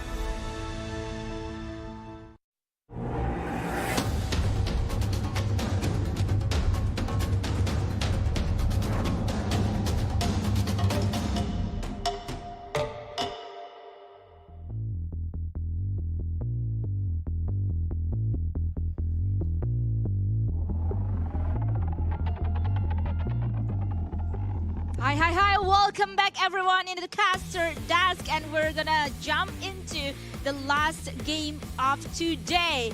And before that, let me introduce myself. I'm Danaviska as your house Southcaster today, and alongside with me, Eldoge. I'm gonna say host country. Host country. Host Okay, country. okay. I'm gonna say host country, but not. That's good bluff. Yeah. But Eldoge, as usual, we're gonna shout out to our sponsors first, because Without them, we wouldn't be here. So thank you so much for our sponsor. We have JHL Group as our main sponsor. And also, this tournament is sponsored by JHL Auto, Nusa Pay, Das, Gudang Crypto, Taiwan Excellence, Pertamina, Hydrococo, Antis, Prosa, and also Sofal. And we also have official telco partner, which is Telkomsel, our official smartphone partner, Samsung Galaxy A series, internet service provider partner, IndiHome, travel management partner, HIN, hotel partner, Episode Hotel, and also Merisaka Hotel, esports broadcaster partner, Mineski Global, Indonesia Football E-League, and also ESIT, production partner, Lemon ID, media partner, Trans7, Detikcom, Esports ID, Video.com, Dunia Games, Dance Play, Dance TV, Merah Putih, Bola Score, and also Kami Bijak. So thank you so much, everyone. And really want to say thank you to the government because we have the government support from Kemenpora, Kemenparekraf, KONI, and also Indonesia, and also wonderful Indonesia. So sorry, Donald, I lost my paper. Where is my paper, though? It's okay. It's okay. I love to give a shout out to all of our sponsors because they are amazing. Once again, totally. Without them, we wouldn't be here. We wouldn't be witnessing the best game at the end of the year before PMGC Grand Final. Because once again in this IESF 14th World Esports Championship, we actually kind of surprised about how things going on right now, about the result, and about all of the teams or all of the countries that play really well today. So, in terms of Miramar, Eldoge, how do you predict this game is gonna end? For the last Miramar, I guess this will be a total chaos, especially when the zone is similar when it comes to the previous Miramar. So, prediction, right? Yeah, prediction. Before we are going to the Miramar. For me, it's Turkey, I guess, because Turkey today is not performing really well, even though they are the team that is favored by a lot of people, including me, because we know they are the grand finalists of PMGC. And the previous Miramar, they are, I don't know, maybe they are losing their composure because they are going to the high ground faster than ever. But they are They are losing about the rotation, the exact timing, I guess. So I hope Turkey will give their best shot again when it comes to the last game. Okay, then. And I think I forgot who I picked. And I think I picked Turkey as well. Okay, no problem then. Yeah, I'm just gonna copy-paste what Eldoge said actually. Because Turkey is actually half that potential, especially in Miramar. If we're talking about Miramar, because sometimes we saw that they are quite good in terms of their rotation itself, but sometimes they're not really fortunate when they touch down in some of the area or they want to do the reach camp. So yeah, if condition is maximized by Turkey, they are gonna be the one of the strong contender or the dangerous contender in Miramar. Yeah, totally. Because when it comes to Miramar, again, we discussed a lot. This map is so wide, it's so huge. You need a really good aim when it comes to long-range battle. And I think Turkey, which is represented by Fireflux, has all the factors need to be done at Miramar. But speaking of which, I really like how all the players right now stepping up about their gameplay, especially Indonesia, because this is the time for them. They are the host country. They don't want to make the people of Indonesia quite not so satisfied about their gameplay, because again, for the matter of fact, because a lot of opinion about this national team. Some or most of the community say that they're not proper enough at the IESF, but I know some of them are still believing that this is the national team that they are waiting to perform really well. So I think from that chicken dinner, even though it is not giving them a lot of points when it comes to the top 5 or even top 3, but the mental boost is really needed by Indonesian team right now. You know what, Eldoge? I want to say something. What is that? Only something. At least chicken deh. At least chicken deh. Yeah. Yeah. Well, I want to continue with bahasa, At least chicken deh. that means means that in English means like little bro. Yeah. But that's good one. That's a good one because when they already got the chicken dinner, not only for their mental boost, but it is a proof for the community that they still be here. They can still perform quite well. Yeah. But besides Indonesia, I want to see about Brunei Darussalam next game because they played really well for about 3 games. The 4th game is just disaster for them. Even they are not reaching for top 10. So we'll see.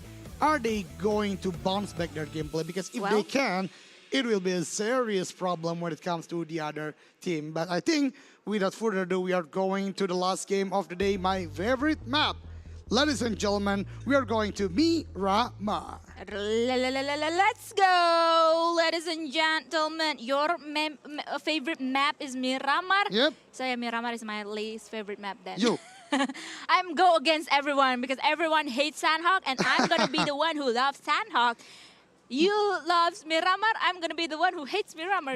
But sometimes be different is cool, right? Yeah, it's cool because like we have different perspective towards the game itself because like we have our own opinion about everything. Maybe you like Miramar in terms of what, El Doge? I really like Miramar game because I'm a sniper player. So for the long range battle, it is so good when it comes to Miramar. In Rangel, it's the same size, but for the lane or the surface, it is not as big as Miramar. So Miramar is still my favorite. We'll see how the Miramar goes right now because the flight path, I guess, is so wavering for the teams who want to go towards the northern side of the map. Meanwhile, going to the southern part, I think that's a big question. How they reach that particular place? Because when I recall about the previous Miramar, even today and yesterday, still few teams going to Los Leones, and it is not reachable when it comes to only doing with the parachute. And speaking of which, the circle revealed, and it's so good, it's so beautiful for all the players. So I think this will be quite passive gameplay. Yeah, passive gameplay it is. I was about to say, can I use my power again here? I want to use my power to give a hard time towards all of the players or all of the teams in terms of the rotation later on because I wanted the circle going towards the southern area of the Miramar itself, but you didn't give me a chance, El Doge, to use my power. But yeah, good for the players then. Good for the players because you know before the break, I think they need a very very comfort gameplay, the comforting one. They don't want to be too much stress, I guess. But for the circle like this, actually, it gives a lot of pressure also when it comes to the late game, like a domino effect. When there's no fight at the beginning, the late game will quite pack and the fight can't be avoided. Yeah, but speaking of which, even though I didn't use my power at all in terms of like deciding the first circle, but Kazakhstan and also Vietnam cannot really avoid each other in the same area, in the same city in Miramar itself. They pretty sure already noticed each other, but for now they didn't want to make any initiative at all. No opening fire at all has been heard by us for now. But for how long? Because obviously, usually if two of the teams like meet each other earlier in the game in the same kind of area, eventually they will open the war after they finish the looting phase. I mean, there is one thing when it comes to the drop spot for Team Vietnam and Kazakhstan. It is far at the northern side, even northwest side of the map itself. So it is far from the circle. So I think both of the parties really know how to handle the situation. They just need to loot fast there, searching for vehicle and going to the circle. Because if they clash early at this game, we saw that at the play-ins, Impala becomes a war, becomes a war zone for both of the teams, which they are not going quite well when it comes to the game itself, because they are too long outside of the circle. So I think, yeah, Kazakhstan and Vietnam have the same mindset, but we'll see later, because maybe the rotation is clash or kind of like that. So, yeah, we are back to the other side, Turkey. Our prediction is really enjoying their time because San Martin for only one team is so good. And right now, this is the Vietnam. Vietnam already moving outside of the compound or the city itself. Meanwhile, one of the player from Kazakhstan still moving. It is so open, a clear shot that is securing by Winnie now. A bunch of bullets has been shot towards XZ from Team Titan or Team Kazakhstan. But well, too early to securing elimination point for Team Vietnam now, especially with that kind of weapon and with that such of a distance between them. But I think the other or the whole another story is gonna be happening inside of a compound because Chua Chong actually like holding on to his position now with the DBS on his hand, trying really hard to stay on still and want to have a really surprise attack towards Team Kazakhstan. But now Team Kazakhstan doesn't really move boldly towards Team Vietnam side. Believe me, Donna, mark my words, if they are continuing this fight long enough, these two teams, they will not performing well this game. Because, you know, when it comes to the central zone, a lot of teams already favored by the circle, so they can have their own comfort place for a while, faster than others. And if Kazakhstan and Vietnam still continuing, there will be a very late rotation coming for those party, or even one of them, because one other will be eliminated. But they can't penetrate the defense that already built so well by the other team inside the circle. Even right now, they are going to be pressed by the blue zone. But let's see. The Kazakhstan is still quite aggressive. 3 of the players are going towards the compound. Even the nade, even the gas can is exploded, and one of the players from Vietnam jumping down, searched by the player from Kazakhstan. Shooting coming from one player. The front shot is not quite effective because he's just alone. Finding 3 players is so near with impossible percentage when it comes to Vietnam. Yep, and just like that, Tuanzi get out from the game itself, but still Chua Chong continue, though. is still outside of the compound itself, waiting for Team Kazakhstan. They got to move on eventually because the blue zone is there, and they still got a long way to go. And I didn't see any vehicle has been secured by both of the parties, both of the teams now. But, well, Team Vietnam, I think they sent one of the players. I believe it is we need to search for a vehicle and maybe to open the way from the rest of the teammates themselves. Meanwhile, the other 2 is gonna guarding up the back line of area, so Team Kazakhstan cannot really backstab them. But this is also gonna be a hard work for Team Kazakhstan because eventually it's gonna be like a hard way to go into the circle. Like I mentioned, this is already a bad start coming for both of the parties. Kazakhstan, also Vietnam, and especially for Vietnam because they already lost one of their member. But going to the circle, look, even at the age, Brazil already guarding the circle. It's only the first one. Coming to the second, third, fourth, or even going to the late game, which the circle is smaller by every moment.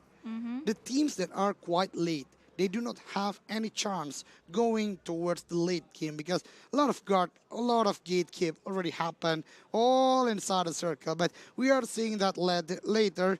Is my opinion will be right or not, because we are moving again to the Turkey team because they are moving on the top of San Martin, and this is quite unique because moving to the previous day, which is the first day, Turkey kind of play a wide split coming for each players. But right now, I think they really need the points. They want to go towards up to the top 3 again. So they are regrouping. They are quite near each other. And I do not see a lot of aggression coming from the first day. Yeah, I totally agree with you. They seems like kind of cramping in together in this like grand final, and it is quite a unique position or a unique thing to see in Team Turkey. But as the zone closing in, we're gonna see who's gonna be favored the most as we see the hard shift again still happening in this Miramar, and that San Martin area is kind of crowded. They have to move on for now, especially in the southwest area. There are gonna be like a massive rotation coming in to the southern area in the circle itself because they're so crowded. One of the team is like 1 million Moroccan team. Also, Jordan is still in the southern area of the circle, as well as Team Saudi Arabia, and those teams are team of war. Yeah, those two are teams of aggression, we can say. But to be frank, Donna, I really like how the position of one team right now in the circle, which is Sri Lanka. You can see from the picture you taken before. Sri Lanka is actually really neat about the points, and they're already inside the circle, at the middle of the circle. So this is a good chance for them.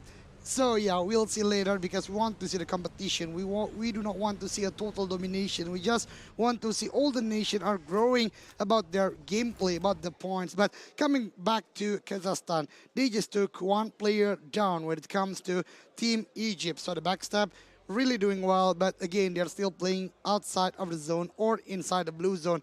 Second by second, minute by minute, they lost their utility, especially the healing one. But wait a minute, Pakistan with a movement, still with a classic one, 3 players being down from the vehicle, and Indonesia, Willy Aja already knew where is the exact position of Pakistan, and I think Daku will be spotted first because he's just alone. Willy Aja still waiting for the right time to shot, still waiting for Daku to stand still, and this is it. The mini 14 tapping, 1, 2, 3, 4, 3, still 3 bullets connecting to Daku, and I think Faz and also one player from Pakistan can do a lot of things right now, and Daku finally being taken down. Willy Aja with a huge altitude right now, using the mini 14, connecting really well towards the players of Pakistan. Oh my god. With that kind of vision, I believe Indonesia is actually can do more thing about it. One knockdown for now, I think it's gonna be like not too good actually, especially with that kind of awareness that Pakistan already has.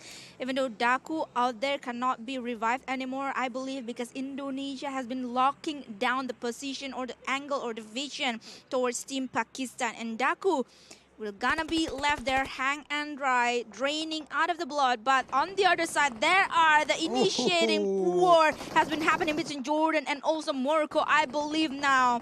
And now Ragnar has been down, 2 men down from Jordan. Where is the rest actually? They are far away from each other, Eldoge. I mean, this is a really unfortunate day for Jordan because they played really well yesterday.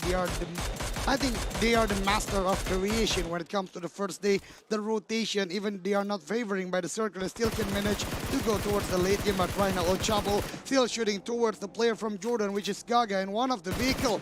Already smoke, and it's close to be exploded, so Gaga can't move anywhere else. Meanwhile, from the other place, again, Pakistan, one of the player being taken down by Indonesia. I guess I was right. The mental boost from the winner with the chicken dinner really giving a good advantage, a good boost for the Indonesian team to play well. And Sri Lanka, like I already mentioned earlier, they are still favoring by the circle, and I really like they are using the proactive movement, going toward the center and going for the compound. Yep, and that is a perfect choke point actually for Sri Lanka, but we gotta focus on to the BOV between Team Indonesia and also Pakistan because the aggression is on for Team Indonesia. One more man down from Pakistan, and therefore Team Indonesia is gonna search for the last man standing, which is Pain. Pain is gonna have a lot of pain here because like Team Indonesia maybe has a clear shot out there, and this is gonna be like a double pick situation for Team Indonesia, and just like that, Indonesia managed to take 4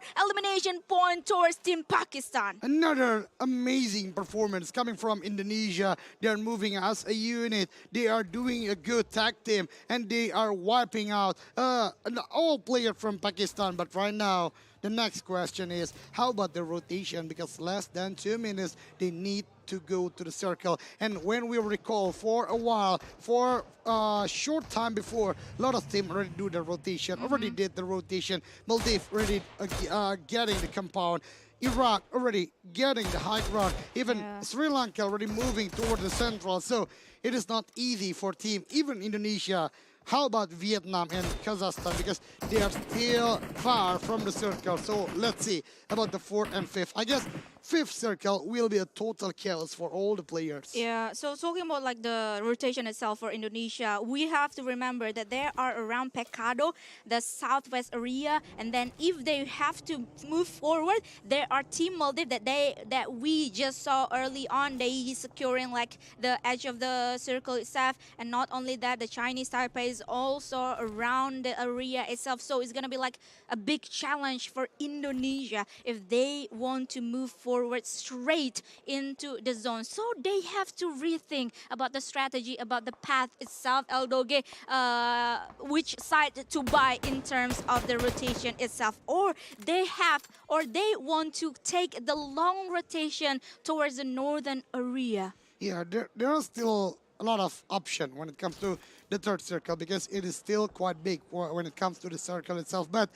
Indonesia just eliminated one of the team, which is Pakistan. Right now, they need to face one of the participants from PMGC, which is Morocco, represented by Team 1 Million. One of the players which is maybe is being taken down, and this is what I am curious about. The team, they are quite long outside of the circle, which is at the blue zone. They will having a hard time. But like what Don already mentioned earlier, there are still a lot of ways. There are still a lot of path to go for the rotation, and I think Indonesia realized that they just need scouting around. Right now, 1 million on Morocco is in a very, very tight situation after they are doing the gatekeep towards Indonesia. Right now, it is karma, I guess, because Saudi doing the same thing right now towards the team of Morocco itself, because one of the players right now still being gatekept. The nade is cooked by El Chapo, but I think most of the players from Morocco realize they can't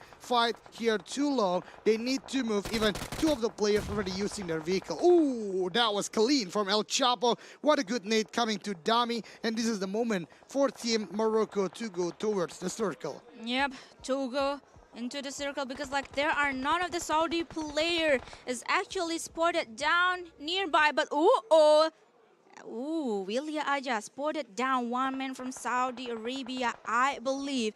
And this is going to be like a big chance for Indonesia to go move forward into the zone. But on the other side, on the northern area, there is Team Brazil. What? Vietnam just being eliminated. Yeah, Vietnam. Yeah. It is. Yeah, they are actually. But talking about Team Brazil though, they are guarding up the perfect kind of compound. There at the edge of the circle, and South Korea is going to be like the next victim, I believe, for Team Brazil, especially with this kind of zone that is again and again continuously moving towards the northeast side of the circle itself, shifted away from Team Indonesia's position. I mean, if South Korea bold enough, that's the graveyard for them, because when they are dropping down below, they will be easily shot by Brazil. But I think they learned their lesson when it comes to the first Miramar. That's the problem for Team Korea. Like right now, we are moving to Team Kazakhstan. I think this is a big moment for them, even though they are being kept like I predicted. And Brunei, this is what we see today after a good 3 games. Brunei just falling down. This is not a good result, but again, there is still one more day to regaining the title, I guess, for Brunei itself, for the people of Brunei. But we are moving, we are continuing the fight. Like I predicted, Donna, Vietnam can't do anything about this game because they are doing the early fight, and they are losing one of their member. Even they do not have any vehicle, even though they can go from the north side quite well, but they failed to go toward the circle. It is different with Kazakhstan. The situation is same. They are being kept like I predicted, but Kazakhstan really strong, I guess, today, really strong in this game, and they won the fight at a close combat. But a surprise coming from South Korea. A Chinese type, but Turkey, what a good backup, what a good tag team, not losing any member, even they are collecting more. 5 elimination right now in the pocket of Turkey. All right, so Turkey going towards the edge of the circle for now. And need to be extra careful because like all of the spot has been secured by about a lot of the teams. And talking about the circle, though, I'm really curious about which side to buy from the circle itself. Is it gonna be like Sri Lanka's? Oh, Sri Lanka's doesn't get another circle. They have to move forward for now. I just realized what an interesting movement coming from South Korea, because they are splitting so far, but try to get the northern and the southern part as well at the same time. So I think it reminds me about HVVP. They are using that kind of strategy when it comes to a shifting circle. So they managed to get a lot, even though, they failed to go to the grand final. But we are back to the final right now. We are back to the IESF because Turkey, even though they giving the strong performance, Maldives with 4 players still intact, even Maori being taken down, but the other three are freely to move around the area. They are still catching. Where is the last man standing from Turkey? There's an obstacle there, but it failed to defense. Turkey, even Maldives collecting the turn and getting 3 elimination in their pocket. Meanwhile, South Korea, the team that already gathering around right now. I don't know why they're still at the edge of the circle. Meanwhile, Iraq is faster right now to collect more position inside the circle. Oh my God! We really need to stop doing prediction. I think. Like we continuing to give a bad luck for the team here. Only one time we get a very good luck when it comes to the first game, you know. Yeah. Top 3 both of our prediction, but after that, whoosh, all too soon. Yeah, it's going downfall real fast. But talking about downfall, is it gonna be like the other downfall for the strong contender here? Because it's gonna be like a big calamity for a lot of teams, especially in the edge of the circle. Maldives being one of them, because not only they face to face against Team Iraq, but all of the other teams, especially South Korea, has this vision, has the angle towards Team Maldives really, really clear. Oh no. Even though there's one obstacle there, but the Cook Renet doesn't really make it out to Team Maldives. But Team Maldives, Eddie, really need to pick between reviving or he want to fight against Team Iraq, because Golden opened up his fire. But Golden managed to eliminate Team Maldives out of the game. I'm a bit curious when it comes to the movement coming from Iraq, because they are kind of confused when it comes to push or not. Yeah. Even though they still have the 4 players, and I think they are giving a high aware when it comes to Sri Lanka, because Sri Lanka, I think they are quite comfort when it comes to this game. They are not moving around for about 3 or 4 circles, but we are going to another fight. Kazakhstan starting with a good game when it comes to the fight with Vietnam. Right now, with only 3 players, they need to fight for about 4 players from Team Brazil, even though one already being knocked down. I think Kazakhstan know their limit, and look at how wise the decision coming from Kazakhstan. How wise is the decision they're going toward the circle, because they know they're not safe enough, and this kind of logic is really amazing. And I think not only jinx about my prediction of the winner chicken dinner, also the fate of Kazakhstan himself, because they show me they are more than that, even though logically they will be having hard time to go toward the circle. But from the elimination, which is 8, so they won all the fight they need to go to the circle, Donna. The one time that we don't predict Kazakhstan, they doing pretty well. So well. 8 elimination point has been pocketed by Kazakhstan now, but we're gonna witnessing the path or the rotation that is gonna do by Team South Korea. They touch down in a small compound, and it's a pretty good compound and also a pretty chill compound in the edge of the circle itself, but they really need to be extra careful as we're witnessing the elimination, the final elimination towards Team Indonesia. Wilia Aja, as the last man standing, has been sent out of the game. But this is gonna be like a big war coming, because only 2 compounds available inside of the circle itself. Meanwhile, Team Brazil already setting up their split position now to go towards all of the compounds, not only the compounds itself, but also Team Iraq out there.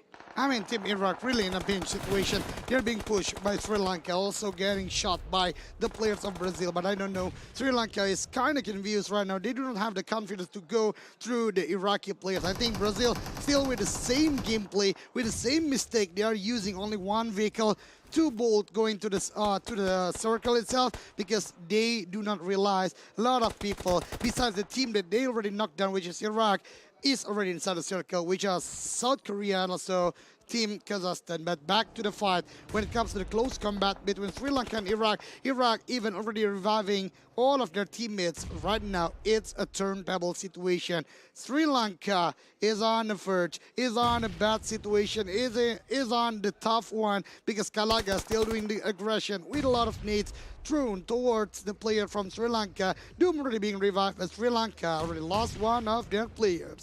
All right, so we're gonna wait. Golden.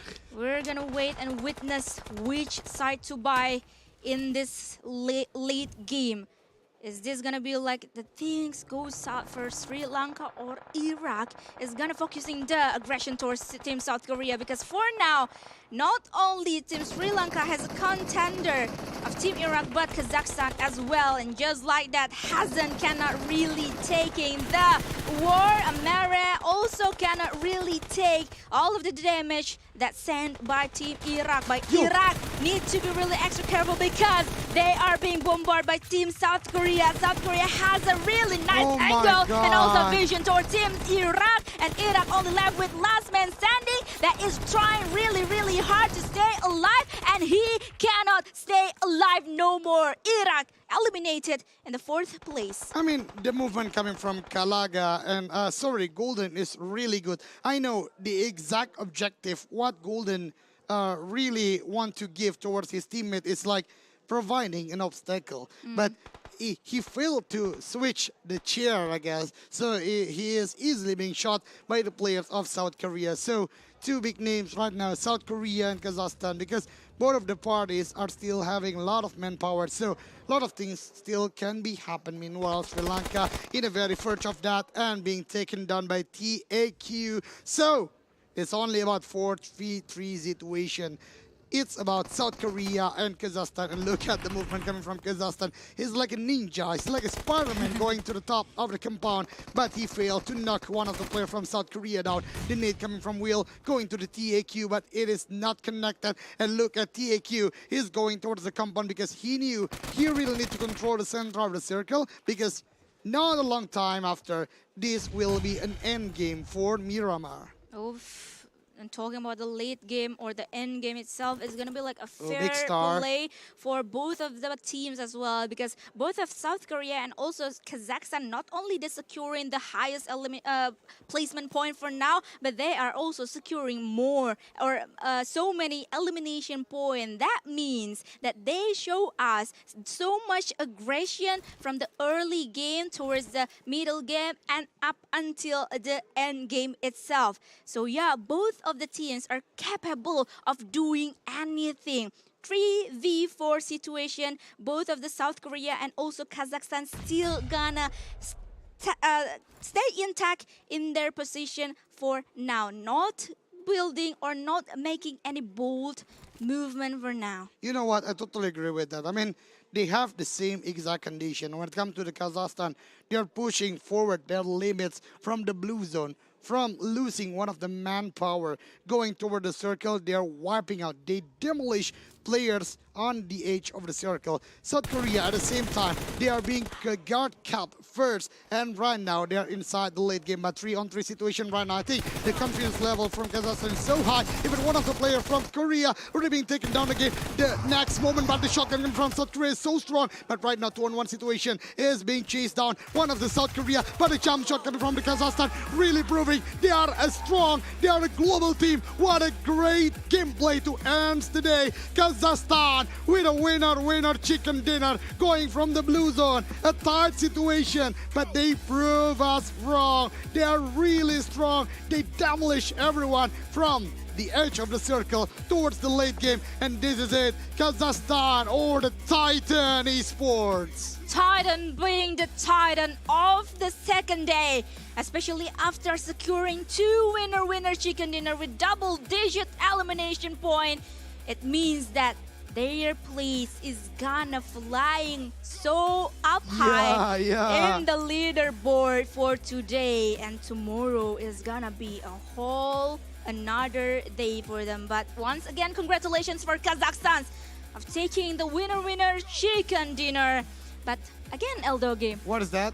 once we don't vote for Kazakhstan in Miramar, They are performing really well, right? they're performing well. I mean, not only we are not predicting them, we even jinxed. or I even dope they can't go towards the late game like Vietnam. Vietnam is the proof of my opinion, right? Yeah. Because they are so hard to go inside the circle because a lot of teams were inside the circle before them, so far before them. But Kazakhstan, I think the position they try going from the northern side of the map, then going another rotation from the western side, then demolish all the teams on the edge of the circle really well. Like at this particular moment, going for Brunei, going for the other team, and they managed to go toward the circle. That's shown us that Kazakhstan or the Titan really proper to be called as the regional winner because they're not only being invited, but they are the winner of the regional qualifier. And fun fact, Kazakhstan or Titan Esports actually eliminated one of the strongest contender in the world, which is godlike stalwart when it comes to the qualifier. So oh yeah, I remember that yeah, day. because we are we the casted, one. we casted that game that. Yeah, if we're looking back at time and it in that qualifier, actually we were kind of surprised by the result of it because like we expected like other names that really come out to be the winner, but Kazakhstan proved us that they are worth it here.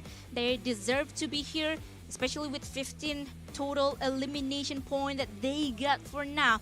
Looking at the other team as well, 9 elimination point for South Korea, Indonesia. Even though they finished earlier, they managed to get 5 total elimination point, and still an okay point for me for Indonesia. I mean, we really need to give shout out to Willy Aja because Willy Aja today, not only about his utility when it comes to the winner chicken dinner before, but to protecting the placement point for Indonesia at this game is really amazing. But again, the PMGC players are no jokes. They are so strong with their gameplay, even though right now 58 total elimination and summing up with 3. So 3 players, I guess, are eliminated by the blue zone because it's not that easy to go towards the circle. 8,000-ish total heal, 58 total knockouts. I think by the day goes, I mean like after some matches, they lowering their tempo, especially at this day because they do not want to make any mistakes, and it result about our overall statistic quite unique because the throw use today, I think it is never quite close to 300. The most one is I think once. The most one is I think 280, but yesterday there was total chaos. It's more than 350 something. So yeah, maybe tomorrow I really hope to see another bold plus calculated, so all action pack happen for the grand final. Exactly, because like today is like the most important day for them to be like really determine their position for today, and also determine how are they gonna play tomorrow. Is there gonna be like a big pressure going on around them, or is it gonna be like a more enjoyable one for them? But well, we're gonna see the top 4 teams statistic first. Kazakhstan, Korea, Sri Lanka, and also Iraq for now. I think in terms of the statistic itself, there's nothing much not much to talk about actually, but the one that we need to talk about is the MVP of the game, Puncher from Team Titan, Kazakhstan. I mean, Puncher, you really have that name really well. Look at the damage though. I mean, like 1,000 total damage. It shows that our opinion was right. They're demolishing a lot of teams from the edge of the circle. And not only that, Donna, I really like how to see the total heals. It is almost 400. It means that a lot of fight happened for Team Kazakhstan or Titan itself. And Puncher with 5 elimination, you're really doing it so well. I mean, like the name itself show the quality of Puncher himself. So Puncher, punching around, punch all the contenders with a good shot, with a good positioning. Average survival time is near with 27 minutes, so he's up there. He's not often leaving knocked down, and he's really participating well for the team fight. And please welcome, this is what I'm predicting. Brunei, after all the good games, they are going to the second position right now. It means that chicken dinner is important, but more important than that is a consistency about the gameplay. And beware, because Saudi Arabia think really stepping up their game. Even Chinese Taipei going to the top 3, but I think they are not quite satisfied for today gameplay, because you know what? Yesterday they are getting for about 60 total points. So today it's only half from Chinese Taipei. So they are really need something to stepping up their gameplay. Even Indonesia and Vietnam, one team or two teams that already collected one chicken dinner, but they still can't manage to go to the top 10. So there are a lot of things still can be happen tomorrow for the last day of the grand final. Do not forget still to support the nation of yours, the best team you think that will be the winner of IESF or the World Esports Championship PUBG Mobile 2022. Yeah, couldn't agree more in terms of like all of the total points itself, in terms of like the how to you really need to be really consistent in terms of rank points or placement point and also elimination point, because as we saw from the overall rankings itself, all of the best team for now has a lot of elimination points. So well, yeah, that's it for today. We are done for today. 5 games already. And tomorrow is going to be our last day for the grand final from PUBG Mobile in the IESF 14th World Esports Championship 2022. So before we wrap it up for the second day, we're going to toss it back to our amazing host, which is Mas Ger or Gary Eka. So, Mas Ger, back to you. Back to you.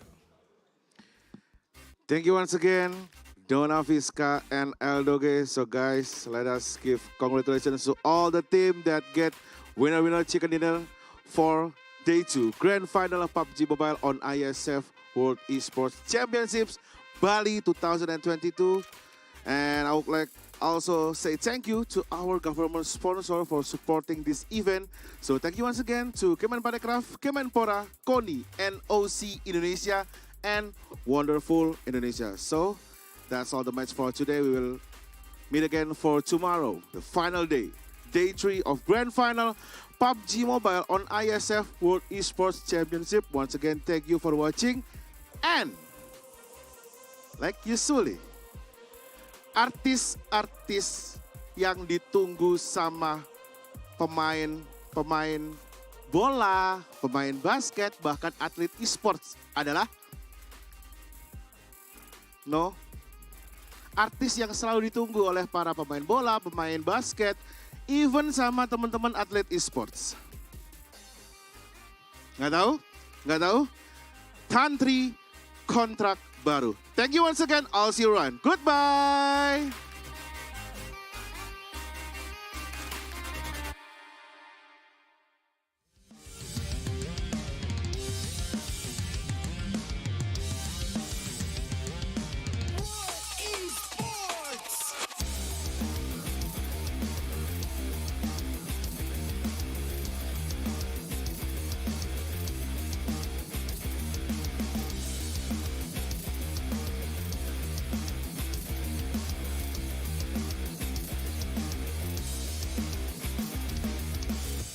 It's my game.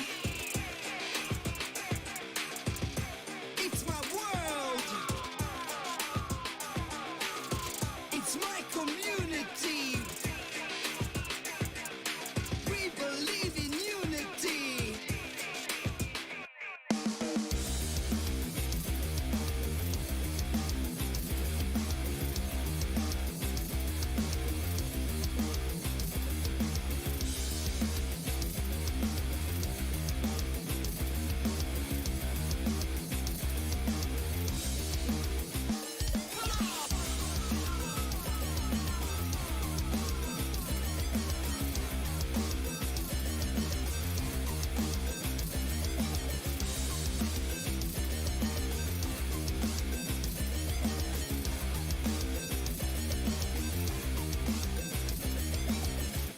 It's my game.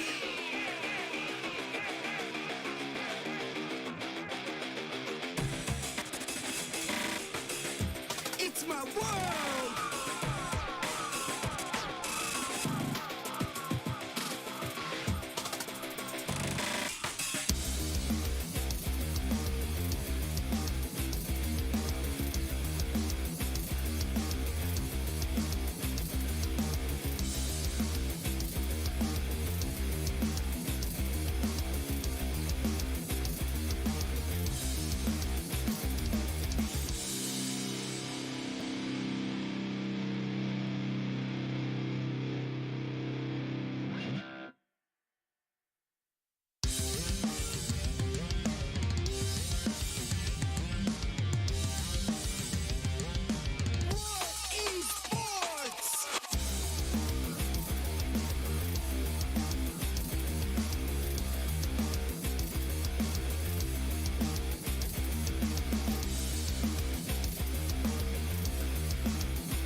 It's my game.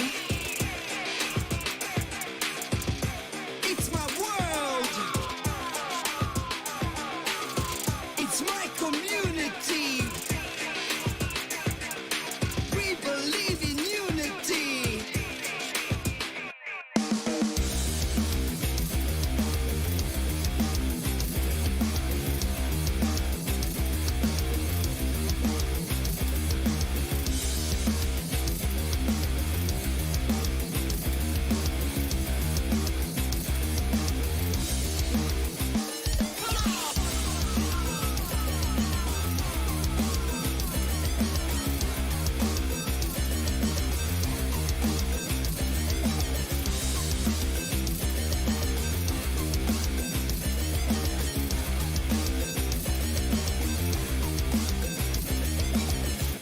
It's my game.